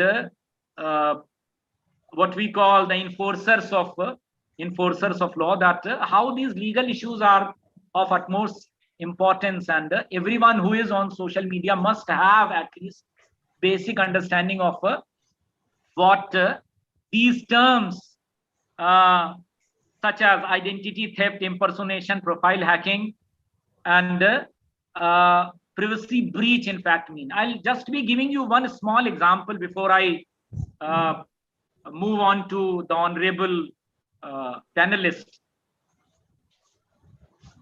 Every one of us are on one or the other social media platform, and the most popular is the Facebook, of course.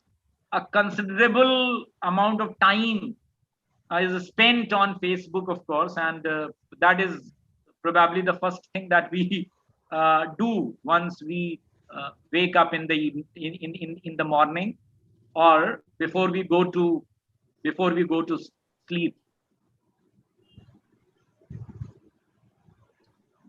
You may have come across many declarations, many announcements, and your friends, your acquaintances, your Facebook friends, people whom you don't even know or have never met, warning that someone has hacked their profile and is asking for money. And the language in which that money is asked is very, I think, stereotypical. Bhai, aap kahan hain? Pehchana, because it's a familiar name, you respond yes. Ek kaam tha, you again respond okay, all right, tell me. Then he comes to the point and asks you to transfer money online. Even if you ask him to come and collect the money in person, or when you suggest that you would be sending someone, or you'd be dropping in at a place where he says that he is in emergency and facing some financial issues and all, he would be denying that because he can't afford that. I have many law professors and lawyers friends.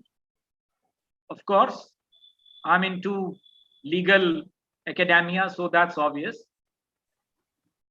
Declaring that their profile has been hacked. And they post this from their genuine original profile.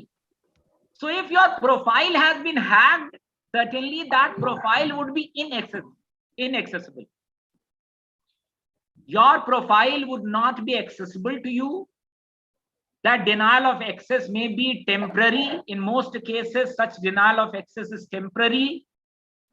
That denial of access may be permanent, and you may not ever gain access again to your original Facebook profile that has been hacked. That's not hacking, in fact. That's something entirely different. And we need to understand, because your identity has been compromised, no doubt. Attempt has been made to target your friends, and whatever was possible by that person who imitated your image, who downloaded your image, who created a fake profile in your name and sent friend requests to your acquaintances or people in your friend list, in your genuine real profile, has in fact committed a crime, a cyber crime.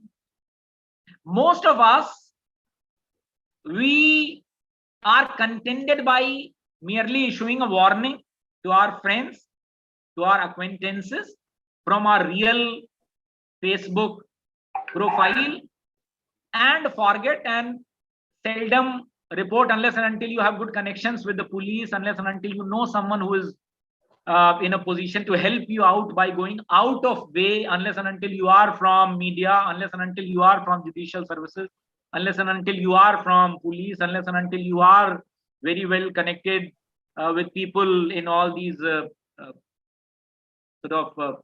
services. Of course, it's very difficult, and often we don't want to get entangled in all these details. Our only concern is that he is not able to mint money, he is not able to cheat our friends.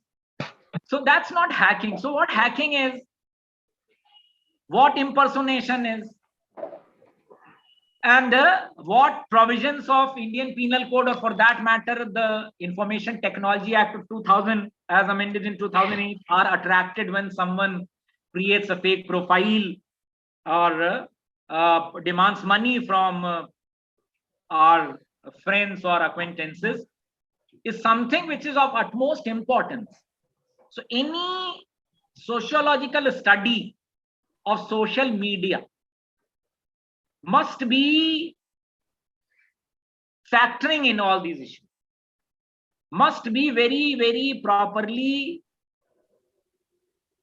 having these issues discussed, if at all these issues are discussed there.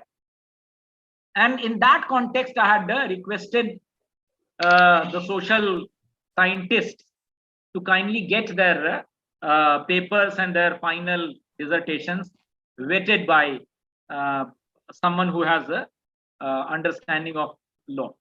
Certainly, your target audience may be a layman, not a lawyer. Your examiner, suppose you are a PhD scholar, your examiner may also be a layman who may not have a very deep knowledge of these legal nuances or the provisions in the IT Act of 2000, this and that. But still, you owe this responsibility to the society, that whatever information is being provided in that, legal information or information that you have collected from your field studies, you have toiled very hard, you have worked very hard, the information is accurate, the data is very authentic. So when all this is very accurate and all this is very authentic, of course, it would be bad to have some misinformation when you have quoted the wrong law, or you have not quoted the correct law on that particular topic. So with this initial comment, the floor is now open for a panel discussion on the topic. So let me begin by inviting the youngest of us, Bhavna, to share her thoughts and views on the topic for today's third technical session. So Bhavna, please. Bhavna, you are muted.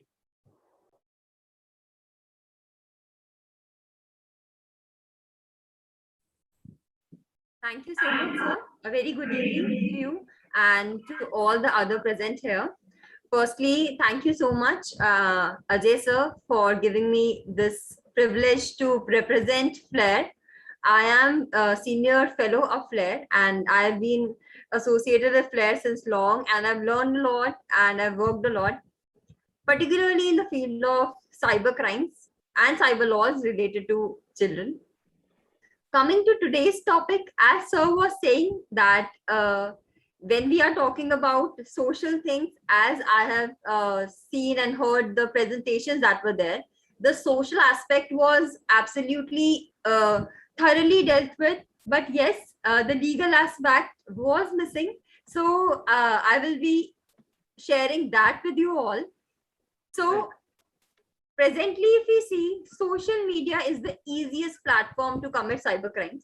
There are many reports that have authenticated this fact that cybercrimes are committed through social media is the easiest. It is like a cakewalk because of the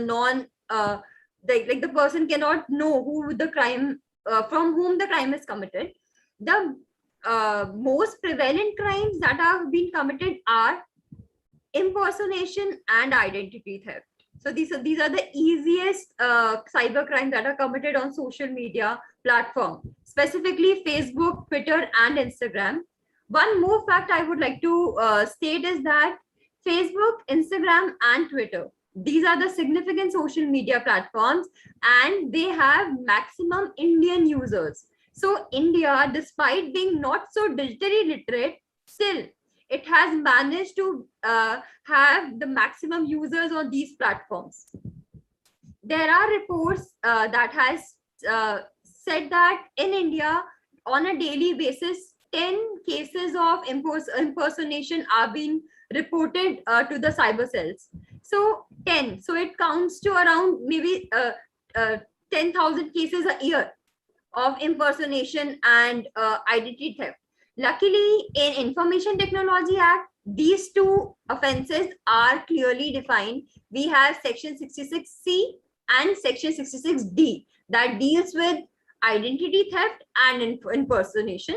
Also, in Indian Penal Code, we have Section 419 that talks about theft by personation. So whoever steals any person's identity and tries to commit any financial fraud or any kind of theft can be held liable under 419 as well, and it also covers the crimes that are committed on social media platforms. So my major thing that I want to say is that yes, social media platforms are being very severely used and badly used.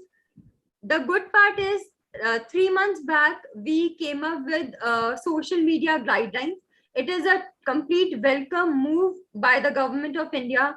The step was taken to just control the activities of social media platforms, as since years we are seeing that a lot of wrong things are being done on these platforms, and nothing has been made liable to these social media platforms. So we have come up with the social media guidelines. Few of them I would really like to mention because this is a very welcoming move by the government, such as if we see, we do have the NCRB data from where we get to know that this kind of crimes have been reported, especially impersonation and identity theft. But these are the reported crimes. I would say that there are multiple, if you multiply these numbers, then the reality of these type of crimes is extremely huge. We do not have any kind of data that is provided by these significant social media platforms, such as Facebook, such as Instagram. They never provide any kind of report that shows that how many crimes were reported by the users to them, and how many did they resorted, and how many did they solve.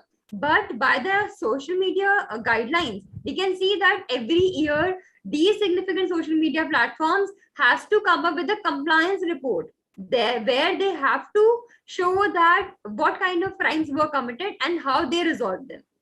Along with that, we also have that if there is any sensitive data or sensitive picture or nude picture of any child that has been leaked on the social media platform, it is the duty of the social media platform that they have to remove it within 24 hours. So it is made mandatory that they have to remove it. If they do not remove it, they will be held liable. We have the recent case in news, as you must have heard of Twitter.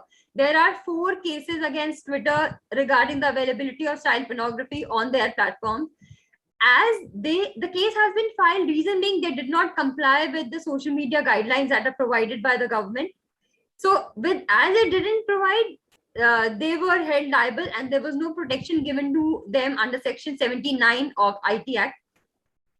Also, under social media guidelines, they have said that social media should come up with certain kind of automated filter which can analyze that there is a nudity or there is some kind of sexual abuse or harassment in the picture or in the content. So till now, we have not seen it that they have come up with that thing or not. And also they have not come up with grievance mechanism. A proper nodal officer has to be there, which has to be present for 24 to 7 hours. Whenever there is an issue, he has to resolve it.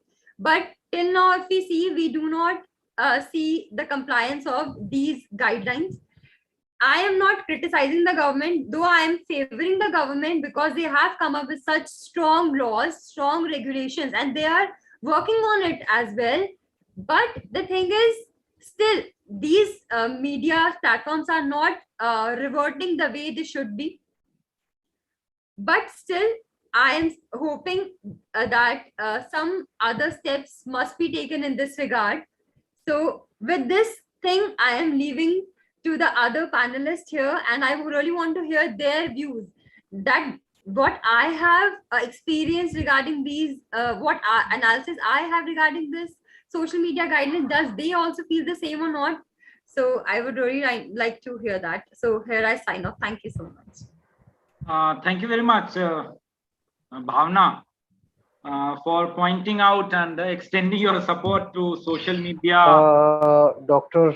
Pandey, Professor Pandey, sorry to yes, please. I have a urgent, requirement to go to hospital. My wife had gone today after some time. So can I? No. So can I talk after for some time? Because if I have to leave, I'll feel bad if I don't, speak. So if I can be the next, if you don't mind.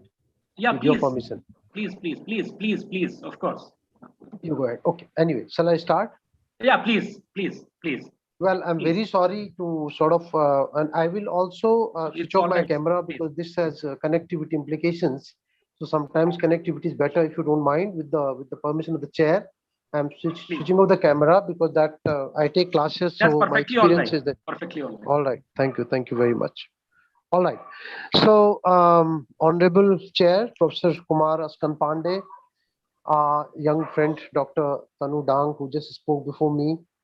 We have Bhavna Sharma. Bhavna spoke. Bhavna spoke right now. Yeah. Bhavna spoke. We have Tanu Dang with us. We have Advocate Vikram Srivastav. I have a sense that I've met him in the past, and we have Mr. Mukesh Devrari, who is from New Zealand. I hope he joins because the time gap is too much between that country and our country. Yes. So I was very happy to get to know about what Bhavna Sharma highlighted. Given the topic, which is very vast, and what I heard from Professor Kumar Askan Pandey, that some of these things are missing, the missing links.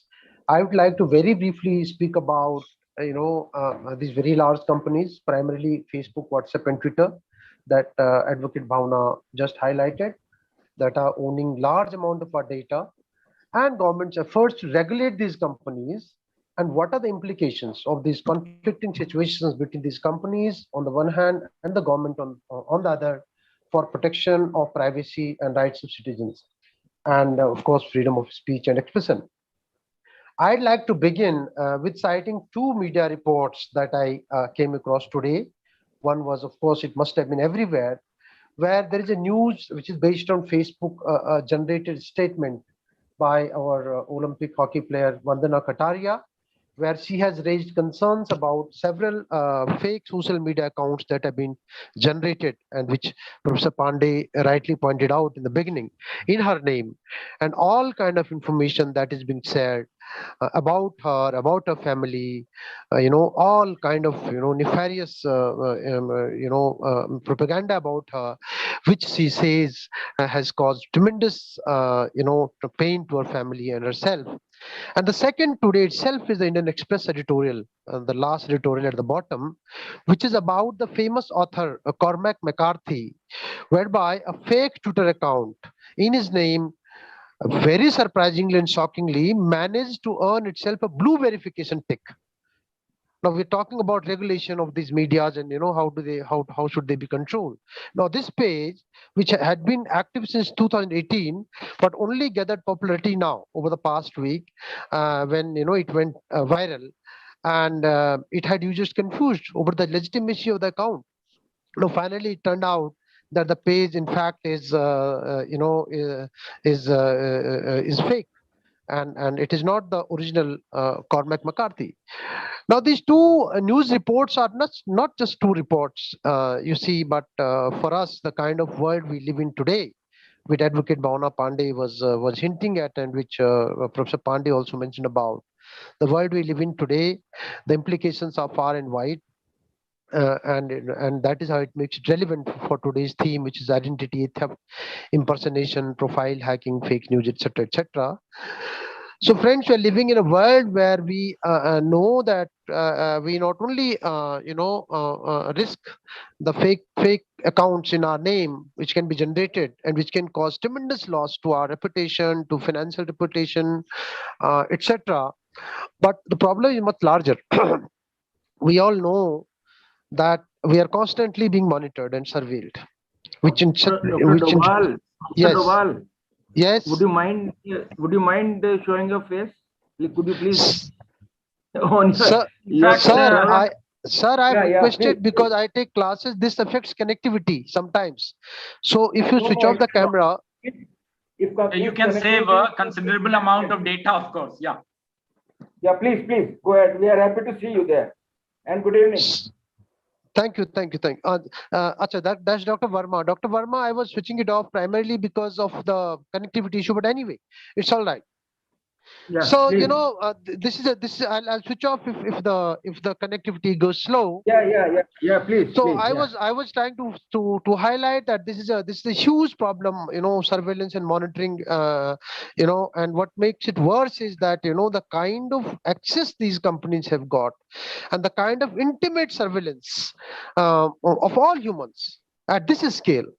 It makes it possible for these big companies to influence our collective behavior, of large people, of groups, which is of course tremendous implications for us.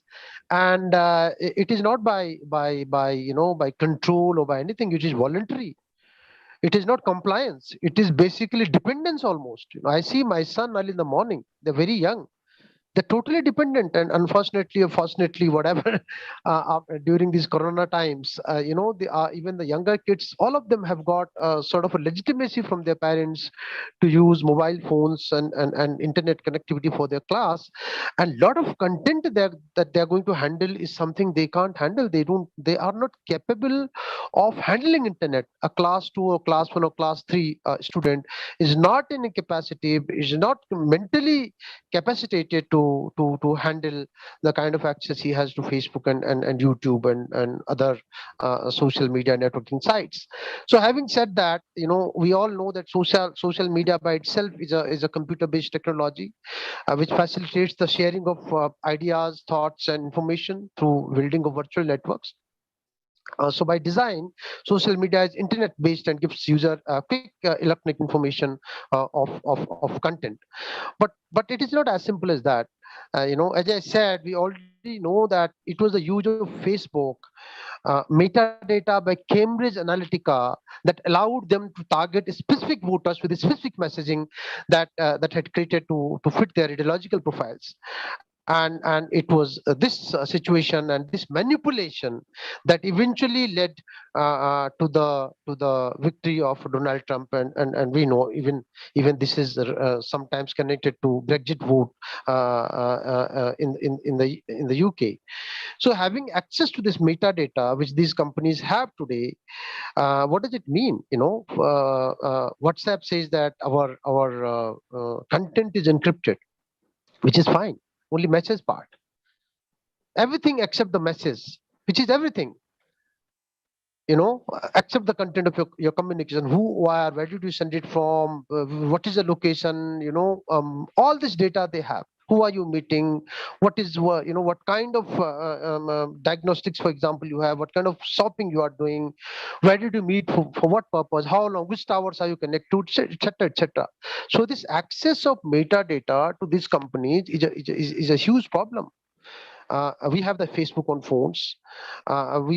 Facebook exactly knows where we are at all times because it can access locations. If we meet people, it is possible for these companies, for Facebook particularly, to identify whether it was a business deal or whether it was a date or whether it was a meeting of friends or it was an appointment, etc., etc. So other than looking at your conversation, they have access to all other data.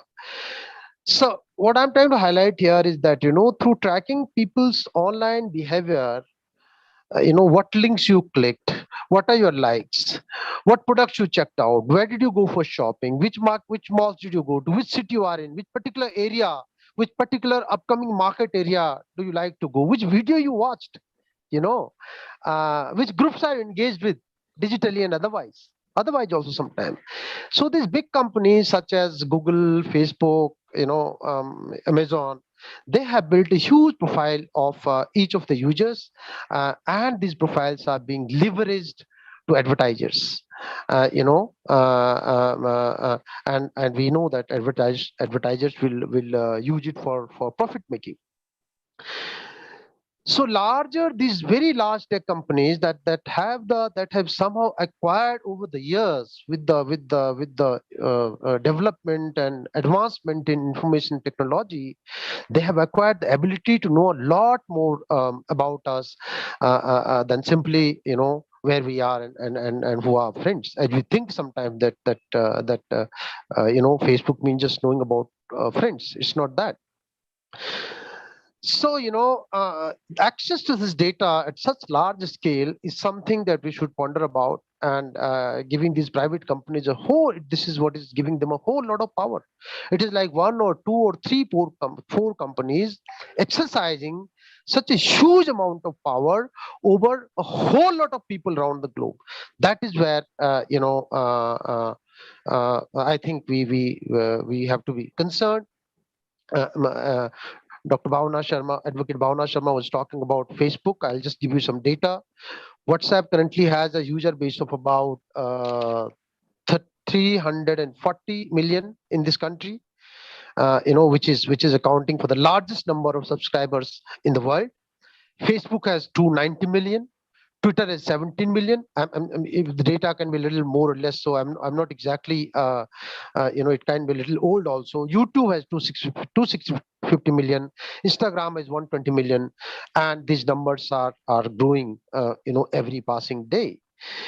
So what concerns us is that with such a huge population, so hugely dependent on social media platforms, can such tech giants, technology giants such as WhatsApp and Facebook and Twitter choose to ignore,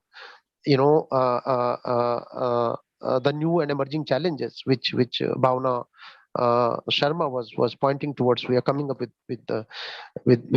certain laws. It is in this context that, of course, there is Information Technology Act, from where we have these new guidelines that drawing up from there, and we also have Indian Penal Code that Professor Pandey mentioned about. There are a whole series of laws that have been brought in, but there were problems. India had a spat with the Indian government, had a spat with Twitter some time back, and with Facebook also. Most of cases. We don't have time to get into those details, but it is in this context that Indian government came up with an act which is the new IT rules of 2021, which Advocate Sharma just mentioned about, which has brought about sweeping changes to the way that digital media, including OTT platform over the top platforms, are administered in India. Interestingly, Facebook, which owns the WhatsApp, is fighting the government of India in court to protect the privacy of its users. So Facebook, which has all our private data with itself, is fighting the Indian government in court. I'm not a lawyer, sir, Professor Pandey. I'm not a lawyer, so I don't understand legal nitty-gritties. But I've been a journalist most part of my life, so I don't know the nitty-gritty. But it is amazing that Facebook is WhatsApp is fighting the Facebook or WhatsApp, whatever you call it, is fighting the government of India in court to protect to protect the privacy of users. Among other things, the rules require digital intermediaries, as he pointed out, to allow a tracing of the origin of message to the first sender. Bhavna Pandey didn't talk about the appointments of nodal officer, compliance officer, and grievance officers, of course, India-based. But apart from that, one most important point is that this new guidelines are allowing the tracing of the origin of messages to the first sender as a means of curbing to spread, the spread of misinformation and fake news that we're discussing about, among, of course, many other things that have been mentioned. These guidelines have also come under scrutiny, United Nations by the UN system, a special rapporteur on the promotion and protection of the right of freedom of opinion and expression, and a special rapporteur on the right to freedom of peaceful assembly and of association.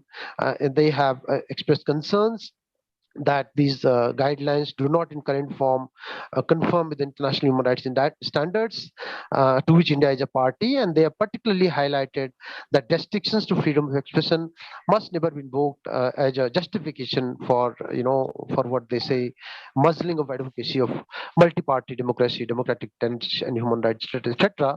So what many rights-based groups and journalists and others feel that in the name of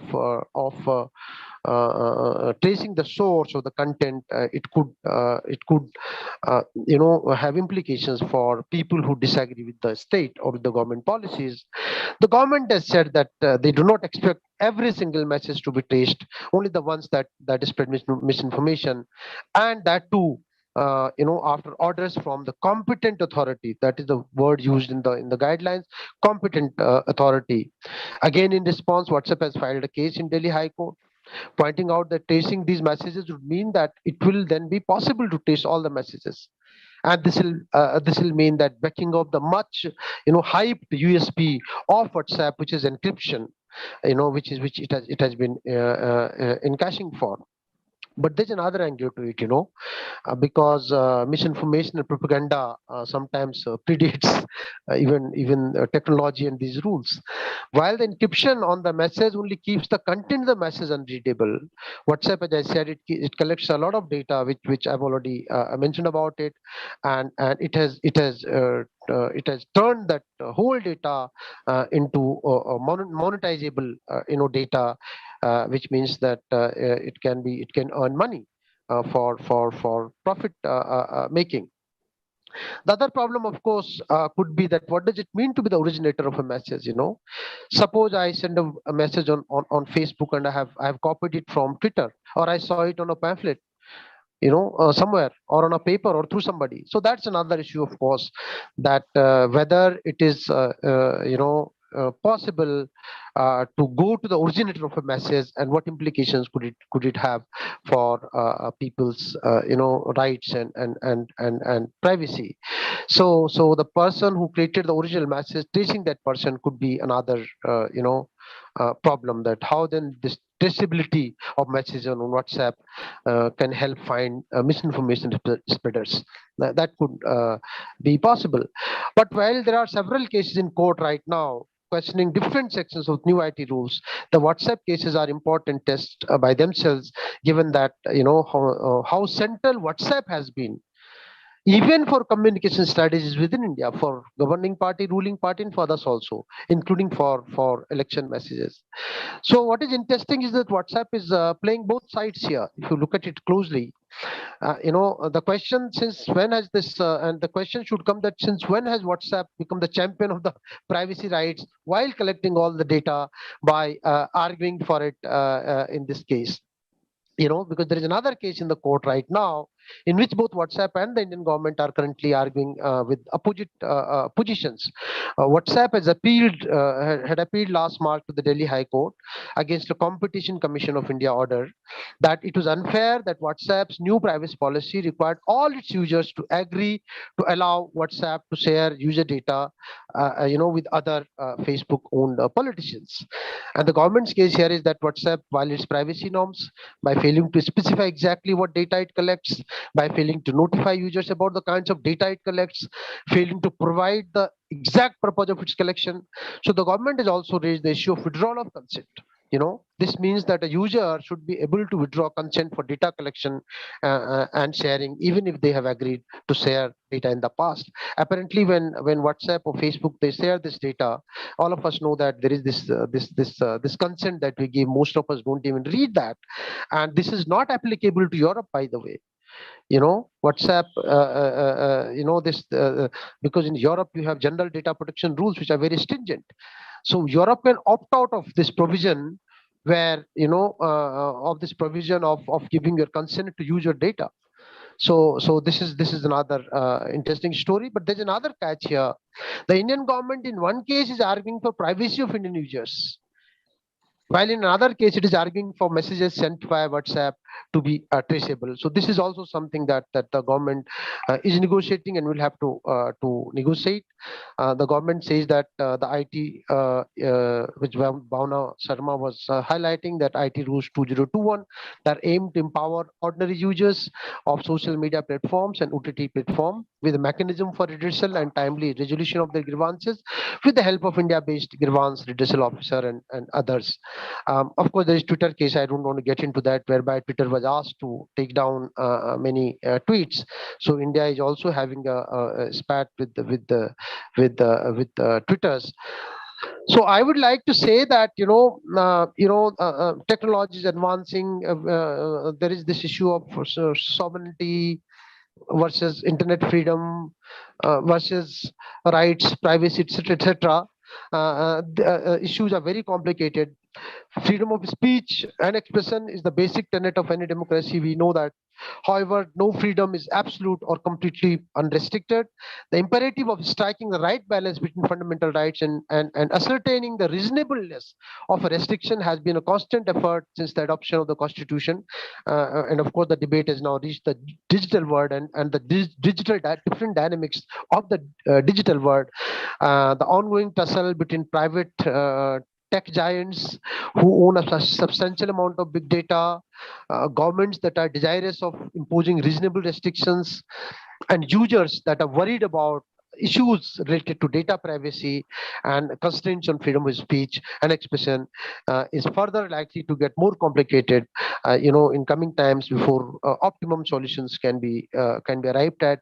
I personally feel as a journalist and that what we need in India is some innovative regulations.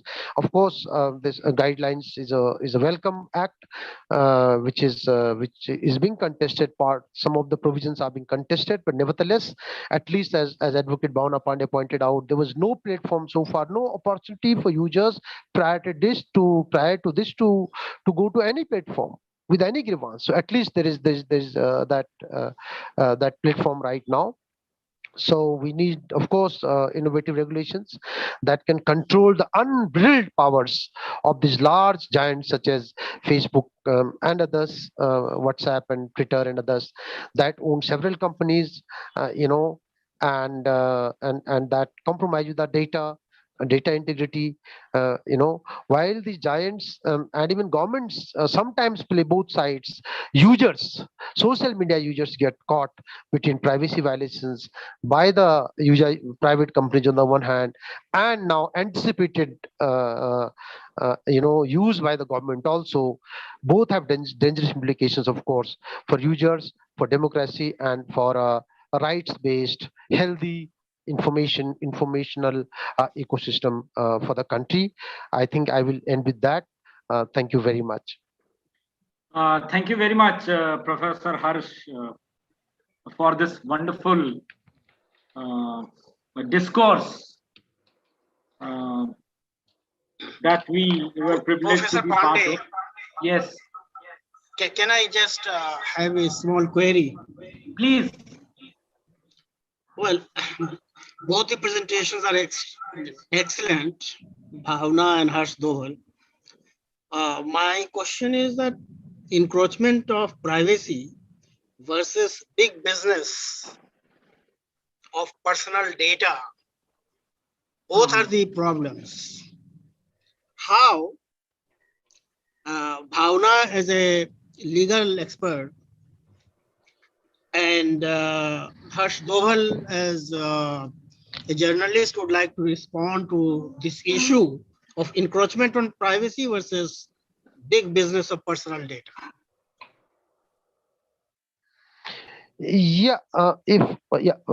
Bhavna, you'd like to go first?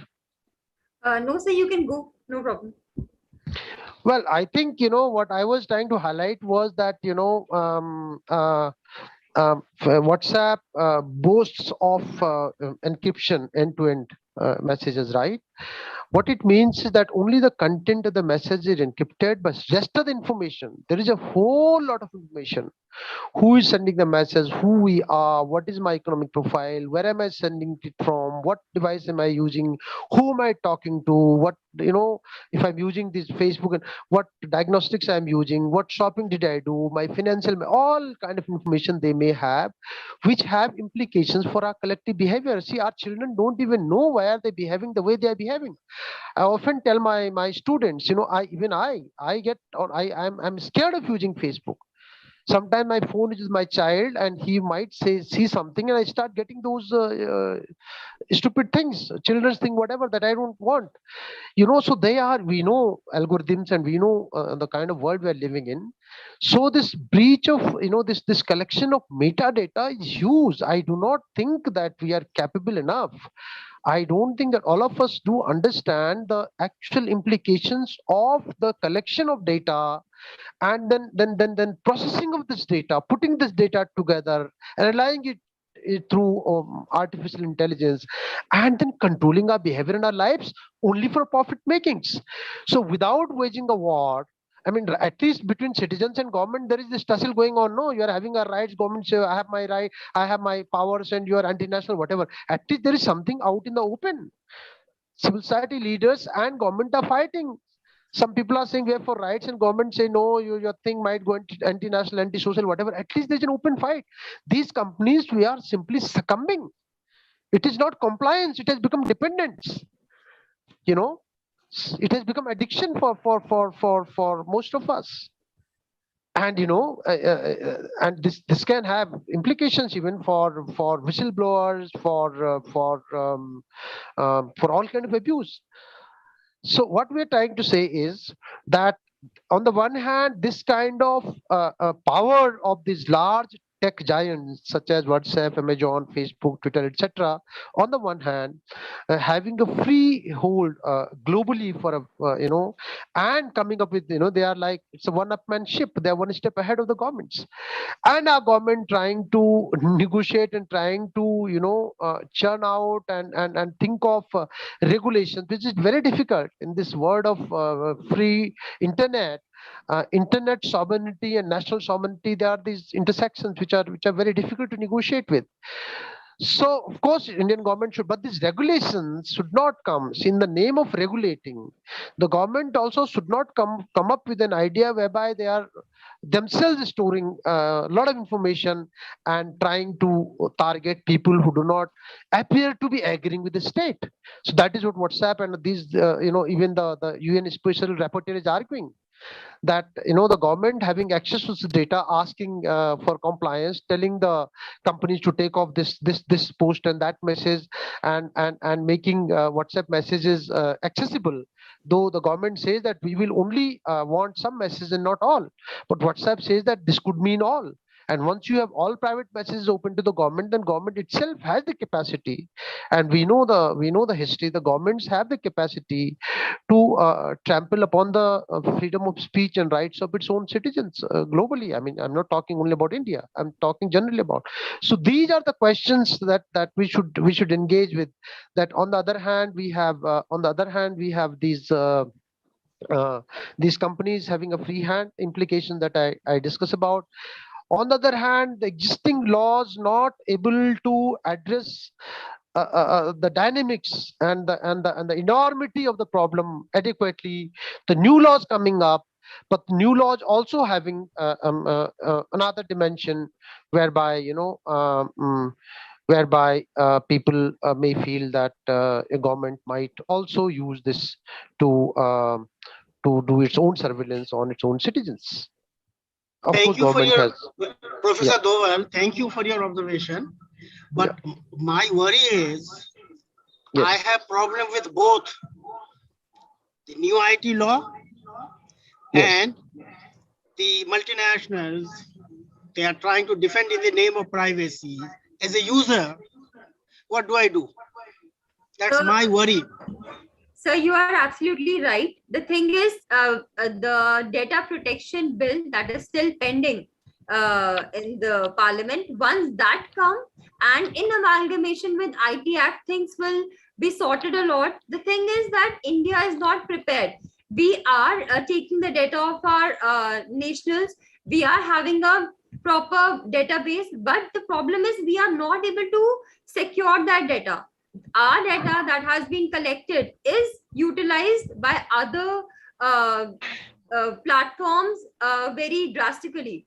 So once we have the law, things will be regulated, and of course a new law comes, then it takes time to get it implemented properly. But once it comes, the things will be very much in control. Yes, our data has been used everywhere and anywhere for money making also, and to hit the country's important people as well. If we see the Pegasus case, just by a missed call over your phone, they can access everything in your phone, may it be the webcam, may it be your WhatsApp or whatever, just by a missed call. That software is this much deadly that it can just encroach upon you like anything. But yes, there are laws that you can, of course, file a complaint, but our data will not be that much affected because we are normal people. Yes, it is collected in some other way, but still, we are not yet at a verge of being so much vulnerable. Other thing is that once, of course, I said that once we have the laws, things will be very much fine. So. Professor Pandey, can I leave with your permission, because I had requested in the beginning. Please, thank you very much, sir. It was great. I would have loved to engage more, but I have a pressing engagement and I have to leave now. No, that's all right. I would have loved to engage more. This is very interesting. Thank you very much, sir. So nice.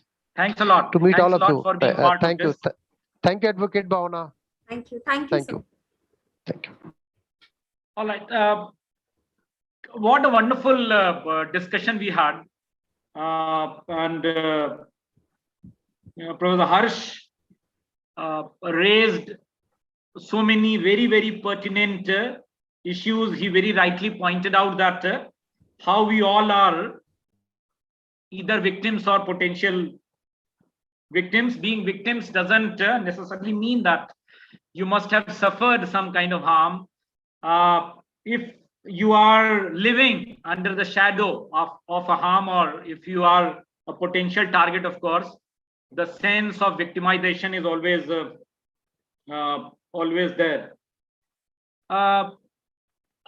Professor Harsh Dobal was also pointing out something that he read today in print media about the fake account that even got a blue tick on Twitter and all. In fact, all of us know that there are many parody accounts of the celebrities, and it's often very, very difficult to distinguish between the real accounts and the so-called parody accounts. Now, parody accounts are nothing but fake accounts that are meant to attract more followers and to gain more attention, of course. And often I have seen even learned people, socially awakened people, believing that those parody accounts are the real accounts of those whose images appear there. So there are many issues, not only of the fake accounts available of almost every celebrity. Whenever they come across or they are informed about existence of fake account in the name, of course, they take action or they report it to the police. But many a times things go unchecked. I think towards the last of Professor Harsh's presentation or discussion, the focus shifted on the issue of privacy. Now, my views on privacy in social media are a little cynical. And I was very happy when I heard that Bhavna is waiting for laws to be implemented so that things would improve for good and all. I unfortunately have no hope with law. Very little or no hope with law. And believe me that whatever laws we are going to have, Bhavna very rightly pointed out that as far as privacy is concerned, as far as your data is concerned, as far as your identity is concerned, your identity is not only your image, your identity is not only your picture, your identity is your, say for example, so many things go on to constitute who you are and establish your identity, not necessarily your picture, not necessarily your image. Bhavna was pointing out that a bill is pending for last couple of years, Personal Data Protection Bill of 2019. Bill is pending since 2006, Bhavna. The first data protection bill was mooted by the Indian Parliament in 2006. Friends here who are a part of this webinar, they can Google and they can find that how since 2006 we have been waiting for a data protection law in this country. Another very interesting thing I must point out about the pending data protection bill of 2019.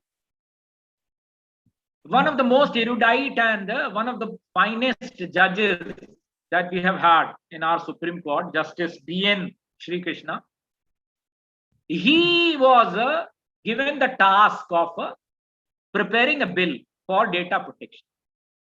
A committee was constituted headed by Justice B.N. Shri Krishna. That committee is known as Justice B.N. Shri Krishna Committee that prepared a report. That report is available in public domain. And he also prepared a bill. When the bill of 2019 was put in public domain, soliciting people's opinion on that, it was not that bill which Justice B.N. Shri Krishna had suggested, had prepared. And this is not something that I have read somewhere. In fact, I was fortunate to be part of a seminar in the earlier better times in BHU, where Justice Sri Krishna was also one of the key speakers. And he said that I am still flabbergasted that what happened to my bill? What happened to the bill that I had suggested? And he did not suggest that bill on his own. In fact, it was a government constituted committee. This is how laws are made in this country. And we it's not that we don't have any law, we don't have any provision as far as data protection is concerned. But if you read that provision, you would yourself, even if you are not a lawyer, even if you are not a student of law, even if you are not a legal scholar, you would understand that how primitive the law is. The law is that of 2008. The law is that of 2008, 2009. But how primitive the language is something that you can understand by reading this section 72. Section 72 is of 2000. It was part of the original. I'm sorry, I stand corrected. It was part of the original IT Act of 2000. How primitive it is, which fails to recognize the rapid strides that the society has made or the social media has made, where each and every data of yours is up for grab. It's up for grab. Abdul Mateen was talking about metadata. He was talking about privacy. The Mateen, privacy on social media is a myth. No law can ensure absolute privacy. No legal system can ensure absolute privacy. And we are all at the mercy of these social media giants. Facebook, WhatsApp. I remember I have been part of various academic and other WhatsApp groups. And 6 to 8 months back, there were great concerns about the privacy policy of the WhatsApp. And we all believed that our identity would be breached, our data would be sold, our privacy would be compromised, this and that. And we all panicked and we switched to some other platform. I won't name it. Vikram was also part of that group. Vikram, you remember that how a group of experts panicked and discussed that how we should switch to some other platform. And we don't know what is the privacy policy of that other platform, because WhatsApp was candid and honest enough to tell that, look, this is what we are going to do with your information. We panicked and we switched to some other social media platform about whose policy we are still in dark and all. So I believe that this issue of policy, issue of privacy, I'm sorry, on social media is something which is very, it's a myth. It's very elusive, and laws I believe won't be the adequate and effective tool. So if you ask me that, if not law, then what? I don't know. I don't have an answer. If not law, then what? If law fails to protect your privacy, then do we have some other instruments, alternatives, mechanism? I don't have an answer. Often people who share this view that privacy is a myth in social media often say that if you are so concerned about your privacy, leave social media. But that's not a solution. That's not a solution. That's not a solution. To intervene.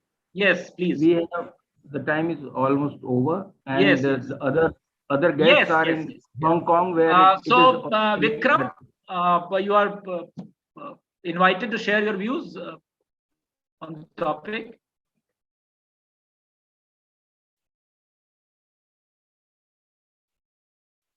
Vikram, you are. Voice is not coming. Voice. Vikram, you are muted, I guess.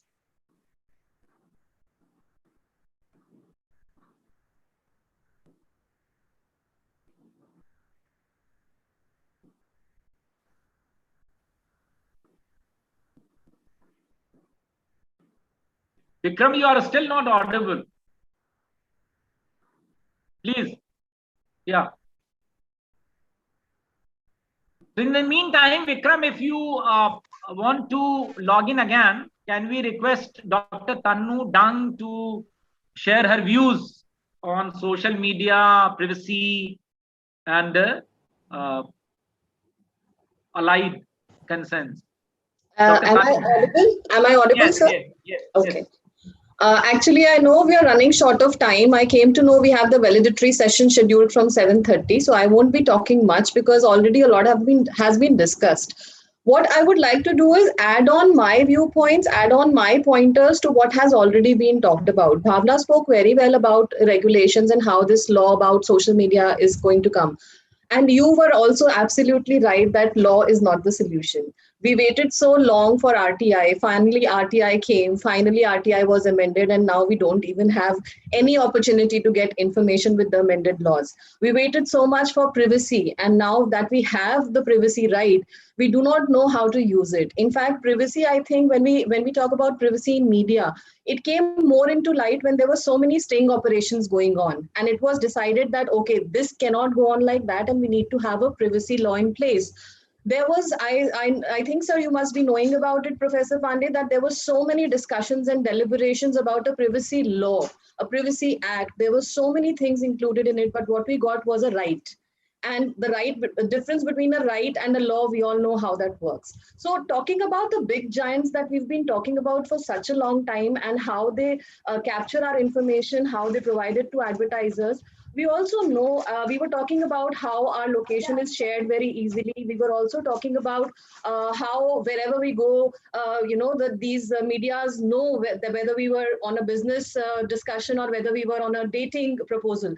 Everybody knows that. But now we all have Arogya Setu in our app in our phones. What does it do? It also tracks our location.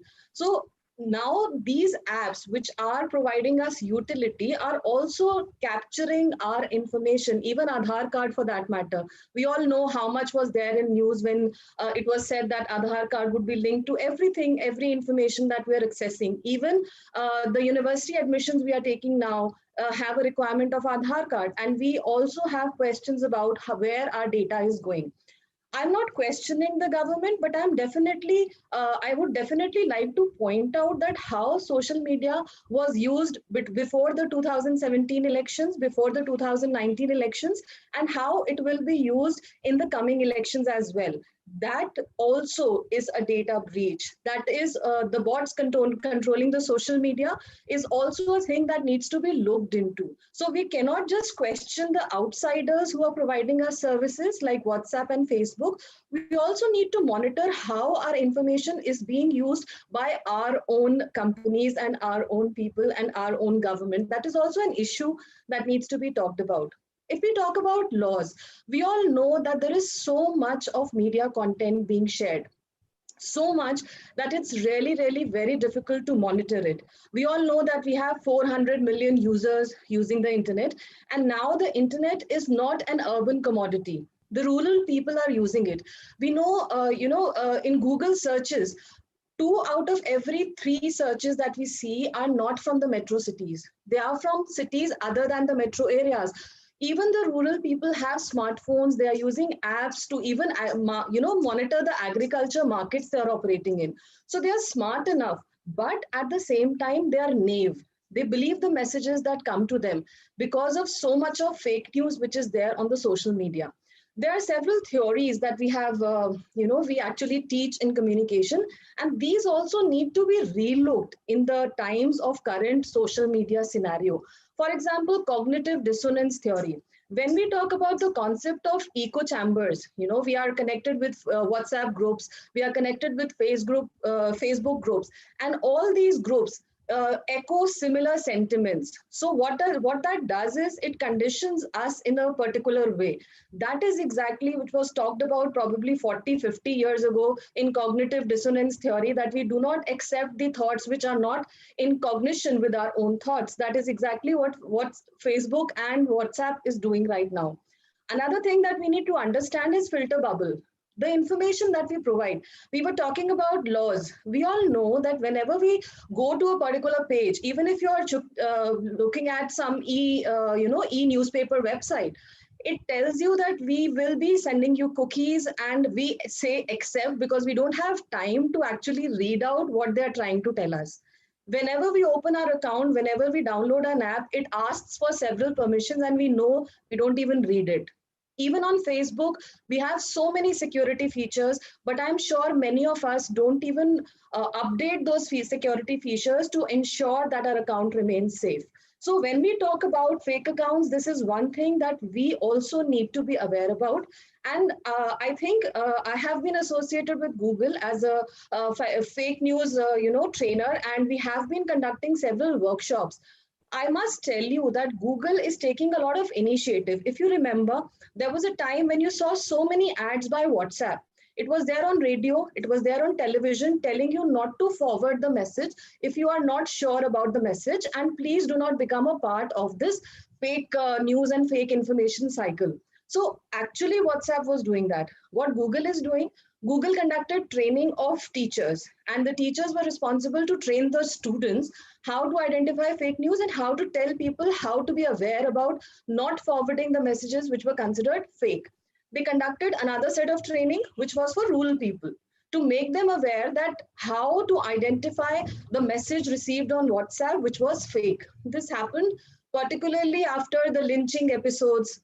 We all know about how Tablighi Jamaat episode played. We all know about how child abduction cases were, made viral on WhatsApp, and that also led to loss of lives. So after that, Google started, training the people to actually go in rural areas and tell how not to believe the messages and how to check the messages.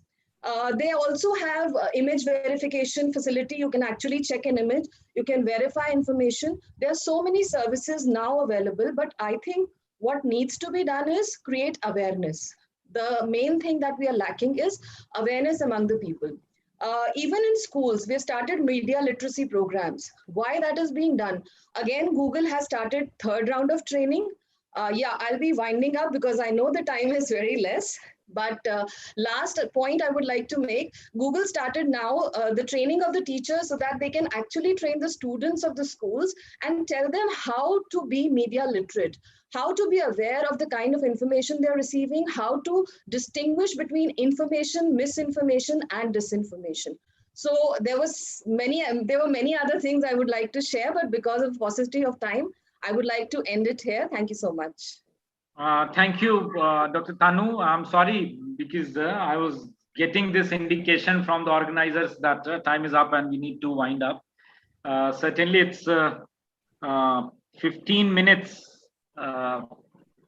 past the scheduled end of this session.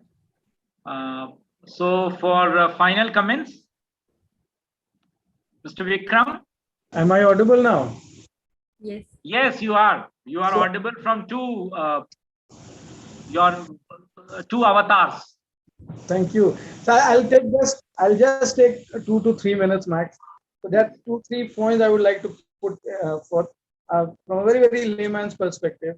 One, I completely agree with you. How much law will be effective and helpful, we don't know.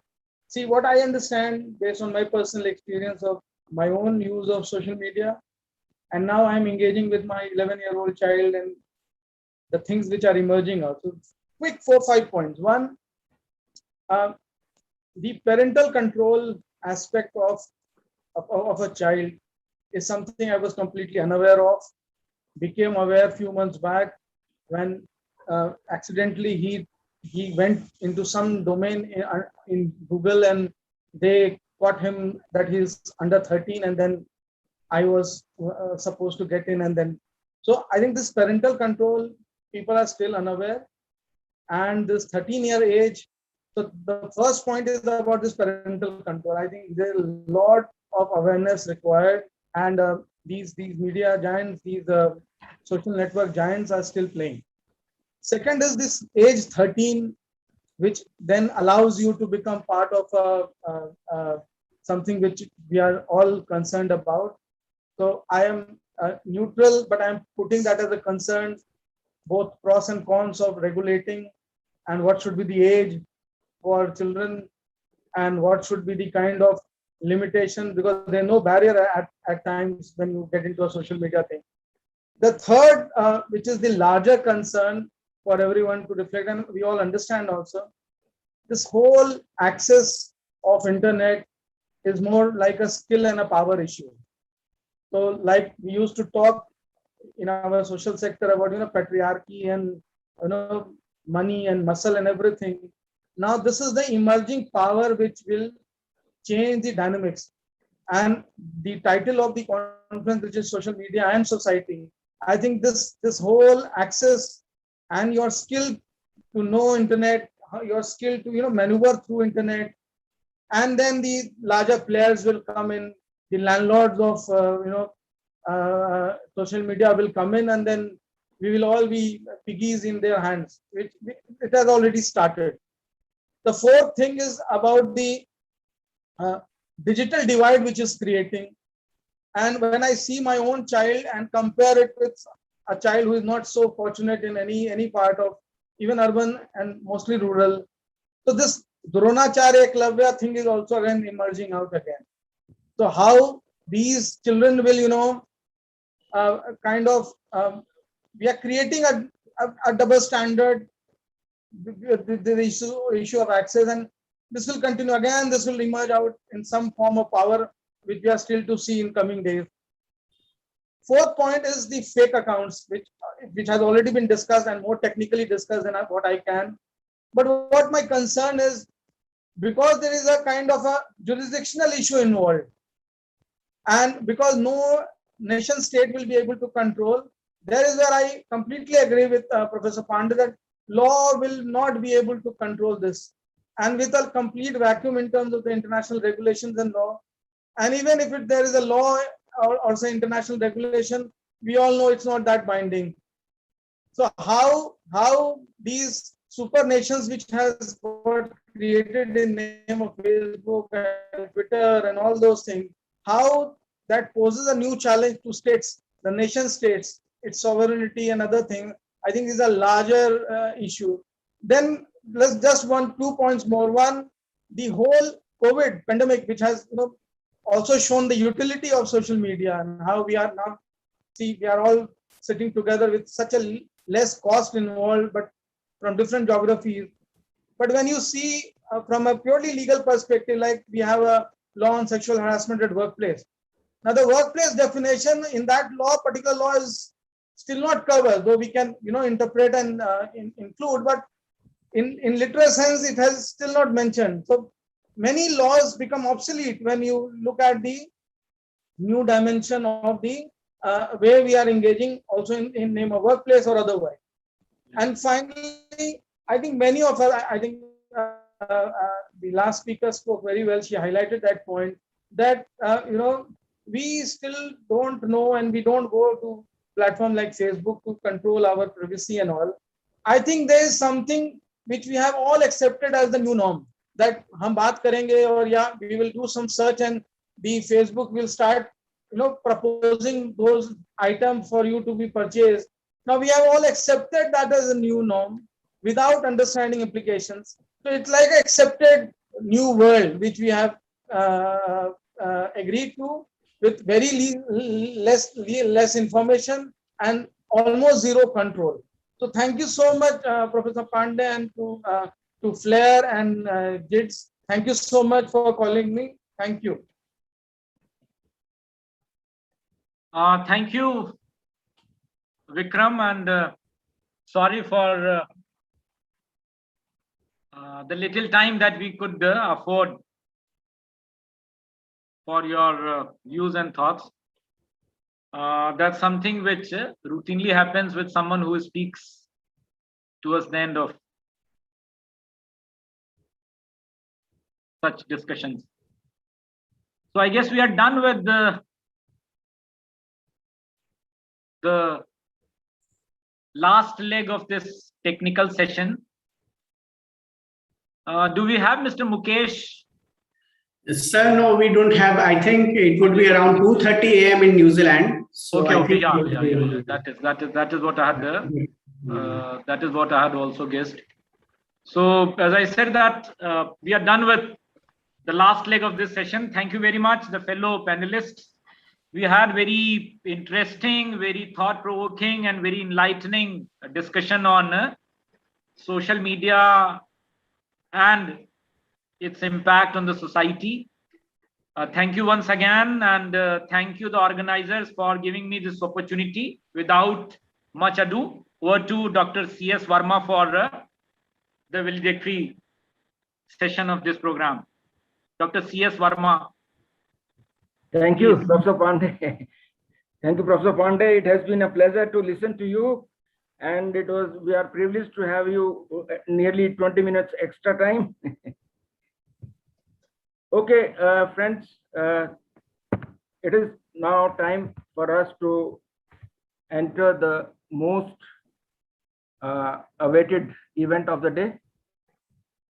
And as we have had 2 very fruitful days of enrichment, enlightenment, and engrossing discourses over a very significant yet very new issue, very new area.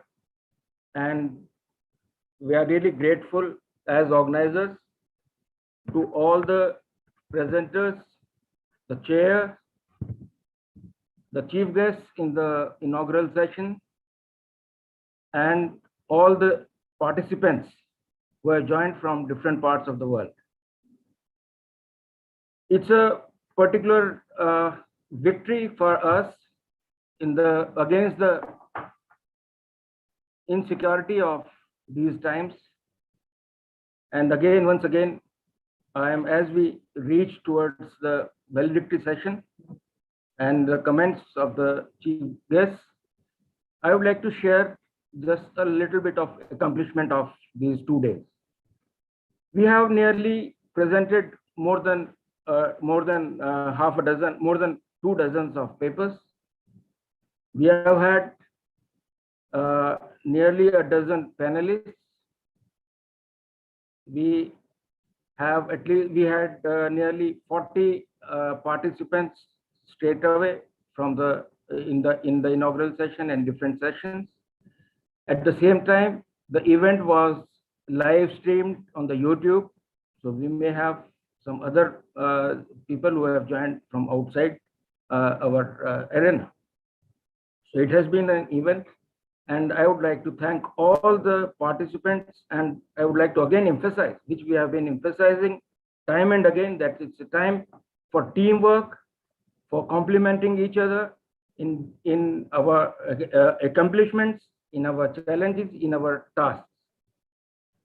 So before I take any longer time, I would like to invite Dr. Raj Bhandari, who will be giving a welcome address. He is a mentor of FLAIR, the co-organizer of this seminar, this conference with GIDS. He is an accomplished pediatrician trained at Johns Hopkins University, Baltimore, and currently works as advisor health and nutrition, Maharashtra Village Social Transformation Foundation, which is a joint initiative of Government of Maharashtra, corporate and philanthropy, and member National Technical Board of Nutrition. He is also serving as technical advisor to several state governments, namely MP, Rajasthan, Telangana, etc. He works closely in the field of awareness and advocacy with ILBS, Institute of Liver and Biliary Sciences, ICAR, IIMR, CFNS, FLAIR, to name a few. He has served in cross-sectional fields to emerge as leader in the field of public health and clinical research.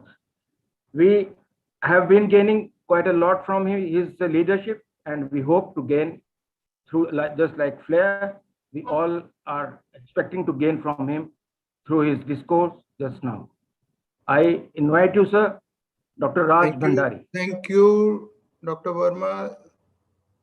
And it has been such an engrossing session that we have in the last 2 days. I have been following the events quickly, in the interest of time, I would urge that all the findings of research and academic discussions that we've had, they should basically translate into action. And that is the thing that we need to work on. The translational research would be important, and it would be useful to inform policy, basically, because what we find is that the regulatory frameworks have to be strengthened. And FLAIR has done remarkable work in the past 2 years in this field. They have entered into collaboration with the Computer Society of India and created a network platform, the Digital Media Society. And I think this important discussion that we've had, this forum is a very ideal forum to take it forward. And there have been discussions on with the civil societies, with government, and on current issues of related to internet and mobile safety of children and young people, and the psychosocial response, and the legal provisions and the status of law enforcement and media response, and above all, the various issues and challenges faced by parents, teachers. So what I find is that there have been divergent views, and both sides were represented in the past 2 days, where one advocated free use of internet with no restrictions, and the other groups which also posed issues on the content and the surveillance mechanism, and maybe to restrict the use of social media. So FLAIR as such stands neutral in this entire discussion. And what we propose to do is that all the findings, and as a repository of knowledge, we would want to present this to the powers that be, where in the best interest of the people, the platform can be used. The other thing is, in Poshan Abhiyan, where I work, I find that there is a tremendous good use of internet. The ICT, which is the ICDS CAS, where monitoring of all the indicators are done. This is a very dynamic platform where we are using this for Poshan Abhiyan, which is the flagship program of Government of India. So there are good uses of ICT in the current scenario. So the other thing I would want to flag is, only recently there has been a parliamentary standing committee, the 328th parliamentary standing committee, and they have come out with a series of recommendations which say that online classes aren't real education. And this is the House panel which have recommended that there would be learning loss, and therefore intensive bridge courses and accelerated learning program and formative assessment like chatbot assessment, they need to be done. The proper documentation and data collection is again important. Immediate assessment of learning loss across the country, covering every student. The third thing was the digital education, and they recommended that recorded online courses and massive open online courses in all regional languages in all classes, for each class, have to be done. And there was also a reference to the digital divide, because what was felt was that though there has been intensive penetration of internet in the rural areas as well, but there are many who are left out of this. And it was that we need to leverage the private sector expertise and resources to provide digital devices to students from economically weaker and marginalized sections. These have been, this is the highest body which has recommended to the government, and I do believe that the government will take cognizance of these recommendations. So we know that by 2029, there would be something like 80 crore users, internet users, and Flare can do a very useful role in not only acting as a repository of knowledge, but also as a watchdog for any breach in law which happens and which is likely to happen with the big players and the access to the data that they have. So this would be a very supportive step, I believe.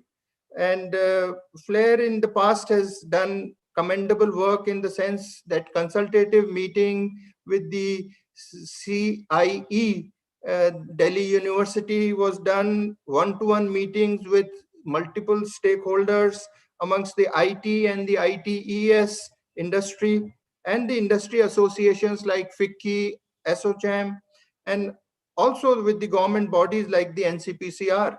So we can work collectively for achieving the objectives of prevention and redressal of these issues like the cyber crime against children and adolescents, for example, cyber bullying, cyber stalking, identity theft, child pornography, etc. And also the internet overuse, abuse, and addictions that affect health outcomes, both mental and physical learning outcomes, and the family and the social relationships. So these are currently very relevant to the work that we can take up as a network of multiple stakeholders all involved, and draw the attention and inform policy so that that would be our ultimate goal. Thank you so much for your time. And with best wishes. Thank you, Dr. Bhandari, for such a positive remark and the course of action that Flare plans to do. It's gratifying to share that our presenters, panelists, and the chairpersons, they have also discussed issues in these lines about power, about the power of information, about disinformation, about inclusive policy, about how the government can regulate, and all these issues have come up for the discussion. Now I invite Professor Yatan Singh Balhara, who is a senior faculty at the Institute of All India Institute of Medical Sciences in the Department of Psychiatry. It's a pleasure to invite you, Professor Balhara. May I just add 2 minutes, 2 sentences about your accomplishments and about a brief introduction for the benefit of the participants. Professor Balhara is a faculty in charge of behavioral addiction clinic that caters to persons with behavioral addictions. He is also coordinator of Behavior, the regional resource hub on the behavioral addictions. He offers consultations to WHO and UNODC and is a global master trainer for Global Plan UNODC. This is a very brief introduction, and we have a large list of his accomplishments, which we are confining not to share at this moment. We will put on the website very soon. Professor Balhara, please. Thank you so much.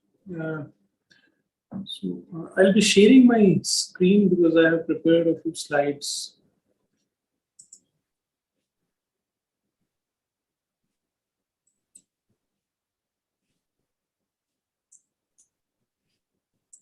Please give me a minute.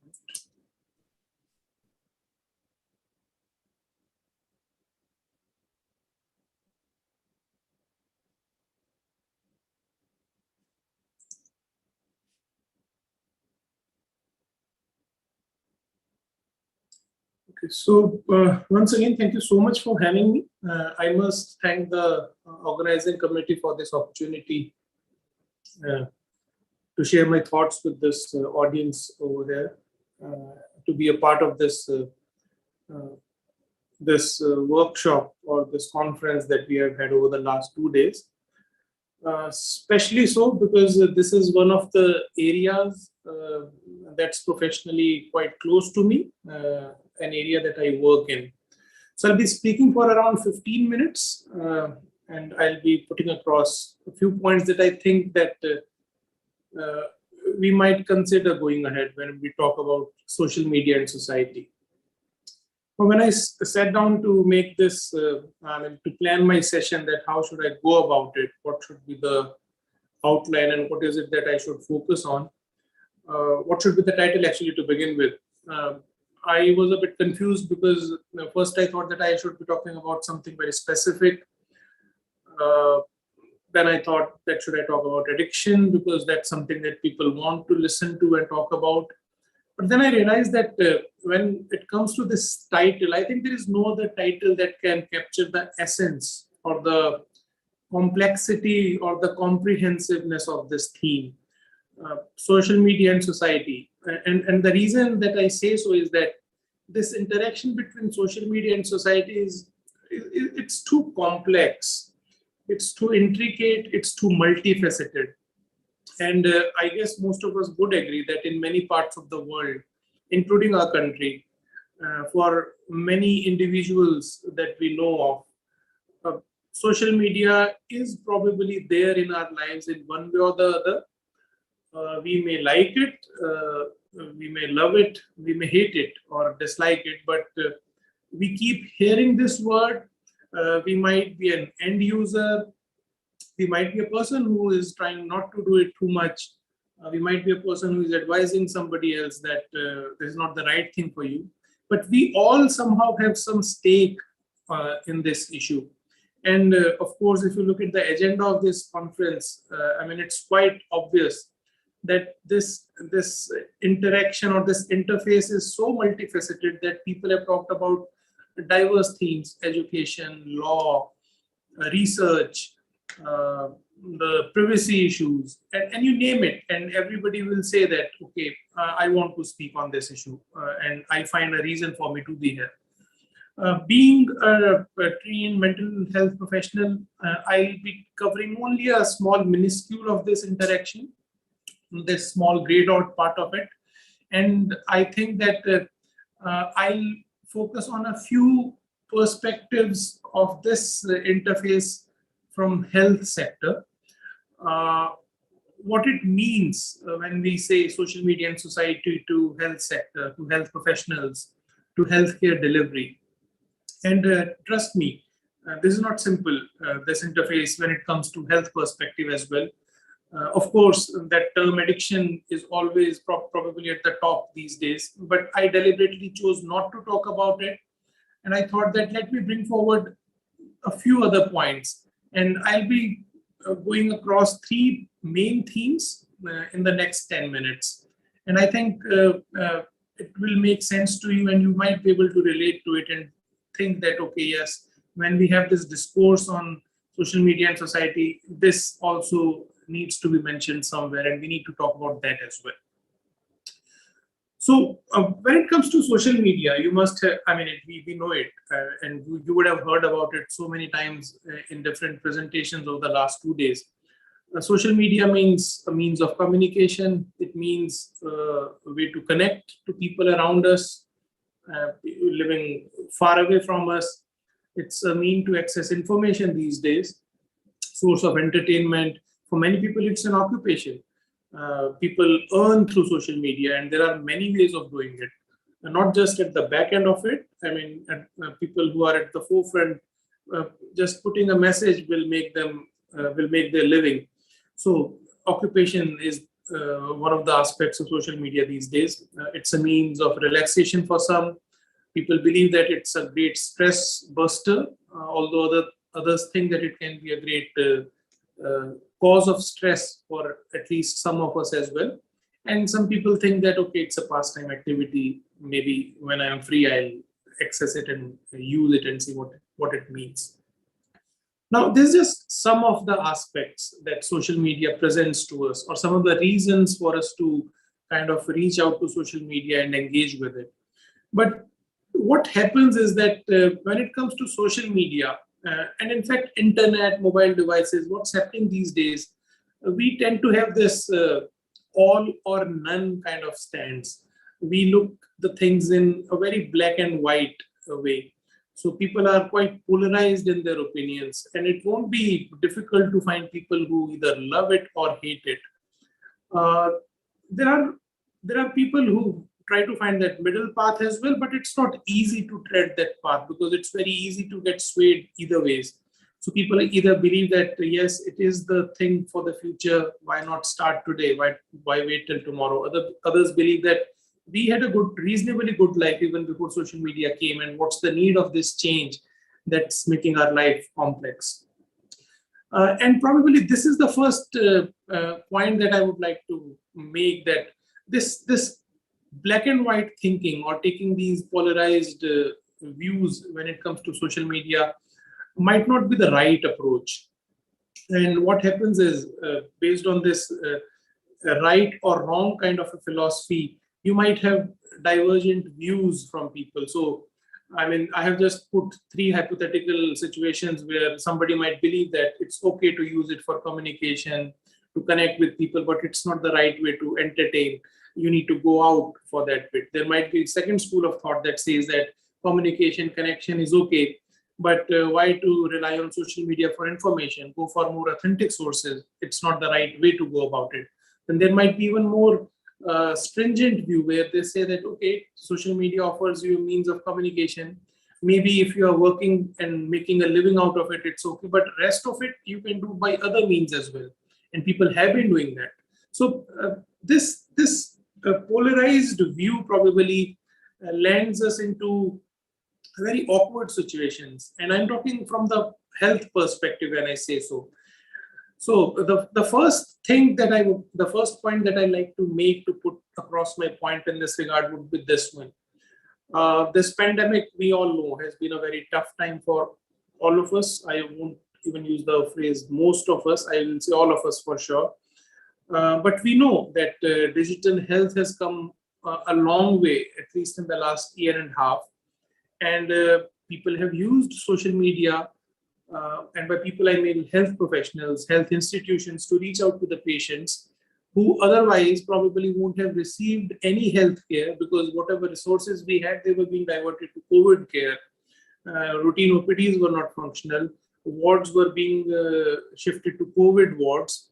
And there were patients who were not having COVID, who were still suffering from other medical problems, and they were finding it hard to reach or access this healthcare.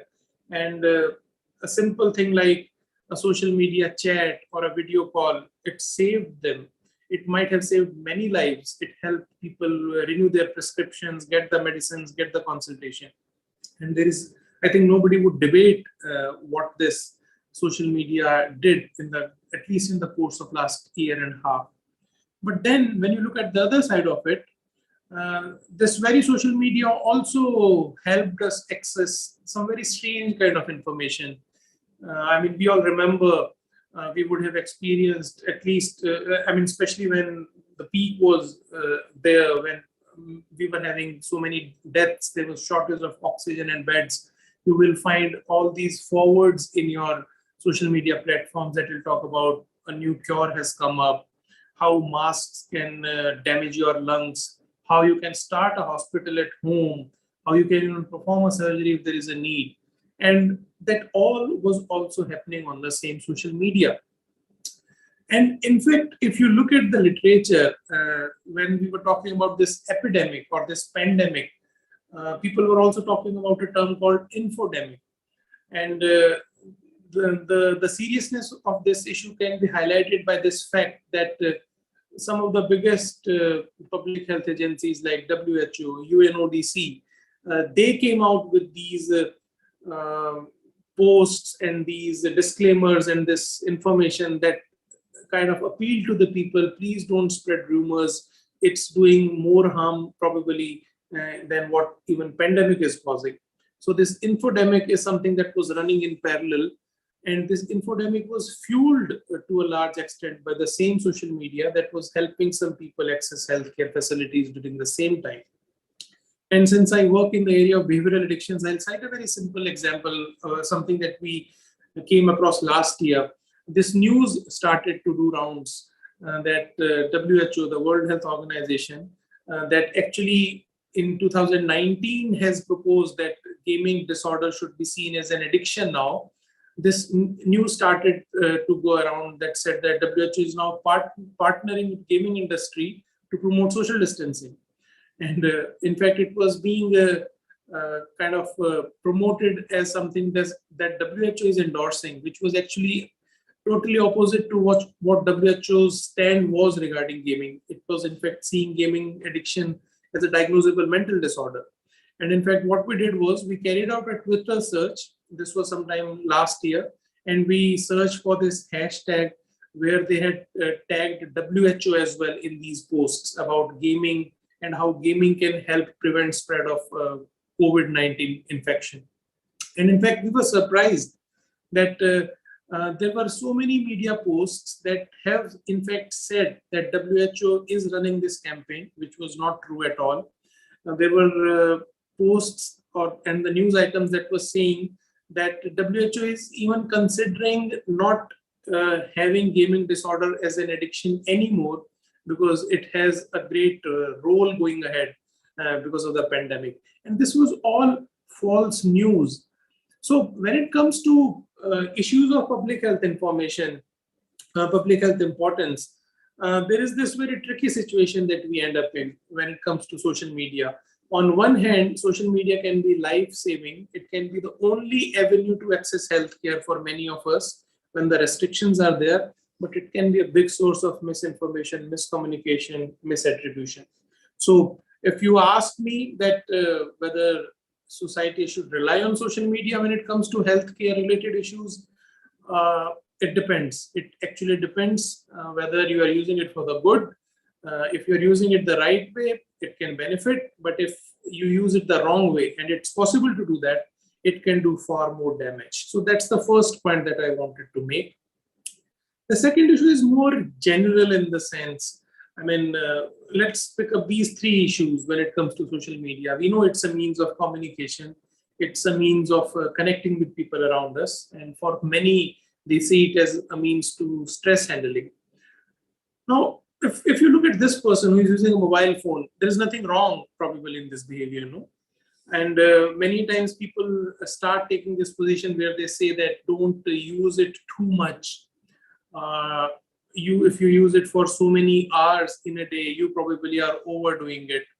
And then if you use it and if you are looking at the screen all the day, then probably you have addiction. If you can't leave your phone behind, then there is a problem.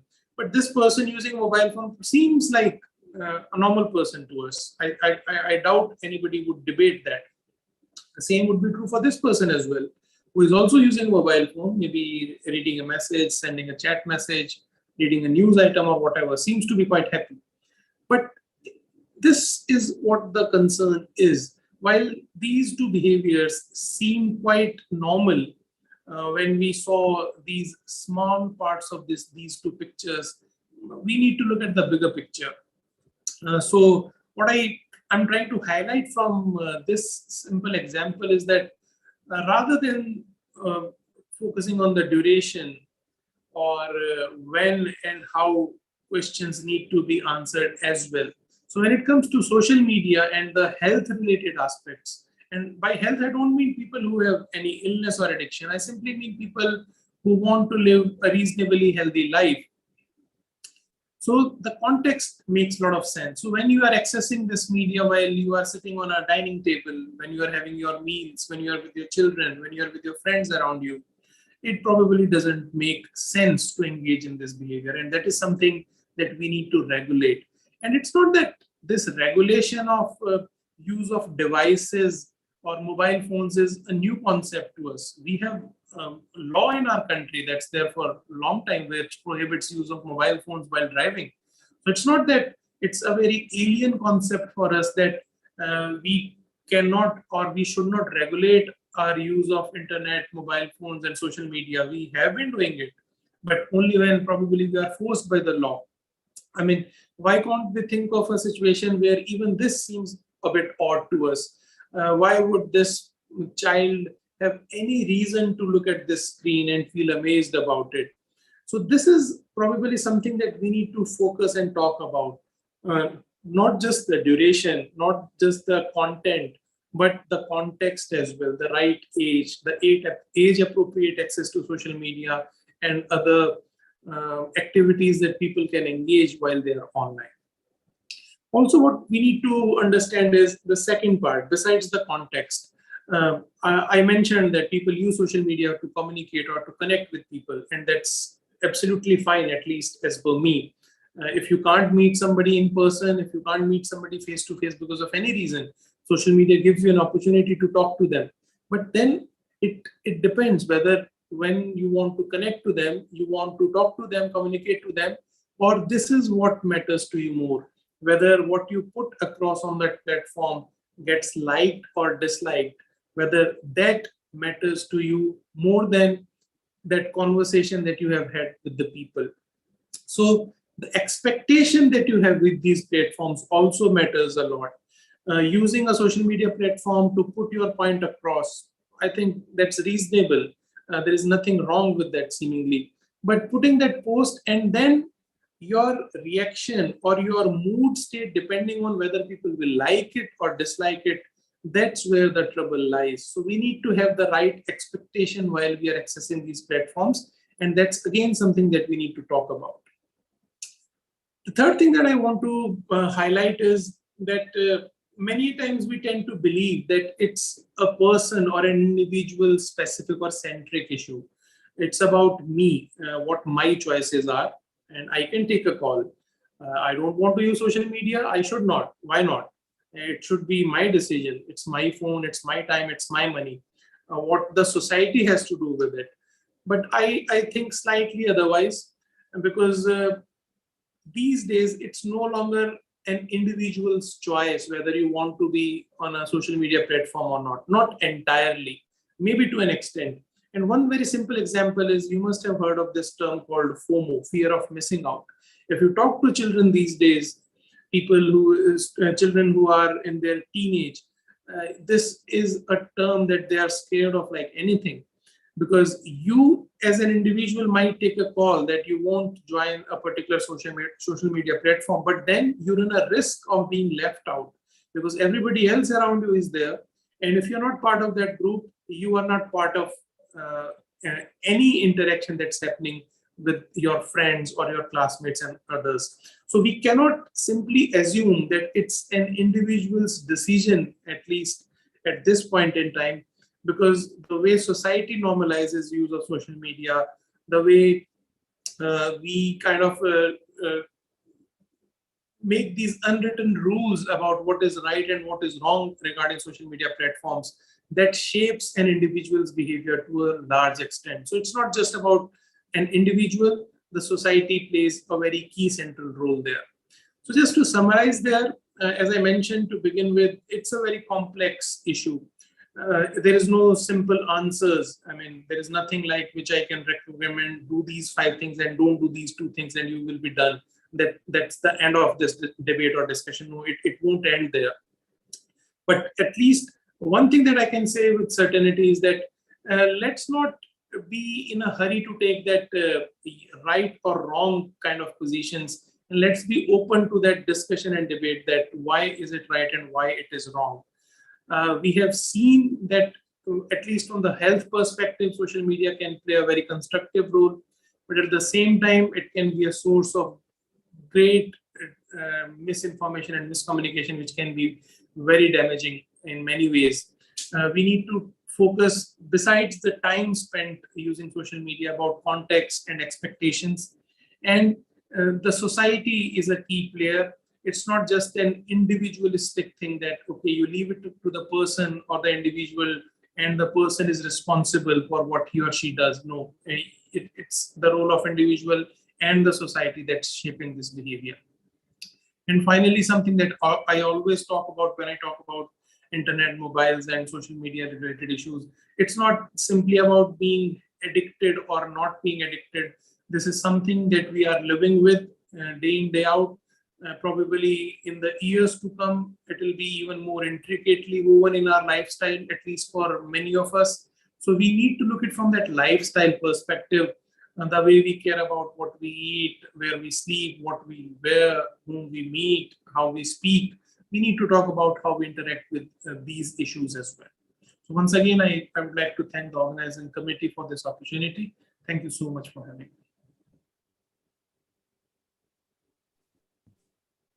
Thank you very much, Professor Balhara, for a brilliant keynote address and very well analyzed piece of information. It is even more gratifying to know that healthcare remains to be least researched area vis-a-vis the social media or even the mainstream media. So it is really very satisfying to have a well-researched paper, well-researched presentation from your end. Thank you very much. Now I will be inviting our chief guest of the valedictory session. He is Professor Shailendra Sharma. He is the Lee Shao Key Foundation Chair Professor of Political Science at Leung Gun University in Hong Kong. He has held this post since 2013. Professor Sharma, since 2015, is also the academic vice president in Leung Gun University in Hong Kong. Between 1993 and 2018, he was professor of political science at University of San Francisco, USA. He is also a distinguished guest professor at Fudan University in Shanghai in the People's Republic of China.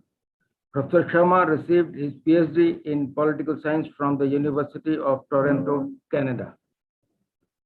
Professor Sharma has a very wide list of publications, but we will be sharing a few of them here.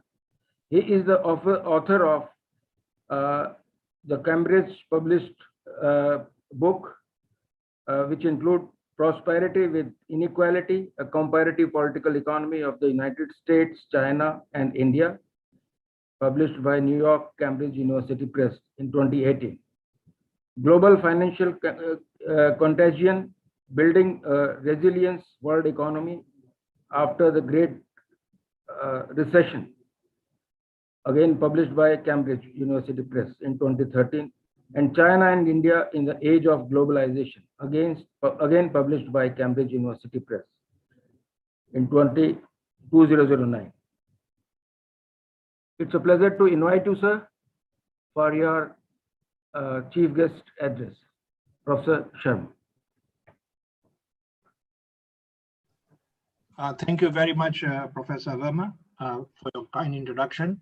And good evening to everybody from Hong Kong. I'm here currently in Hong Kong. Let me begin by thanking my good friend, Professor Abdul Mateen and FLAIR, Professor Pramod Kumar from GIDS in Lucknow for organizing and hosting this very important conference.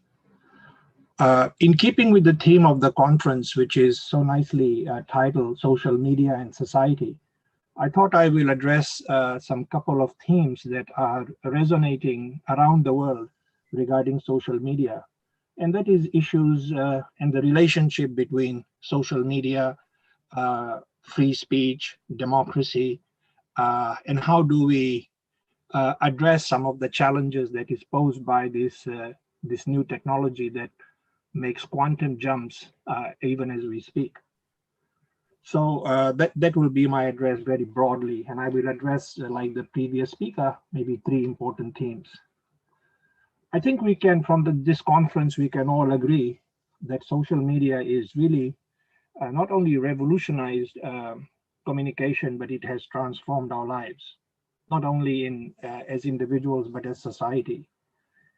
It allows us to express ourselves freely than ever before. And as the earlier speaker, Professor Balhara, rightly mentioned, that it can be both a technology for good or for bad, depending. From the perspective of issues such as democracy, free speech, these are the unintended consequences of technology. Technology is generally neutral in many ways, but the impact on issues of free speech and democracy is an unintended consequence. So how do we deal with this issue? Because it has very important implications for public policy. And I'll make references to the United States because I'm familiar with some of the trends there, but I will also make some references to India because India has been in the news on this issue. If you look at democracies in the world, I think we all agree that in democracies, freedom of speech is an important right that citizens have. In the United States, freedom of speech is a First Amendment right. It's the first thing in the American Constitution, granted by the American Constitution, that one has the right to free speech. What does it mean in practice is that government cannot penalize individuals for their written or verbal speech or for expressing particular opinions in the United States. Cannot, and this applies to most democracies, that the government cannot impinge or penalize on your basic rights. However, there's a catch. The government in all democracies, including the United States, can pursue or even persecute an individual for threatening harm, very broadly defined. That is to say, we do have free speech under the First Amendment, but no one has the right to use their freedom of speech to commit or threaten to commit a crime. In other words, you do not have, or one does not have, freedom of speech to misuse this freedom to impinge on the well-being of others. So it's a very fine line. You have freedom of speech, but the way you exercise that right and privilege is contingent. But this is the big catch. This rule does not apply to the American big tech firms. Google, Facebook, Twitter, Amazon, and YouTube, which is owned by Google, amongst others, are exempt from this rule that is granted by the First Amendment. Why? What happened? So what it has meant in practice is that private companies, including internet platforms and new social media, do not have any legal obligation to protect or even respect any individual citizen's right to free speech. They're under no obligation to do so under the American Constitution, and of course, even in the context of Indian law, even though Indian law, as I will mention, is much more weaker, or it is much more contradictory when we address this issue. So in practice, it has meant that Facebook and Twitter can kick out President Trump, both the sitting president and the former president, from their platform. You know that in the case of India and Ravi Shankar Prasad, the union minister, and others, Twitter can simply say, we will exclude you, and there's nothing you can do about it. So this is a reality, because these big tech companies do not have to abide by this rule. In other words, we as citizens have to respect and abide by the community rules, broadly defined. If we don't accept the community rules, they can kick you out. So in practice, it has meant that if Facebook wanted to permanently ban anyone who posts negative comments about its CEO, Mark Zuckerberg, it would be within the country's legal rights. And it would not be considered an infringement on freedom of speech. That is why the Twitter CEO, Jack Dorsey, has said, I will do what I want. This is my company. I'm not under any rules and regulations. I will not even filter information. I will decide what is on and not on. So what has happened? Why did this state of affairs happen in the United States? And now the United States is in the process of correcting it. It is very simple. You know, when the internet began its journey in the Silicon Valley, I was at that time at the University of San Francisco. And there was a lot of concerns about, if these internet companies are to grow, then they need freedom in the marketplace. You cannot hold internet companies, or at that time, social media companies or internet companies that were rapidly evolving, you could not hold them liable for third-party content. That is to say, if these companies were to grow, you cannot hold them liable, because America is a litigious society. You'll get sued. you will be liable. You will have to pay a heavy penalty.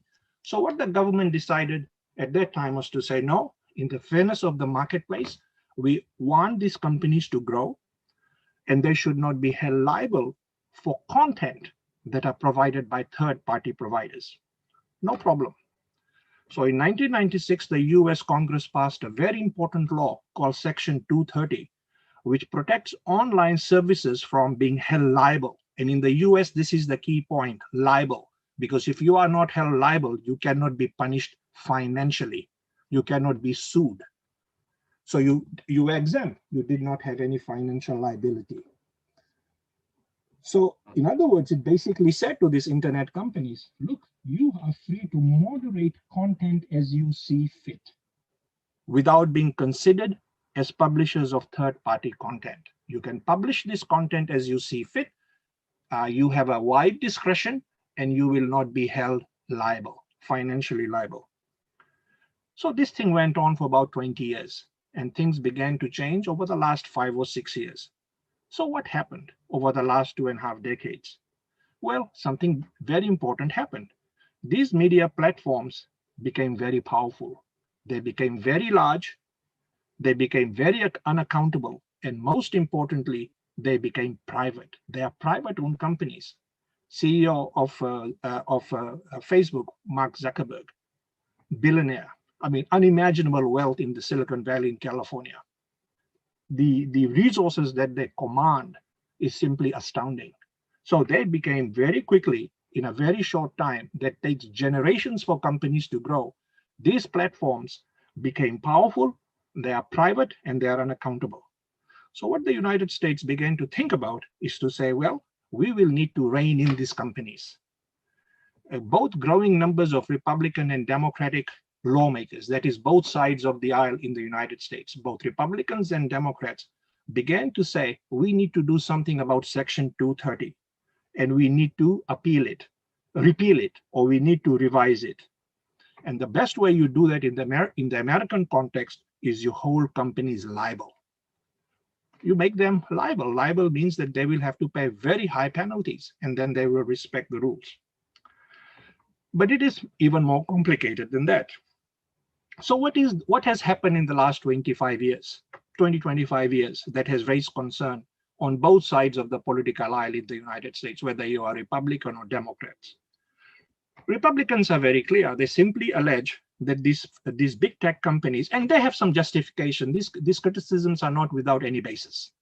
For the Republicans, they say, look, companies such as Facebook, Google, Twitter, they have basically an anti-conservative bias. And true, because I think what you find with these big tech companies is that they are so-called socialist billionaires. It's an odd phenomenon. As American society has become very rich, you have a very large section of the elite that subscribes to some form of progressive or socialist ideals. Whatever that means, it's open to interpretation. So the Republicans say, well, look, they tweet accounts, they manage the system, the Google search function. Generally, you will not get so conservative comments, and they manipulate online discourse. All of this, you can say there are some justifications. They're not entirely wrong. On the other hand, the Democratic Party, and especially its more progressive wing. So the United States, you have the Democratic Party, and its more progressive wing is called the more left wing of the Democratic Party, which has become more powerful in recent years. Say that, look, what these companies do is that they have a bias against liberal views, that they give too much credence to conservative views, they discriminate against more progressive views, and they spread disinformation. So both are criticizing, but from different points of view. So this used to be the general discussion and the dialogue. And of course, lawmakers could not agree, both Republicans and Democrats. But then over the last 5 years, something else happened. When policymakers, especially very important American academics, began to think about this issue, and this was led by no other than at the Stanford University, the most prestigious of American universities, led by the Cyber Policy Center, by the very famous political scientist, Professor Francis Fukuyama. And he basically said, look, we need to think about how we can rein in these large internet platforms, such as Twitter, Facebook, Google. And what was his argument? He did not take the Republican or the Democratic argument. His argument was much more nuanced and subtle.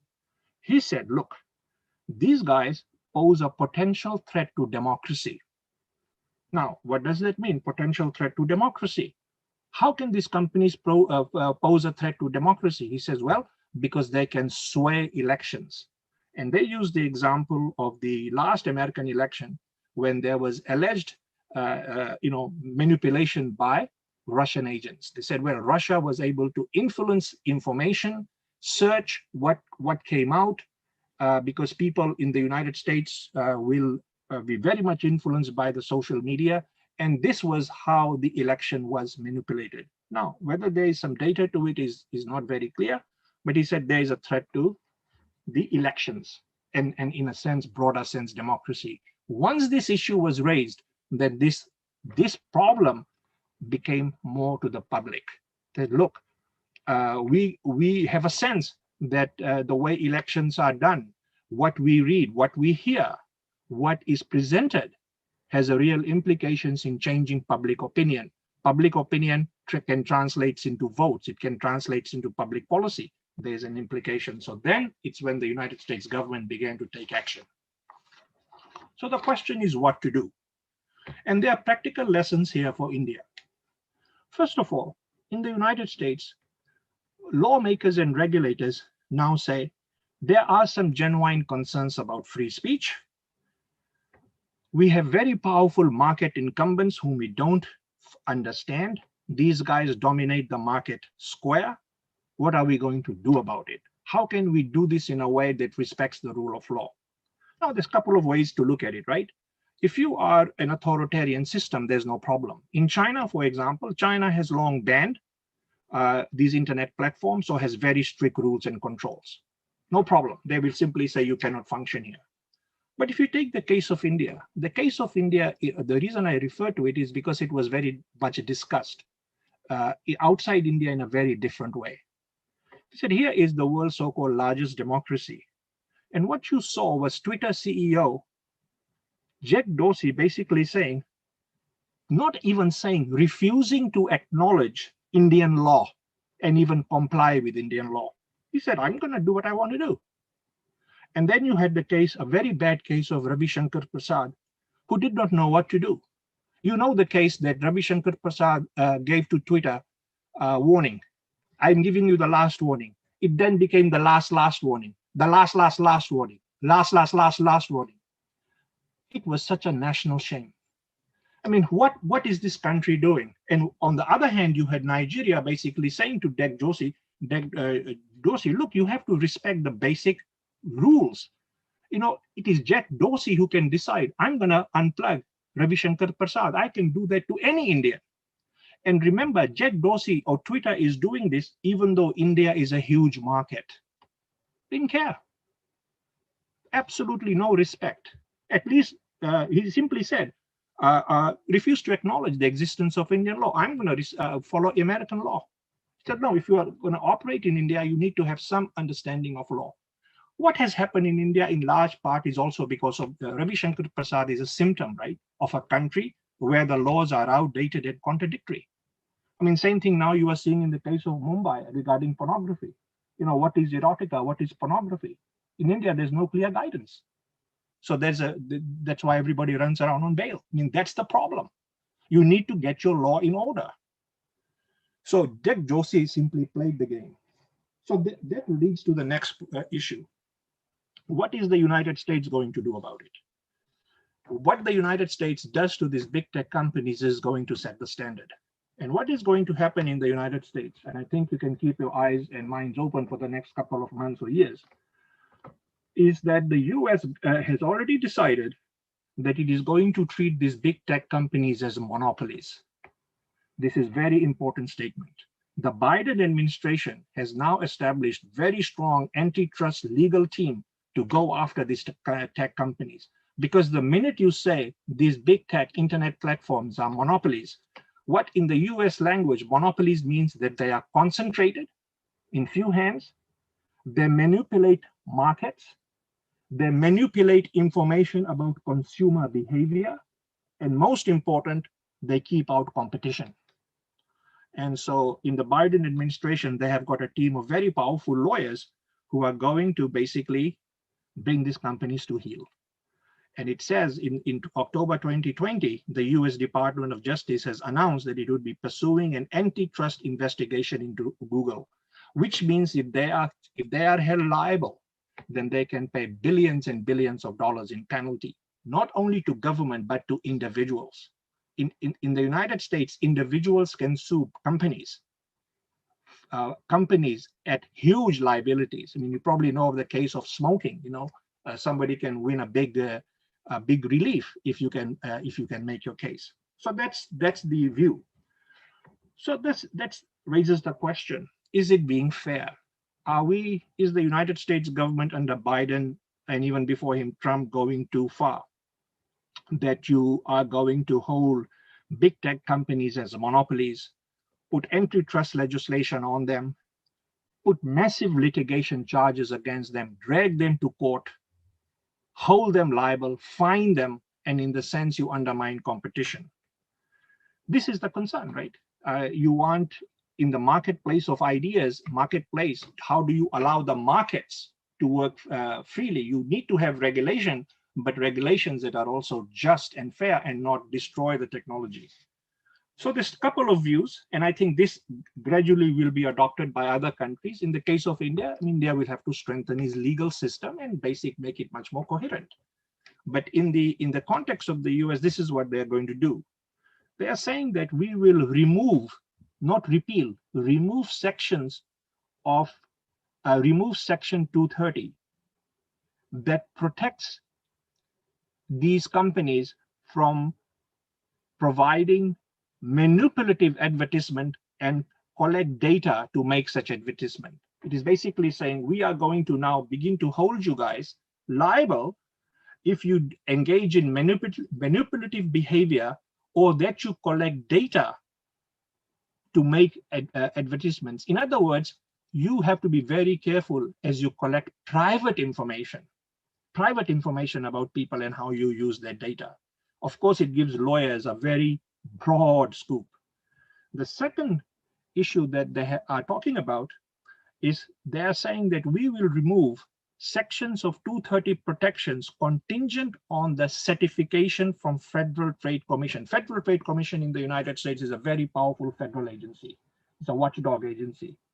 In other words, it means is that if the Federal Trade Commission gives these companies a certificate that they are behaving properly, then that is not discriminating against any political point of view, then it is going to be okay.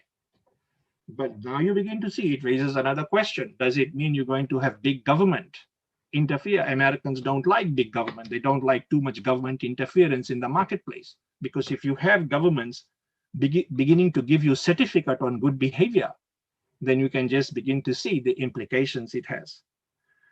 So that has led to the third point, again, articulated by a lot of academics. And I think this is what most likely will end up. If things go well, this is where I think the United States is heading, which means that the rest of the world will be heading the same way in terms of dealing with these, at least democracies in dealing with these companies.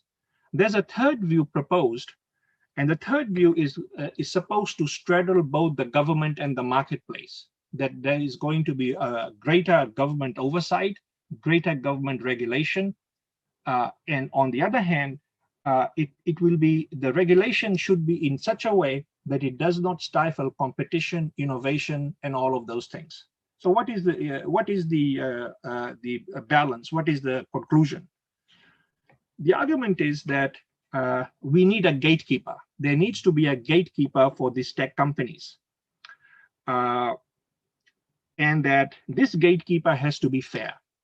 That is to say, allow for innovation in the tech companies so they can grow, but at the same time, they don't become like a Jack Dorsey, who can simply thumb his nose at law and say, look, I'm going to do what I want. You do not want any individual to have that much power, especially when you run a very powerful company. And this is also coming from society, because you begin to see already societal pressure in the United States, and I assume also in India. And the societal pressure is in this way. I think people are becoming much more skeptical about whether these platforms are in there for the public interest. And as the earlier speaker mentioned, and some of the earlier speakers also mentioned this yesterday, what is the public, when we talk about the public interest, what the public is really concerned about is the issue of privacy.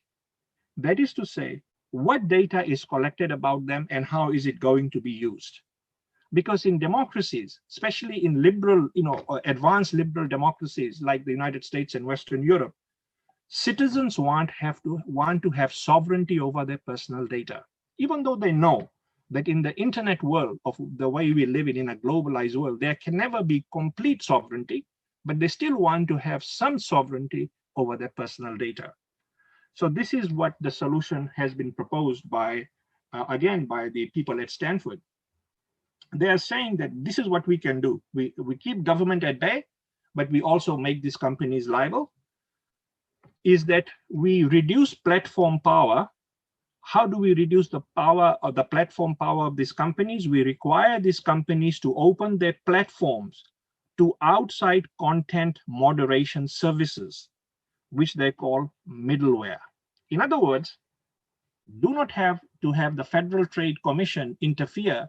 We don't want the federal government to be the watchdog, to be the gatekeeper. We don't want government, because governments can inherently be corrupt, depending on which political party is there.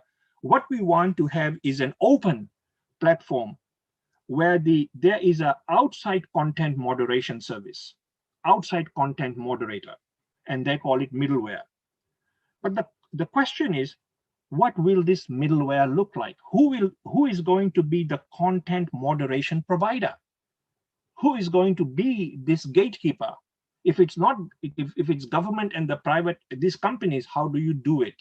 So no one has a very clear idea about it, because this raises normative, and technological issues. So the consensus is something like this.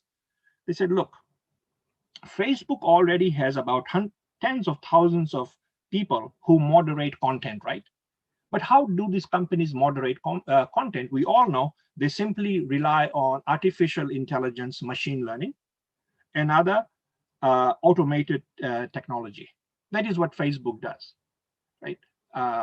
In Hong Kong, the same thing. You basically get artificial intelligence, machine learning to basically regulate content. The problem is it's very expensive to do it, and not every country can do it. It requires tremendous amount of resources, and what do you do? How it's a bigger question. You have objective information and you have subjective judgments. Can artificial intelligence, machine learning, other automated tools provide this balance? I think that we don't know, but this is where the consensus is, that this is the way we should go. And I think in the case of India, or in the case of the United States, once they make it a rule, then the rest of the country will follow. In the US, these big tech companies will heal, as I mentioned, because the Biden administration has come up with a very tough anti-monopoly legislation and enforcement. The Biden administration has done something that Trump did not do. It's very creative. Biden administration is saying that these tech companies have been the law has not been enforced. We have the law, it has not been enforced. We know that the markets are heavily concentrated, but they have made an argument that is very interesting. They said that if we allow this market concentration to go without antitrust legislation to break up this monopoly, what we will see is higher prices for consumers and skyrocketing corporate profits, which is already happening in the US, right? Higher prices for consumers and skyrocketing corporate profits. This argument, the tech companies will have a huge problem defending against. So they will comply. They will comply, and of course, all the whether they and so this is what I think India will also have to come to terms with, because if you do not punish them or do not hold them liable, then they will become too large. And you do not want, you want to balance public interest, you want these companies to flourish, but at the same time, you have all the other issues that go hand in hand with it. So these are my thoughts about, free speech, issues of democracy, issues of accountability, and how do we now begin to think in a very critical way to provide some order. Because yes, there's no doubt that the corporate profits have been high. You look at the stock market, you look at how these companies are doing, even under COVID, huge corporate profits. The government, of course, will go after more taxation, higher prices for consumers, but it's their right, provided that they respect the rules of the rule of the land. And if it means that you operate in India or Nigeria, you have to respect national law. And I think, with these thoughts, I will end my comments.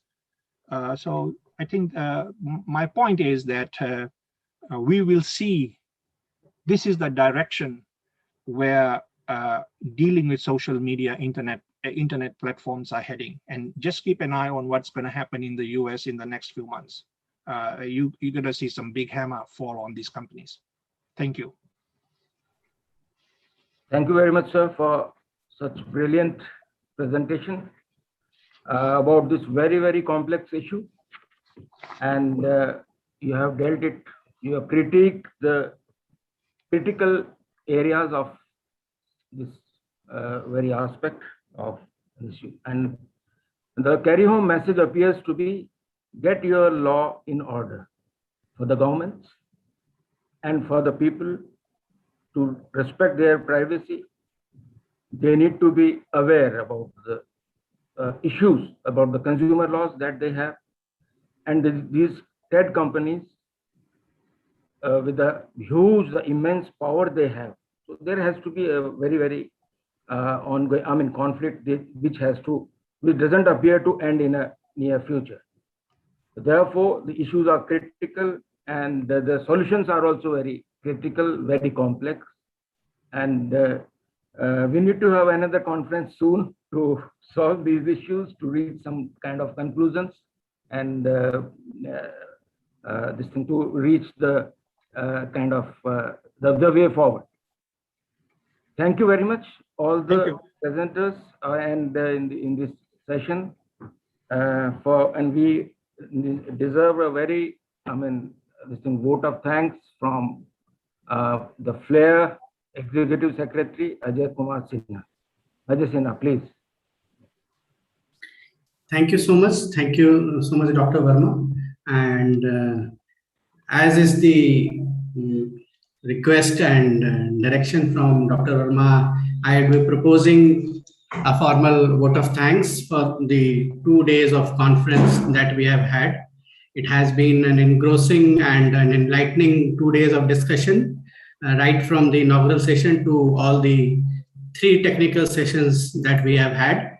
I would like to thank, to begin with, my co-organizer, Dr. Verma, the director of the co-organizer of this conference, Professor Pramod Kumar, Director GIDS, Dr. T. Sundararaman, Global Coordinator, People Health Movement, who gave the keynote address for the inaugural session, Professor Yusuf Saeed, who was guest of honor. He is Professor of International Education and Development Policy, School of Education and Social Work, University of Sussex, UK. And Sri Rajiv Kapoor, who was the chief guest for the inaugural session. We take from his advice, and especially the chief guest for the valedictory session, Professor Shailendra Sharma, combining the 2 great advices that we have had for the conference. Yesterday, Sri Rajiv Kapoor advised us that the conference, the learning from the conference and the research evidence that we collect, and we should be presenting it for making it for law, rules, regulations, guidelines, and it should be fed to the policy of the state government and especially the government of India.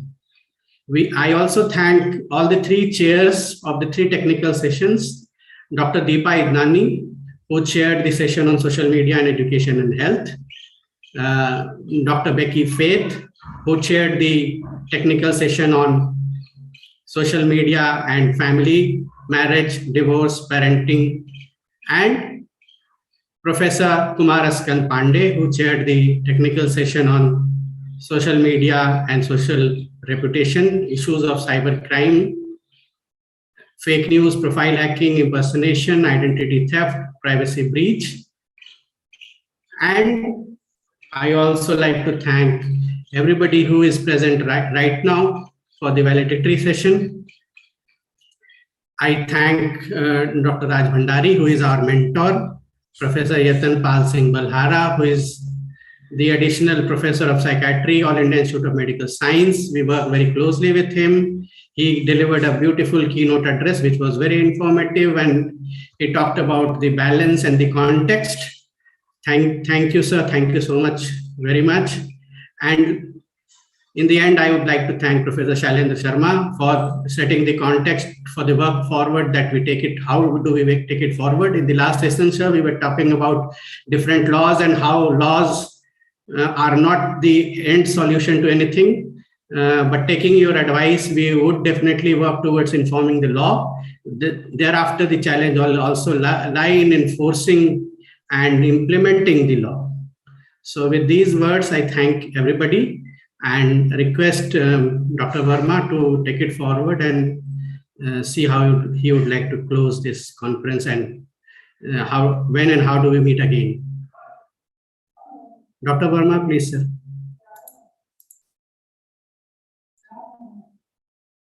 So you're muted.